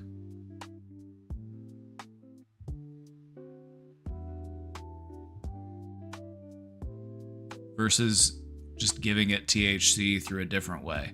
So it had more to do with the smoke than it did with the THC, is what I am gathering from this.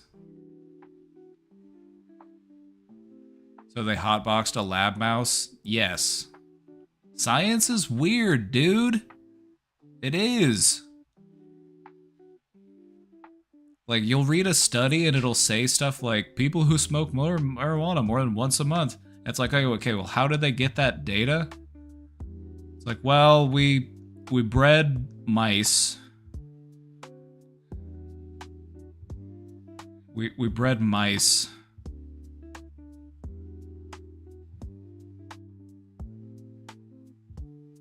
It says laboratory mice bred to have high cholesterol levels and fed a high-fat diet developed significantly larger atherosclerosis plaques when injected with THC at levels comparable to smoking one marijuana cigarette per day, then did control animals. So I guess it was just the THC. I thought they were hotboxing them for a sec. I misread that. They were injecting THC into them.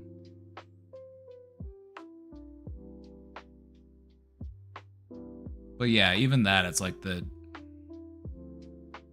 You'll be able to find studies that say it's bad for you. You'll be able to find studies that say it's good for you. It's like, so, I don't know. I would just talk to your doctor and see what they say, because they'll know better than me.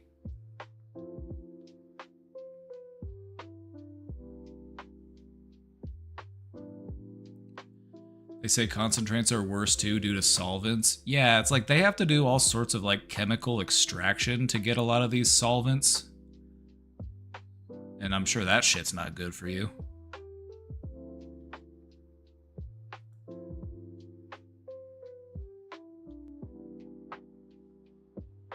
Also, one joint is big for a rat, right? Like, now that I'm thinking about it, so you're telling me they injected it with enough THC that's in one marijuana cigarette, which I love that they call it a marijuana cigarette when they're trying to be scientific. I'm like, that would be like me smoking a joint the size of my fucking arm, dude. Like, maybe that amount of weed is just too much for anybody to smoke in a day.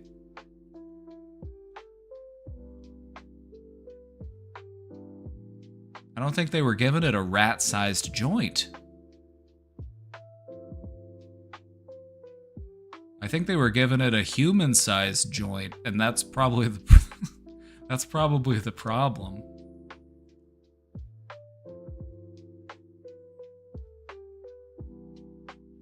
This was way too much for one little mouse.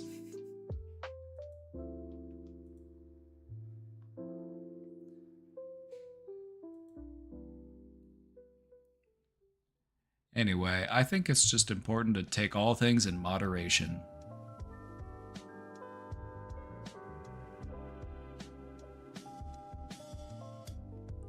Maybe it was a mouse-sized marijuana cigarette. I doubt it.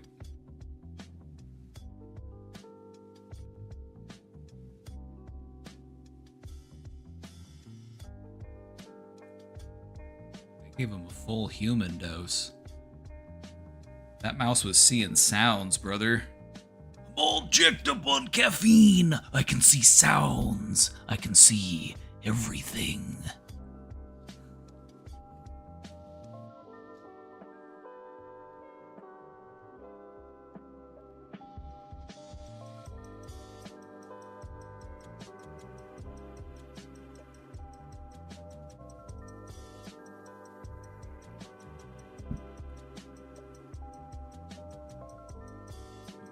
You're so handsome.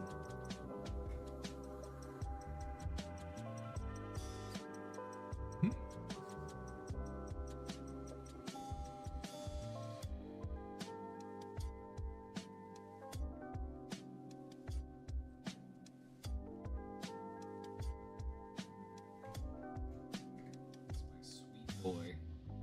My sweet boy. I apologize if I asked this already. I forgot whether I mentioned it in this chat.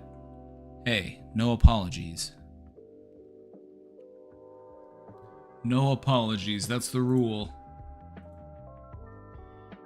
It's been a while. It's been a while since I've had to bonk somebody for apologizing.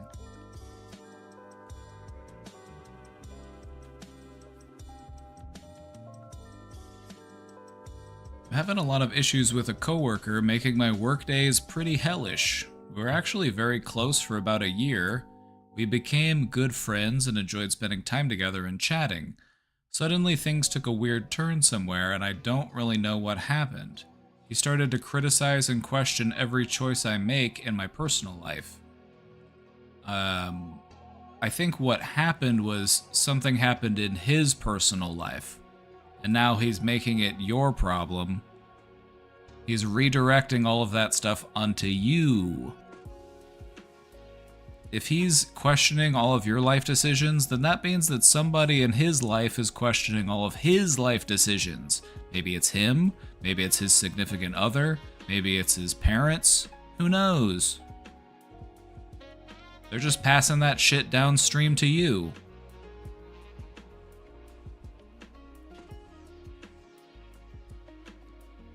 Telling me you should do this or that and acting like an authority on everything I do or feel. I'm no contact with my parents, and upon hearing this, he basically launched into a huge sob scenario about if my parents got sick and died, how bad I would feel.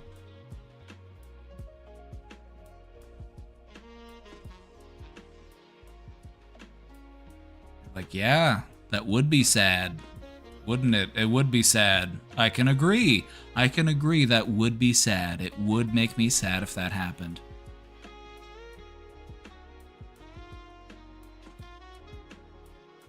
So I should forgive them and make amends. My favorite way to respond to people like this is to just say, I appreciate the input.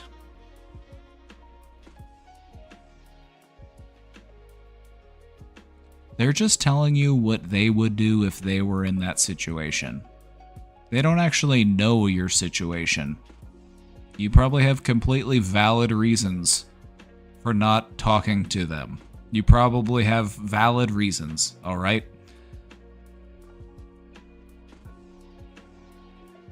And so he's just putting himself in your position. He's not even imagining your parents, he's imagining his own parents. And he's just thinking about what he would do if he was in a situation. But he doesn't really know your situation, so for him to make these sorts of calls is unsolicited and uninformed. And so what I like to do is just say, I appreciate the input. I'll take that into consideration.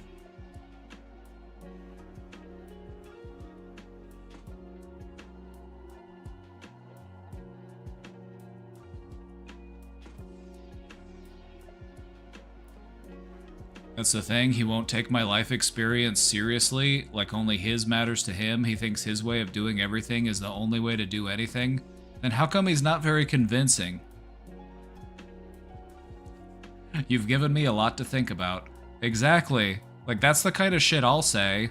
Is like, I don't want to sit here and argue this with you because I'm just trying to work. So I'm just gonna be like, wow, yeah, you're right. You've given me a lot to think about. Just so that they feel like they did a good thing. Because at the end of the day, that's what he's trying to do, even though it's really annoying. He's just trying to feel like he did a good thing. He's like, oh no, this person has a bad relationship with their parents. Maybe I can fix that. Maybe I can be a good guy. Maybe I can do a good thing. Maybe I can make the world a better place. He doesn't know your business. I just don't want him to think he's right, though, TBH. What's the harm in it? If it gets him off your back, what's the harm in it? Does he need to know that he's wrong? Like, no, you listen here, brother. You need to be wrong. You need to know you're wrong.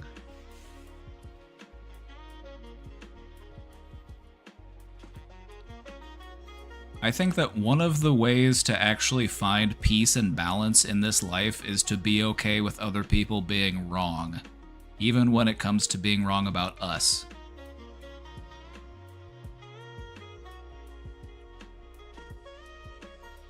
I guess I just want him to reflect a little on how he treats people. Then there's a way to do that. Hold on, I'm gonna read forward in the question a little bit, and then we'll circle back to that. How do you talk to somebody like this? He doesn't know a thing about he doesn't know a thing about my parents or how I was raised. Exactly. For all he knows, like, you could have been the victim of horrific abuse. You could have been the victim of horrific abuse. And it's really shitty to go to somebody who's survived horrific abuse. I'm not saying you did. I'm just saying it's possible. But to go to somebody who's been abused and be like, you need to forgive your abuser, actually. You need to forgive them and let them back into your life because you're going to regret not doing it. It's like, that's fucked up to do to somebody. Especially when you don't know.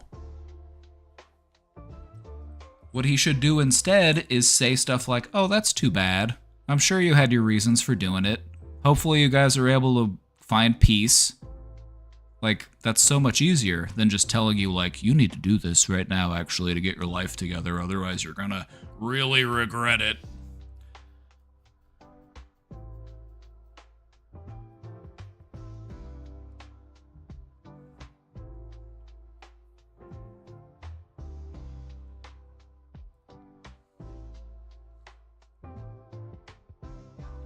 I was recently looking for a house, and he kept telling me what my priorities should be when looking, telling me that my own priorities were incorrect.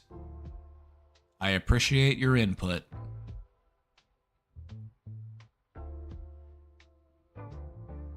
I appreciate your input. It's a way to tell somebody, thank you for your contribution. It's not you saying, that's a good idea.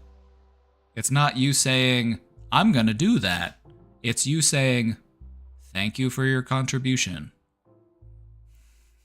You've given me a lot to think about. They will interpret that as a win, and that's okay. There's an art to dealing with annoying people.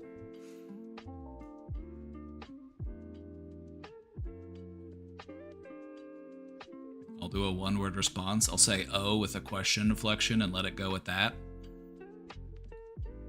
You could even follow that up with "oh." What makes you say that?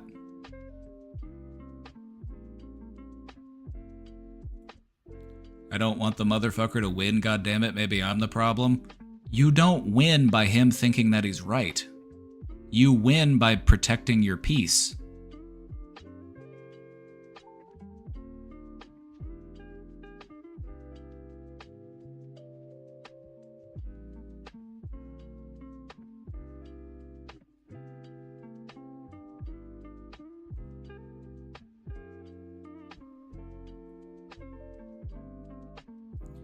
find it completely insufferable to be around him anymore. It's like as soon as it got to a point of vulnerability between us, he needed to exert some kind of power over me. He wanted to feel useful. He wanted to feel helpful, even though he's being really annoying about it. And people will do that. People will offer you unsolicited advice. And it's always going to be annoying. But it's up to us to figure out how we handle that. Is it okay to just be like, yeah, thanks. Thank you.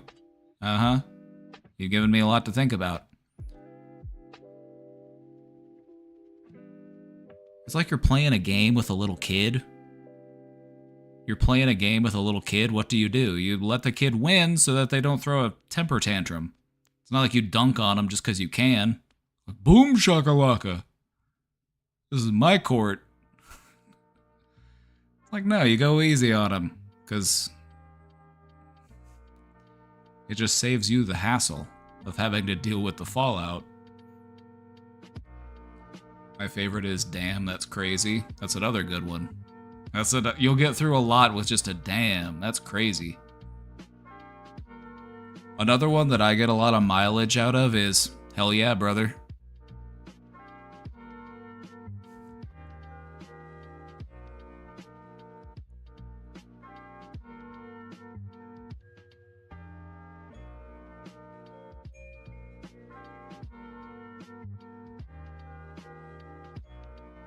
Oh, wow. That's another good one. Oh, wow. Okay. Like, him thinking that he wins is not the same thing as him actually winning. Him actually winning would be you following his advice and doing what he tells you to do. But him thinking that he wins isn't the same thing as him actually winning. But it does save you some of the stress of, you know,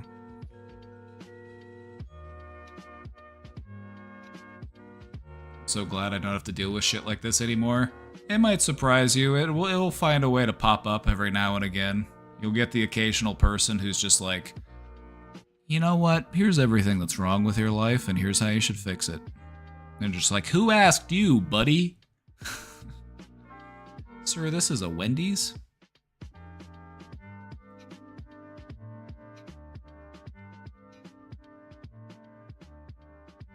He also keeps trying to force doing my work with AI. We are equals, he is not my manager, and won't take no for an answer.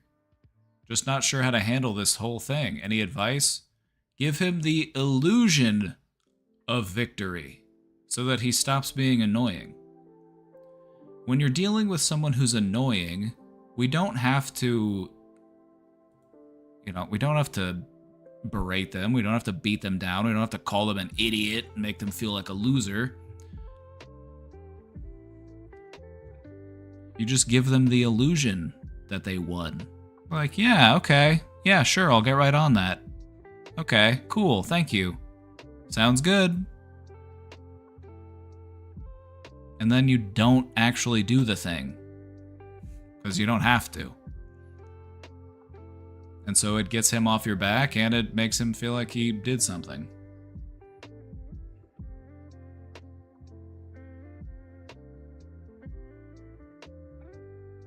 I once told him I didn't ask for his opinion, and he got his back all up about it. At the end of the day, this guy just wants to feel useful. He just wants to feel like he's helping you. That's it.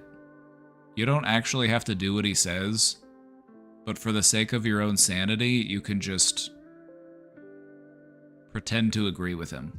Just be like, sure thing, buddy. I appreciate the input. I'll take that into consideration. You've given me a lot to think about.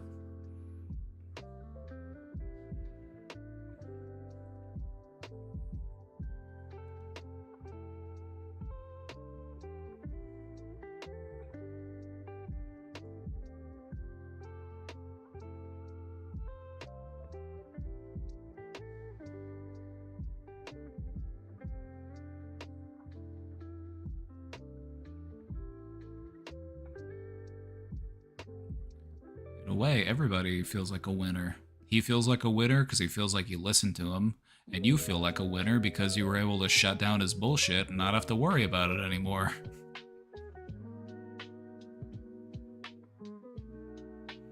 I just want him to know other human beings have a different life experience and different values than his, and that won't get through his thick skull. Well, maybe you're not the person who's meant to teach him that lesson. Maybe he learns that lesson from somebody else. It's not your job to teach him that lesson.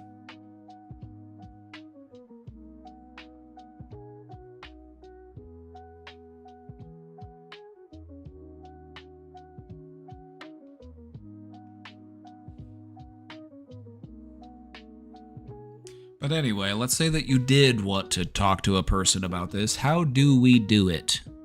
We do it by asking them questions to get to reflect on their beliefs.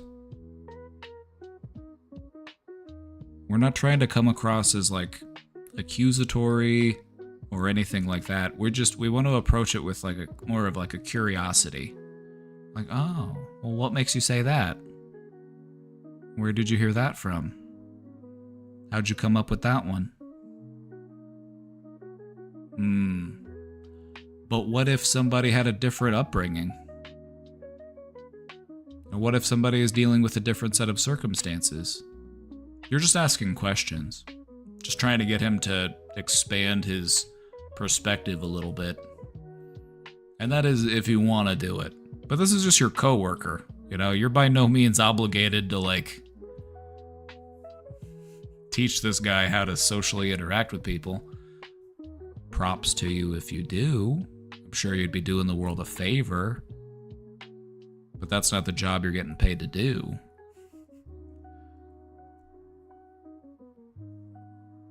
It just sucks that the friendship is gone now because he decided to be a dickhead all of a sudden.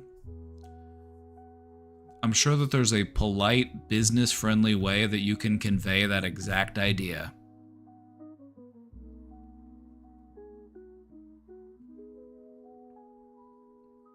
Let's think about it. Let's workshop it a little bit. How do you let somebody know that they used to be way more fun before they started being a dick, and you wish that they were fun again? You know, I feel like we had more fun at work whenever we...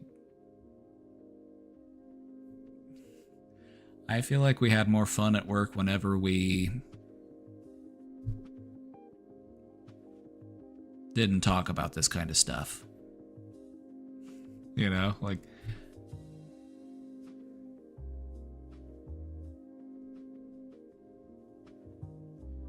Taking a conspiracy theory elective class? Now that sounds fun.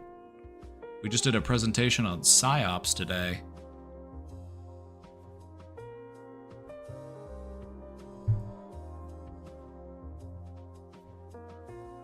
Everybody who attended today's lecture, you get credit towards your brain domain degree here at Brain Domain University.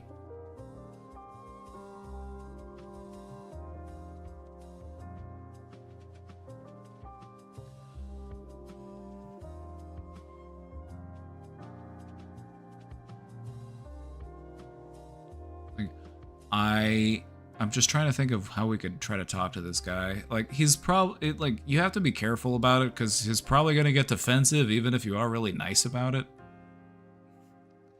'Cause people will do that. You know, you're trying to be like, hey, can we not talk about that? And they're like, oh, I don't get to talk about whatever I want to? I can't just offer you unsolicited advice about personal stuff going on in your life that I have no idea about? Oh, but what about my First Amendment rights? What about my freedom of speech? Ugh.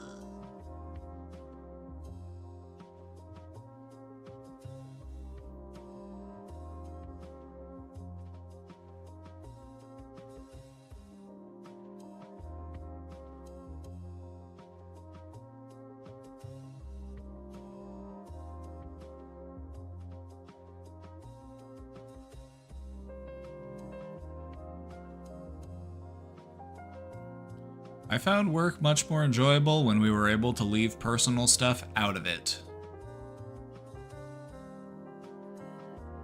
What I'm thinking is don't even make it about him, just make it about us. I found it more fun at work whenever we were able to leave personal stuff out.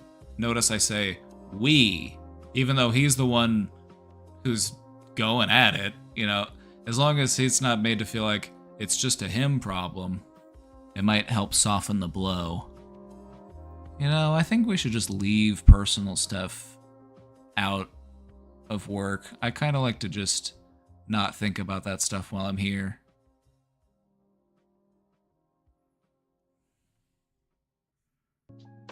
I prefer to just think about work stuff when I'm here, so I'd appreciate it if we were able to just focus on that instead.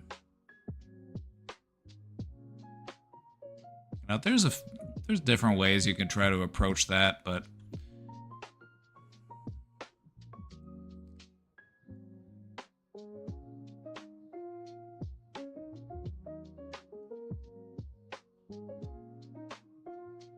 it's very diplomatic. That's what we're aiming for. We're aiming to be diplomatic. The thing is, I talk extensively with another nice and kind coworker about personal stuff at the cubicle directly across from his, LOL. Oh, this adds another layer to it. This adds another layer. So he sees you doing that with another person. He wants to be able to do that too.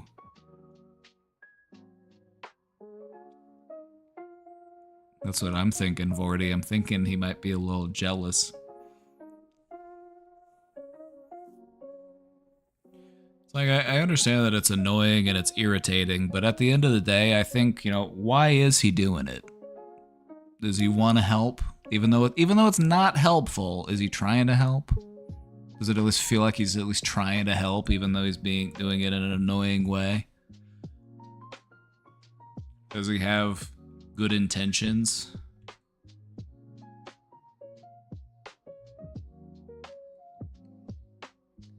I think it's important to remember that just because a person can be annoying doesn't mean that that person is evil.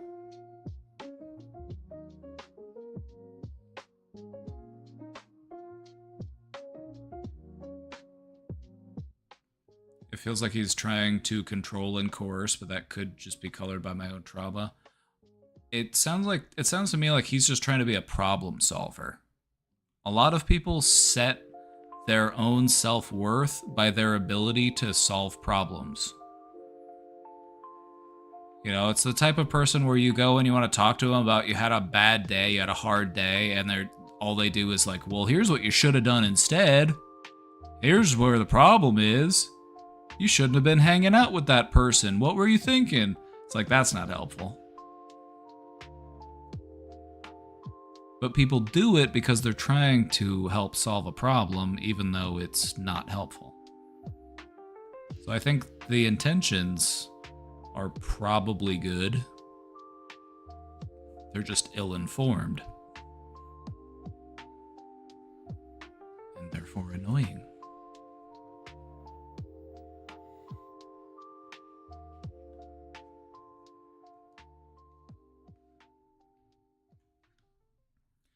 I've been feeling so down lately, just feeling dragged down and sinking feeling throughout the day. I think there are too many things that have been weighing on me, and I'm not sure how to resolve that on my own. Here's the thing. You don't. You don't do it on your own. You're not supposed to do it on your own. Nobody's asking you to do it on your own. None of us does it all alone.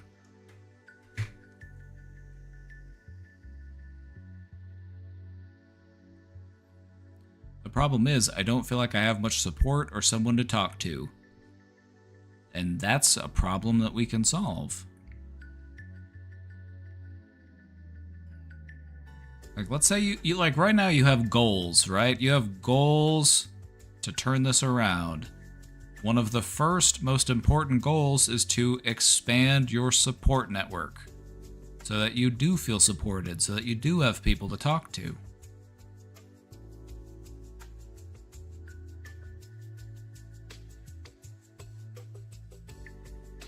I've been struggling to eat enough and even move my body around the house.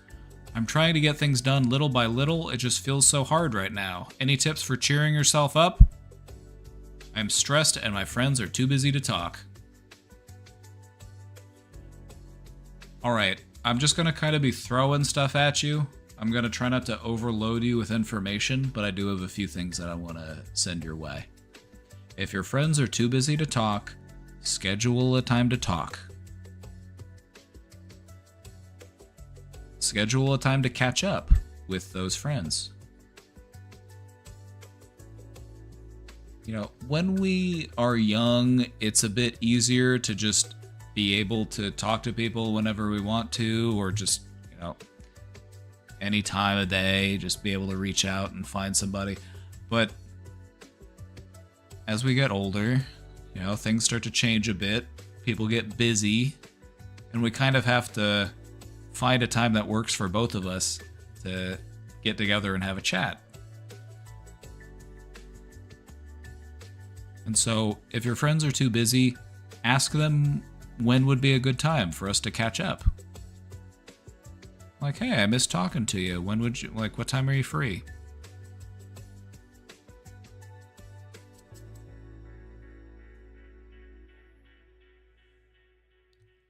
So that's one part of it. Let's keep going. I'm trying to get things done little by little, and it feels so hard right now. Yes. It does. It feels like a real slog. You know, it feels like you're having to wade through Jello. Everything just feels dragged down and heavy. And that's because that's what depression does to us. It makes life feel thick and heavy, cloudy. But the important thing is that you're still moving. Because that's how you get through it, is by continuing to move, continuing to do, to reach out and to connect.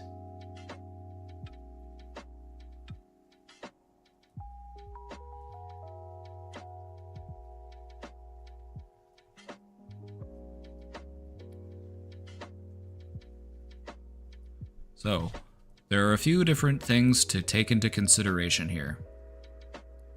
First off, let's start with the needs of the body.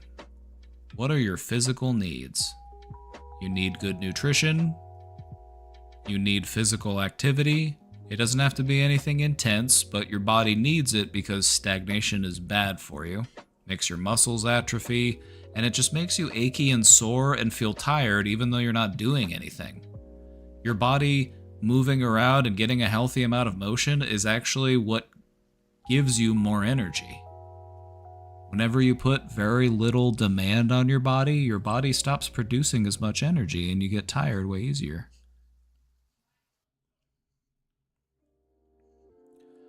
And so, let's make sure that we're eating properly. Even if we're struggling to eat, figure out how much you need to eat and try to hit that goal every day. Even if you're not hungry, you know, you need that proper nutrition. So just make sure you're eating those healthy meals and getting enough food, because that will make you feel bad too, that improper nutrition. Make sure you're drinking enough water.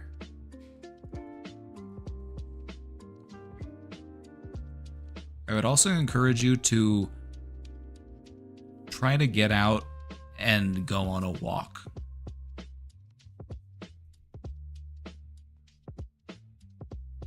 What you might find is that even just a slight change in scenery or being up and being in motion, it will help you to process your thoughts in a different way. Instead of just sitting with them, mulling over them, ruminating over them, thoughts feel different when we're in motion. Whenever I think about stuff while I'm walking around, it makes me feel like I'm thinking in such a way where I am thinking through whatever it is that I'm thinking about. instead of getting stuck in it. Because my body is in motion, it helps my mind to feel like it's in motion too.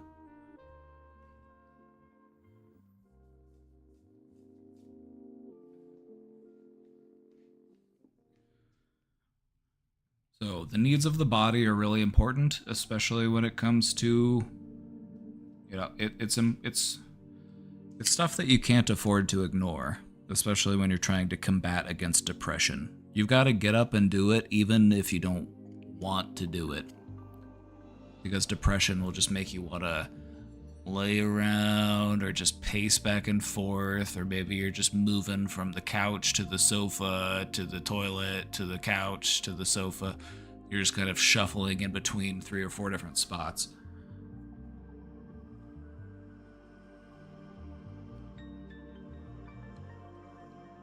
We also want to take care of the needs of the mind. The mind likes variety, and if we're stuck in a similar routine every day, things can get a little gray, things can get a little mundane. And so, keep learning. What are some things that you're interested in? What are some things that you've always wanted to learn about, or skills that you've always wanted to learn how to do? Learning is a great tool to combat depression.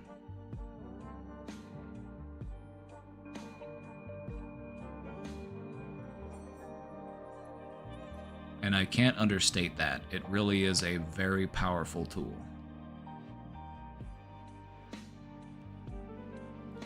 Gratitude is also a very powerful tool when it comes to cultivating joy. It helps us to rewire our brain to think more about the things that bring us joy and to dwell less on the things that are making us miserable. So, what are some of the things in your life that you are grateful for? You have friends. Even though you might not talk to them as often as you like to, you still have them. What are some other things that you're grateful for?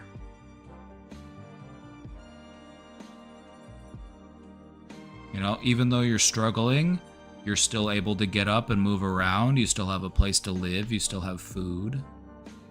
These are things to be grateful for.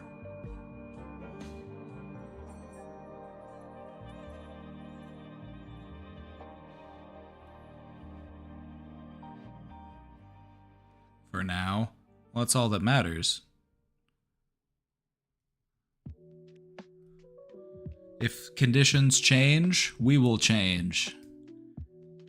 But right now, things are okay. And it's okay to recognize that. May things change in the future? Sure, who knows? But for right now,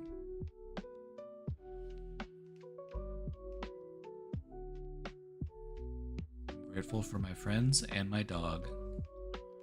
You know what I'm grateful for?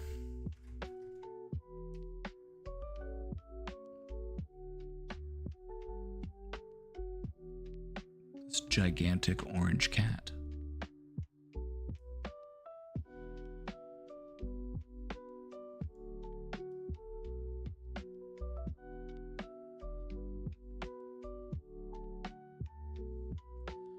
I'm always thinking about next week. I guess that's a me thing. It's not just a you thing, because lots of people will do that. Lots of people, they're focused about what could potentially happen, what hypothetical, difficult situation could come up that I need to worry about. But what you'll come to find in life is that joy lives in the moment. Joy exists in the moment in which you experience it. Joy does not live in the past. Joy does not live in the future. Joy exists in the here and now. And as long as our thoughts are pulled away from the here and now, they are pulled away from joy.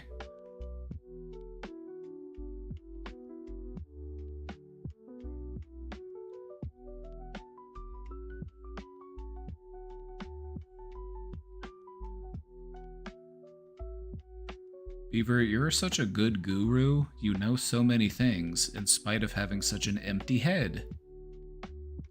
He says that having an empty head is a great way to find inner peace.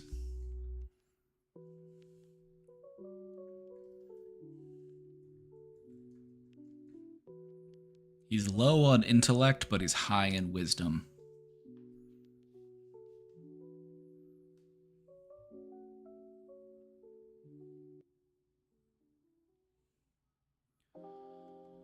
One more thing for you. One more thing for you, questioner. We've talked a bit about the needs of the body and the needs of the mind. There's one other aspect that I think is important to consider when it comes to our wellness, and that is the needs of the spirit. Now, when I say spirit, I don't mean anything mystical. I don't mean anything supernatural. I mean spirit as it manifests in connection, as it comes in, it's about believing in something that's bigger than you. And this doesn't have to be a higher power. This could be an organization. This could be a volunteer group. This could be a political movement. This could be something that you are passionate about, where you come together with other people and you do something that is bigger than any of you could have done all on your own. That is a spiritual need.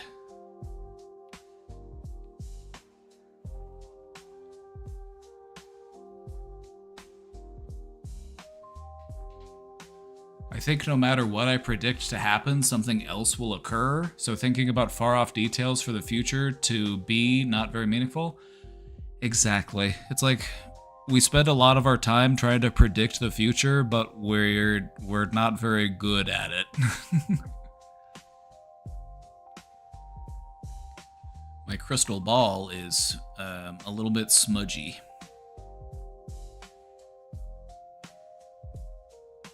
How's your Friday? I'm thriving. Look at this. Just look at that. Wow. Wow.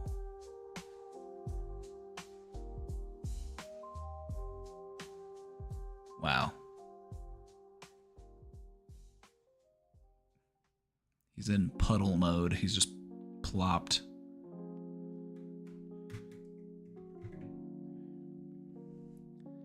Except for Mike from PA, he's always predicting the future. He has good pattern recognition. He's got good pattern recognition.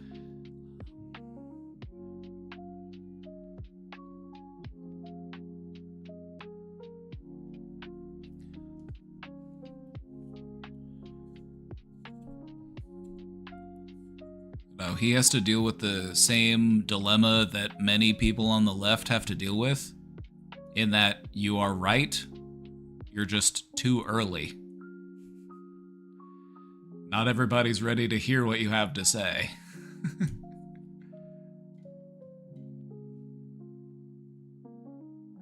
It's almost like a monkey paw wish. Like, I wish I was right about everything. Okay, the monkey paw curls. You will be right about everything, but you will also be too early.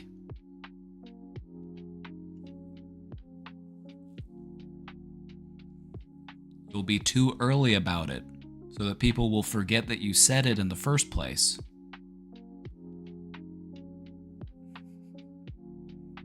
Or if they do hear you say it, they will discard what you have to say because they don't want to hear it.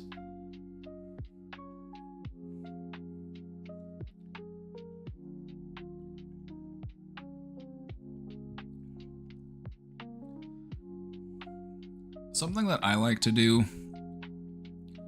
is I like to try to meet people where they're at, because it helps me to be more persuasive. Depending on who you're talking to, depending on what their beliefs are, you want to shift your approach so that you can actually get your point across. You have to find, where you can meet this person at.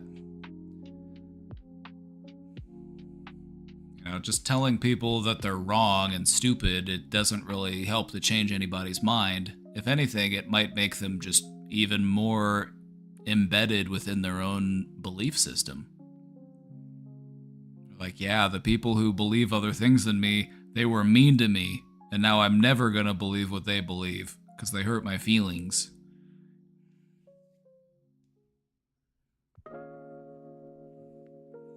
I've been trying to become a better chud whisperer. You know, somebody's got to help to deprogram these chuds. I consider it a sacred duty. Duty.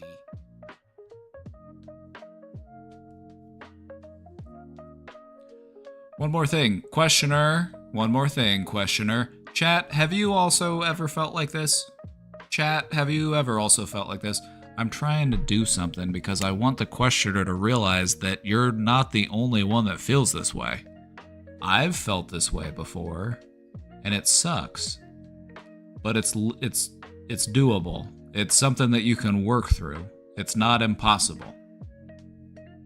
But having people to help light the way, having people to help cheer you on, helping people to help gas you up, it can make a world of difference. So I'm trying to gas you up. Try to take some time to do something nice to yourself today. A little bit of good self-care. Even if it's just taking a shower, clearing off your desk, throwing away some empty Coke cans, doing a little tidying, because you deserve it.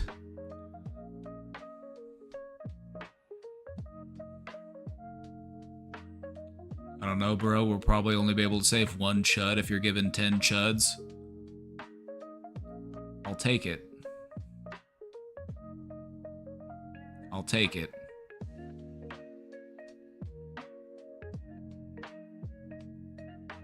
It's a good place to start, exactly. That's a good place to start.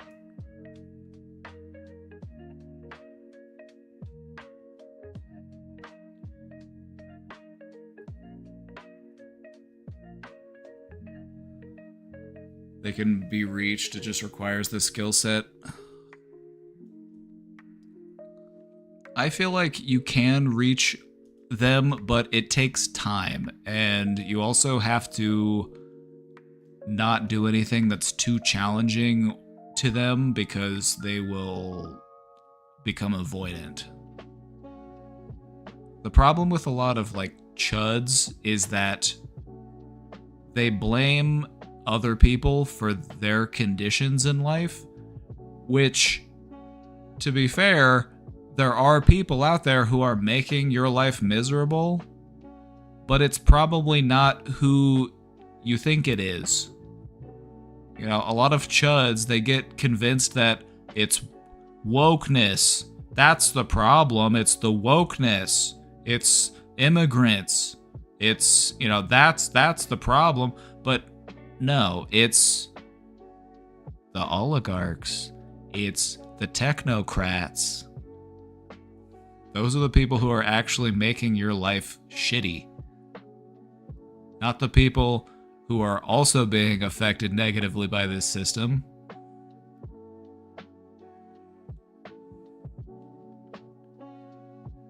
The people who have the smallest amount of reach and access and power in this life are not the ones that are ruining your life. It's just a convenient target that's given to you by the people who are actually ruining your life. Careful, mate. That foreigner wants your cookie. And so the art in reaching these people is getting them to realize that without calling them an idiot or making them feel like an idiot. Like, it's not left versus right. It's up versus down. It's the many versus the money.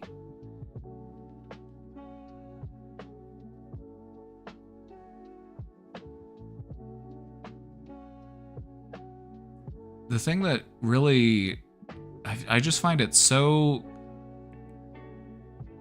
tired that people will still do this. You'll see all of these right-wing grifters who are just blaming the left for everything. It's like, what left? Like, what? Like, How many leftists are actually in positions of authority and power in this country? And they somehow get blamed for everything. Thankfully, a lot of people who aren't brain-dead boomers are starting to see through this, because they realize it's just the same scare tactics that they've been doing year after year after year after year while things continuously get shittier and shittier.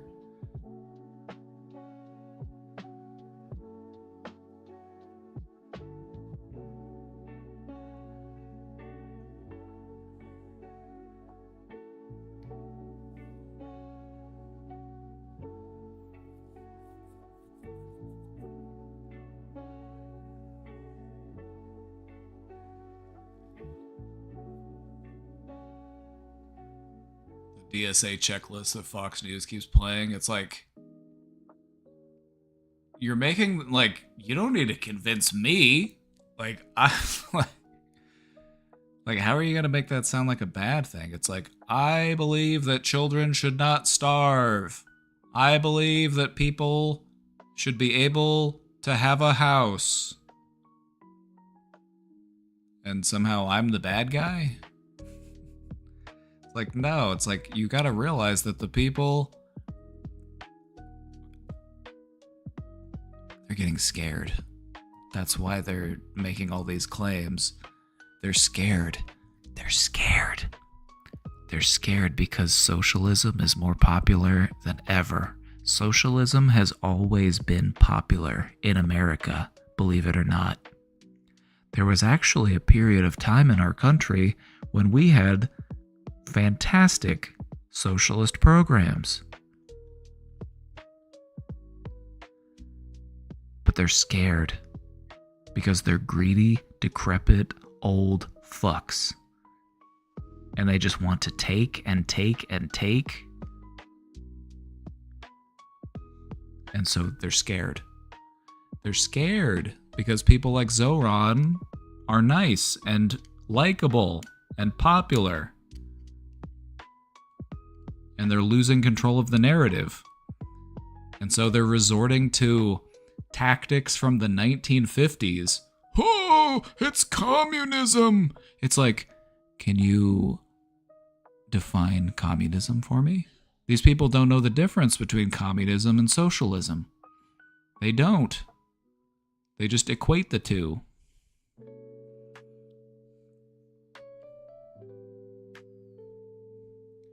They called Nancy Pelosi a communist. And that's how you know that that word means nothing. I've seen people call Nancy Pelosi a communist. I've seen people call Kamala Harris a communist. I'm like, okay, now I just know that you have no fucking idea what a communist is if you think Kamala Harris is a communist. Like, holy shit.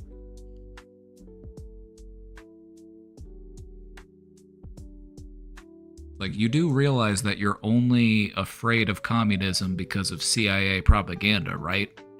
You do realize that, right? You've just been conditioned to fear it without actually knowing what it is. Thankfully, these types of manipulation tactics are becoming less effective. And that's a good thing. These types of things are becoming less effective. These old scare tactics, they just don't work like they used to.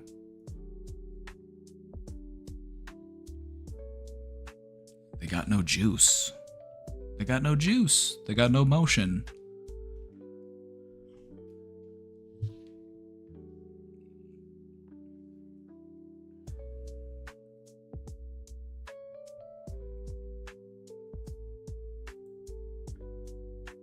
Therapy by yourself better than couples therapy if someone's symptoms negatively impact their long-term relationship? Pros and cons, please.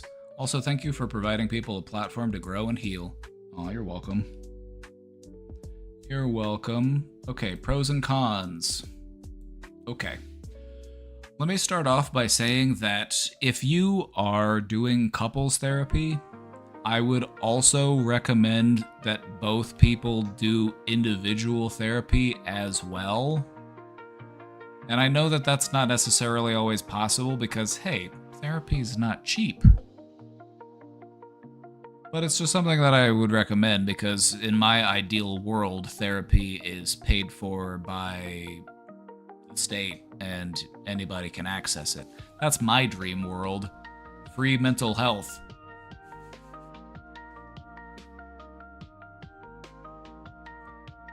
Chat, you better be careful. If a right-winger hears what we're doing here, they're gonna start calling me communist because I'm over here giving away mental health for free. Like, uh-oh, that sounds pretty socialist to me. Because I'm such an evil person. I'm such an evil communist.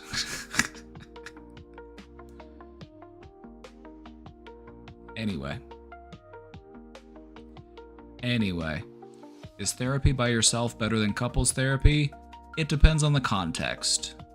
If you can identify issues that you need to work through and individual therapy is good, then that's good. Individual therapy is really good at helping you work through your issues as an individual.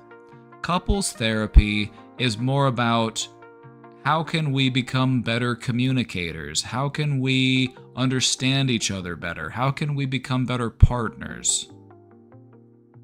And so they both have their value, they both have their purpose. But in couples therapy, you might not necessarily get into like the nitty-gritty of like, tell me about your mother. Okay, so in the 3rd grade, you were bullied and you were shoved into a locker and they pulled your underwear over your head. An atomic wedgie is very traumatic. In individual therapy, you can really get into the nitty-gritty and unpack a lot of stuff. There might not be room to do all of that unpacking in couples therapy. You might get to some of it, but you probably won't get to all of it in the same extent as you would in individual therapy. Because couples therapy, it's about us, comrade. It's about us and our ability to work together and have a healthy partnership.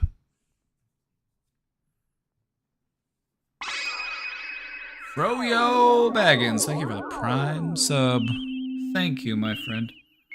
Thank you for the Prime sub. We're getting up to that sub goal there. That bar is almost full. We love a full bar, don't we, folks? We love a full bar.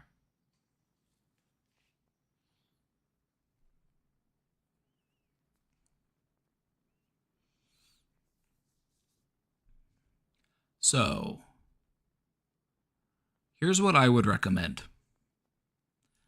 If you or somebody in a relationship has symptoms that are negatively impacting their long-term relationship, go to individual therapy and then talk to your therapist about doing a couples therapy session.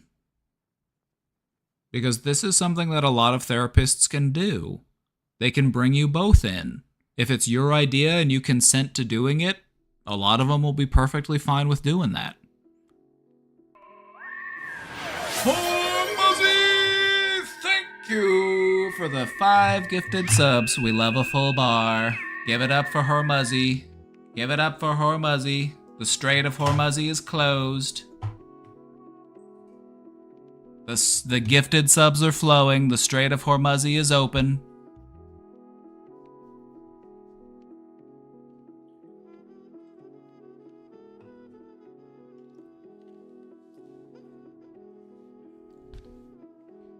Thank you so much for the 5 gifted subs. Thank you, thank you, thank you. Anywho, what I was saying was, a lot of therapists will do that. If you're meeting with a therapist on an individual basis and you talk to them and you want to say, hey, I just want to maybe bring my partner in sometimes because I just want to maybe do a couple session.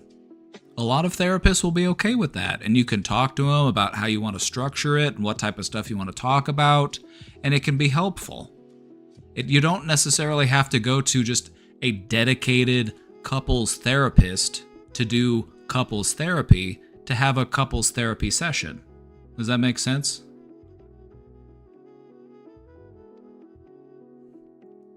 Did you know about this? The HormuzStraightMonitor.com? No, I haven't heard of it. Is it closed again?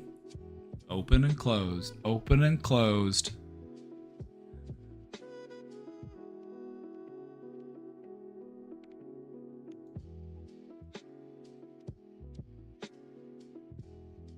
Right now it says it's closed. It's been closed for 139 days. I thought it was open again. Are you telling me Donald Trump lied?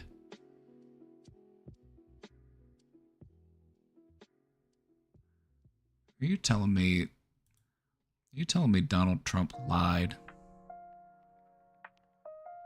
I don't believe it. I've only ever known that man to tell the truth. I've only known him to be a respectable truth teller.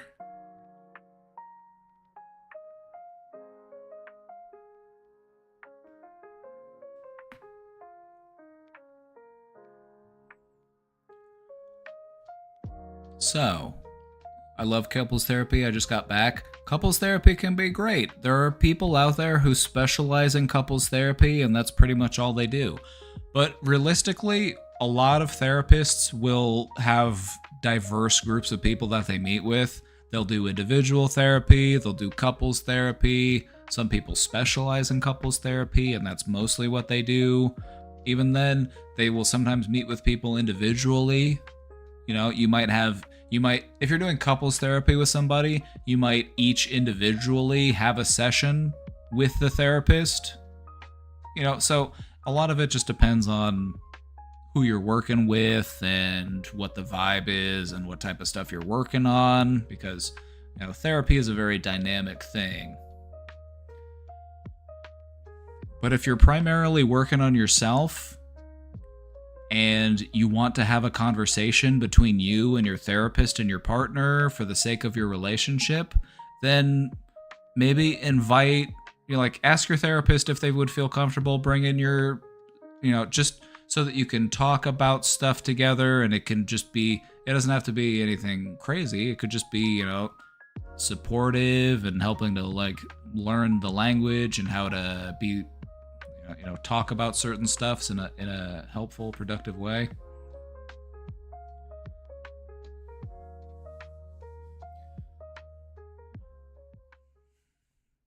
Anyway, that's just kind of my perspective on it, is that if you're in individual therapy and you're working on a lot of stuff yourself, and you decide, you know what, maybe I want to do a couples session, I want to bring my partner in just to talk about relationship stuff, you could probably do that. A lot of therapists might be able to do that for you. It's not unheard of. It happens,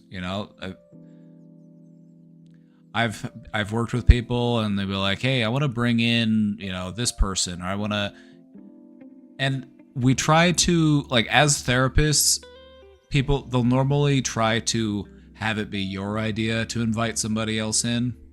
The therapist doesn't often want to overstep that boundary and start inviting people into your therapy session. Have you ever thought about inviting your wife to a session? No, it should be your idea as the client.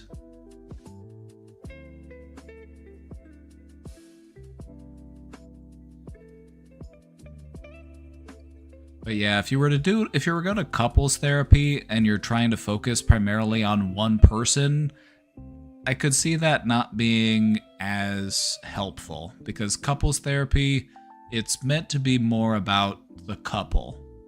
You might look into each of the people as an individual, but not with the level of depth and complexity that you would just in individual therapy.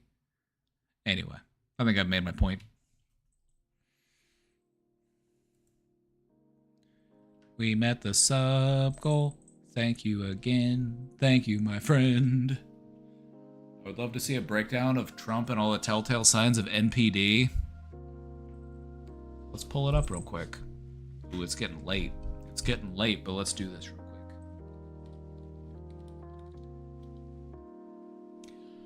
We're gonna look. We're gonna go to the... I need to find the NPD symptoms. Let's just go straight into the DSM.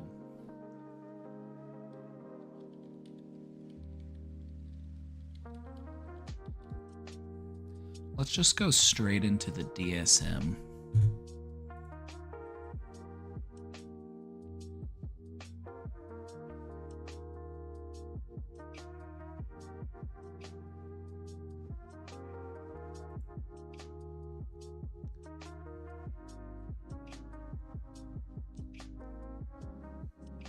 So, this is like a checkbox. Okay. Here's what we're looking for. A pervasive pattern of grandiosity. That's pretty clear. Everything is made of gold. I can't think of anything more grandiose than like a gold toilet. Everything's always the biggest and the best. It's always the biggest and the best.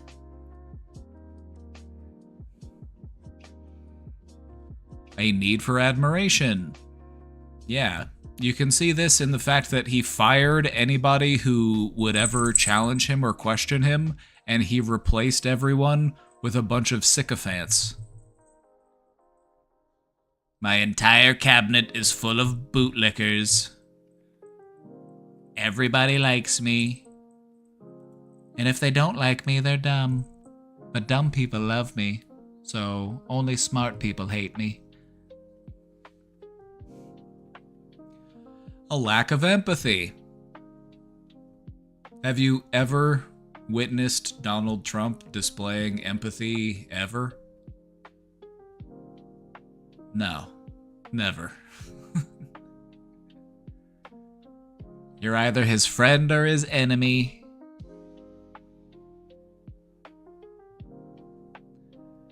Normally you notice this starting in early adulthood, and it is present in a variety of contexts. Meaning that this behavior is long-standing and persistent, which, yes, it is. Okay, so we're looking for this pervasive pattern. Let's get into some more of the symptoms. You need 5 or more of these symptoms to be diagnosed with NPD. Let's take a look. First off, a grandiose sense of self-importance, such as they exaggerate their achievements and talents, expect to be recognized as superior without commensurate achievements. Nobody can fix this country but me. This country is broken, but now it's good because I'm in charge. I'm the only one who can do it. All right, so we're going to check the box on that one. Does anyone disagree? Preoccupation with fantasies of unlimited success, power, brilliance, beauty, or ideal love. It's going to be the biggest and the best. We're going to get the big, beautiful bill, the big, beautiful ballroom. We're going to build a golden dome over the United States. Yes. Believes that he or she is special and unique and can only be understood by or should associate with other special or high status people or institutions. Yes. Requires excessive admiration. Yes.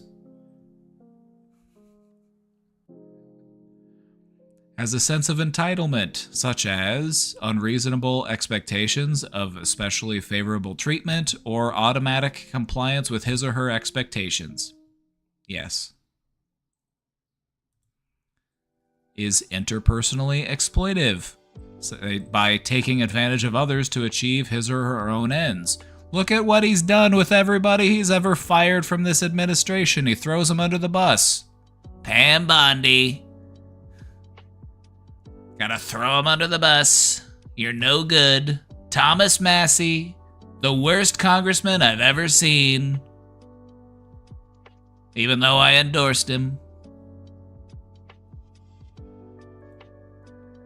Lacks empathy or is unwilling to recognize or identify with the feelings and needs of others. Well, I mean, he did sexually abuse children, so we'll just go ahead and check the box there. Is often envious of others or believes that others are envious of him or her.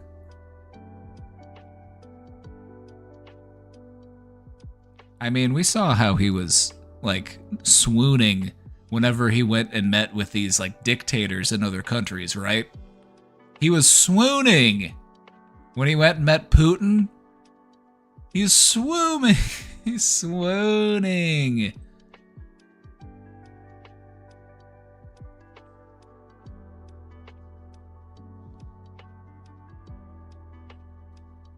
Shows arrogant, haughty behaviors or attitudes. What would you say? I would say yes. So, if you ask me, Donald Trump is a textbook example of a malignant narcissist. When I say malignant narcissist, I mean this is pervasive, it is long-standing, this is a pattern of behavior, and it's very pervasive. And so when you look at it, he really does check all of the boxes.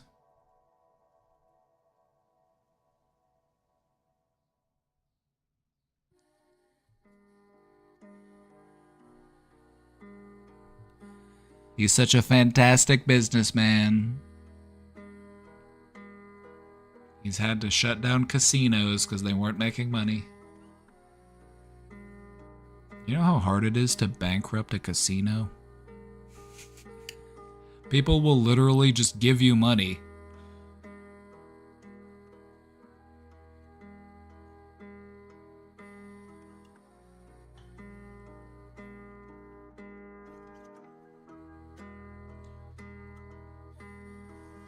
Also, the amount of merchandise that this man sells is unreal. Compared to any other president throughout history, how many Trump-themed products and shit do we have? Like, there's just so much shit, so much merchandise. You got the Trump phone, you got just so much stuff. Is this casino in Vegas? No, he opened a casino in Atlantic City, and it went bankrupt. He sold steaks, Trump steaks. You could buy them online. They're the best steaks I've ever had. I've never had a better steak.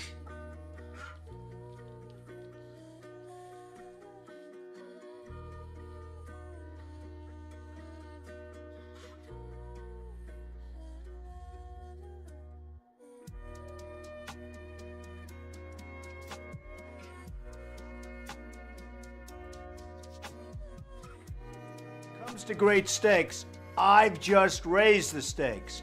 The Sharper Image is one of my favorite stores with fantastic products of all kinds. That's why I'm thrilled they agree with me. Trump steaks are the world's greatest steaks, and I mean that in every sense of the word. And the Sharper Image is the only store where you can buy them. Trump steaks are by far the best tasting, most flavorful beef you've ever had. Truly in a league of their own. Trump steaks are 5-star gourmet, quality that belong in a very, very select category of restaurant, and are certified Angus Beef Prime. There's nothing better than that. Of all of the beef produced in America, less than 1% qualifies for that category.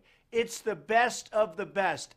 Until now, you could only enjoy steaks of this quality in one of my resort restaurants or America's finest steakhouses, but now that's changed. Today, through the Sharper Image, you can enjoy the world's greatest steaks in your own home with family, friends, anytime.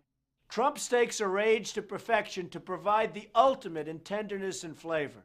If you like your steak, you'll absolutely love Trump steaks. Treat yourself to the very, very best life has to offer.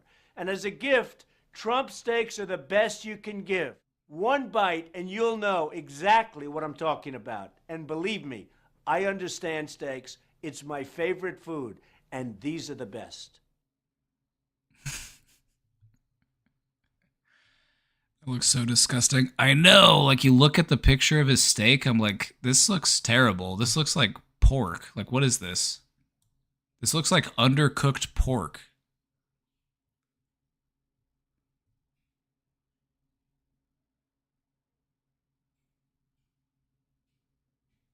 And it's just laid over a bunch of like what looks like raw green beans. Where did they get these stock photos?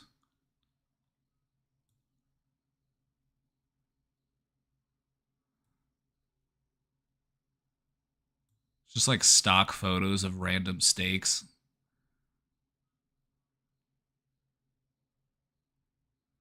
Like, what is this thing? Why does this image look like it's AI, but this was way before AI? Like, what is this thing? It's like sticking down through the grate. Like, what? What is this? What am I looking at?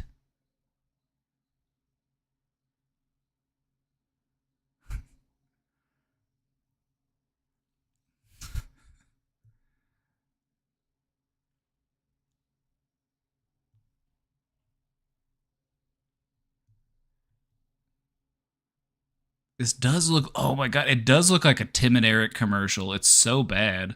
They spent like $5 making this commercial.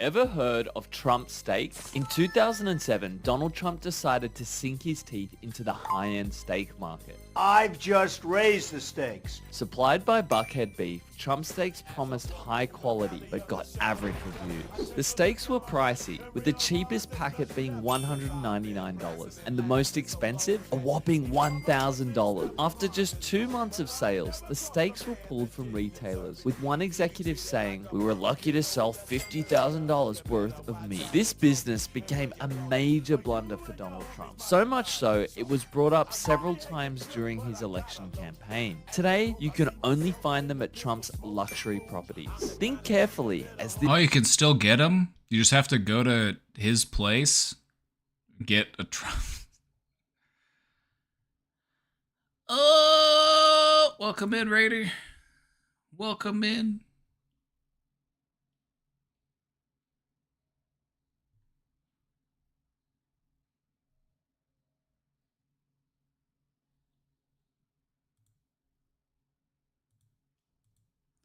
So, for a while, there was a. Let me talk a little bit real quick before I go. Before we wrap up, I do just want to talk about this a little more. So Donald Trump is very plainly a narcissist. It's very clear to see to anybody with a brain. However, within psychology, it's a bit of a no-no to diagnose somebody or to say that somebody has a diagnosis with ever actually being their medical provider. And so that's why for the longest time people wouldn't call him out on his bullshit, even though it's like plain to see and he's like actively dangerous.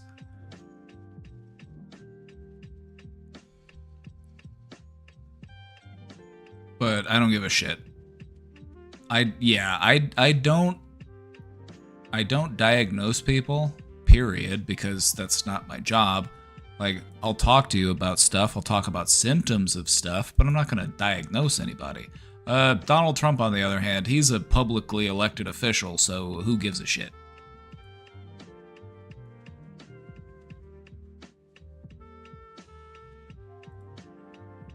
Well, what if it's like blatantly clear to even non-clinicians? Then it's important that people talk about it. You know, if my modus operandi is to do no harm, I'm trying not to do any harm to anybody, would I be doing harm by not talking about this? By not educating people on this? By not recognizing these types of narcissistic traits? So I don't know. I don't really care if I hurt the president's feelings. He's bombing people.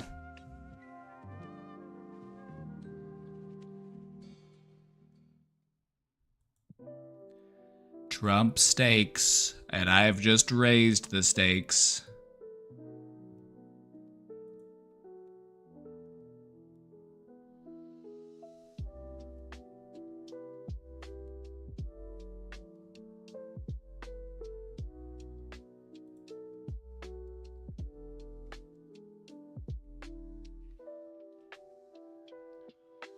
Alrighty, chat. It's about 7 o'clock. I need to go find out what's for dinner. I need to go do some cooking.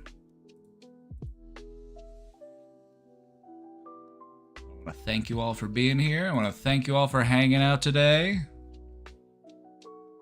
My psychoeducation is super appreciated. You are welcome. I love psychoeducation. I love teaching people about psychology.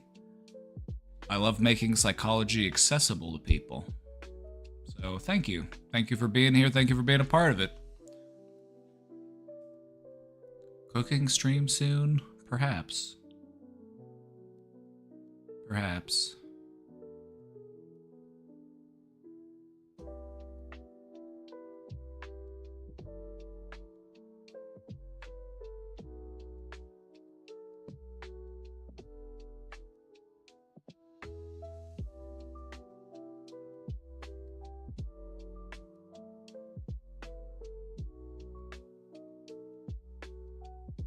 Hope I get PSYOP presentation. Rorschach, I've got the slides if you want the slides. Or you can check out the VOD. It'll also be up on YouTube too. When do you stream next? I have some questions. Let's see, today's Friday. I'm gonna be out of town. We're going on a camping trip. But I might try to stream tomorrow. I might try to stream tomorrow. I might be busy trying to get stuff ready for the camping trip. So I might not stream until I get back. But if there's stuff that you'd like to talk about, we do have the Discord. Or we also have a whole backlog of videos and got stuff on YouTube. The old presentations.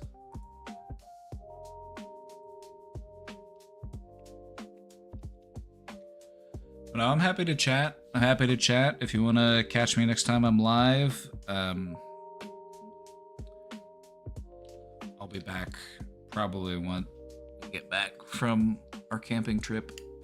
I think we're going on Sunday.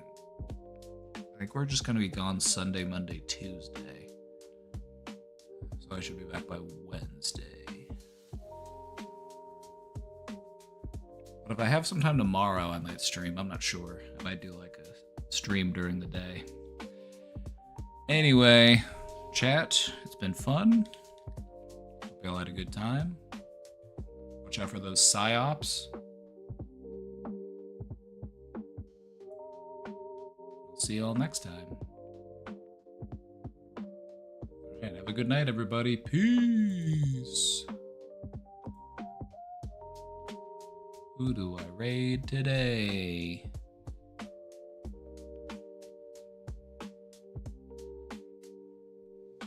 Who do we raid today?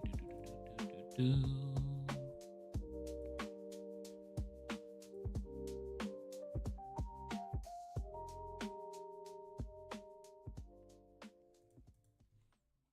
Deer is doing a sponsored segment. We will raid Deer.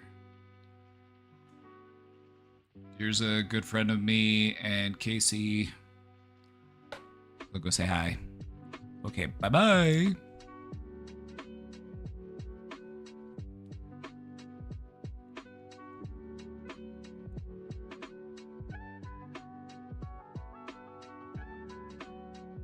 Go have a Trump steak for dinner. It's vintage from 2007. I've had it frozen this whole time.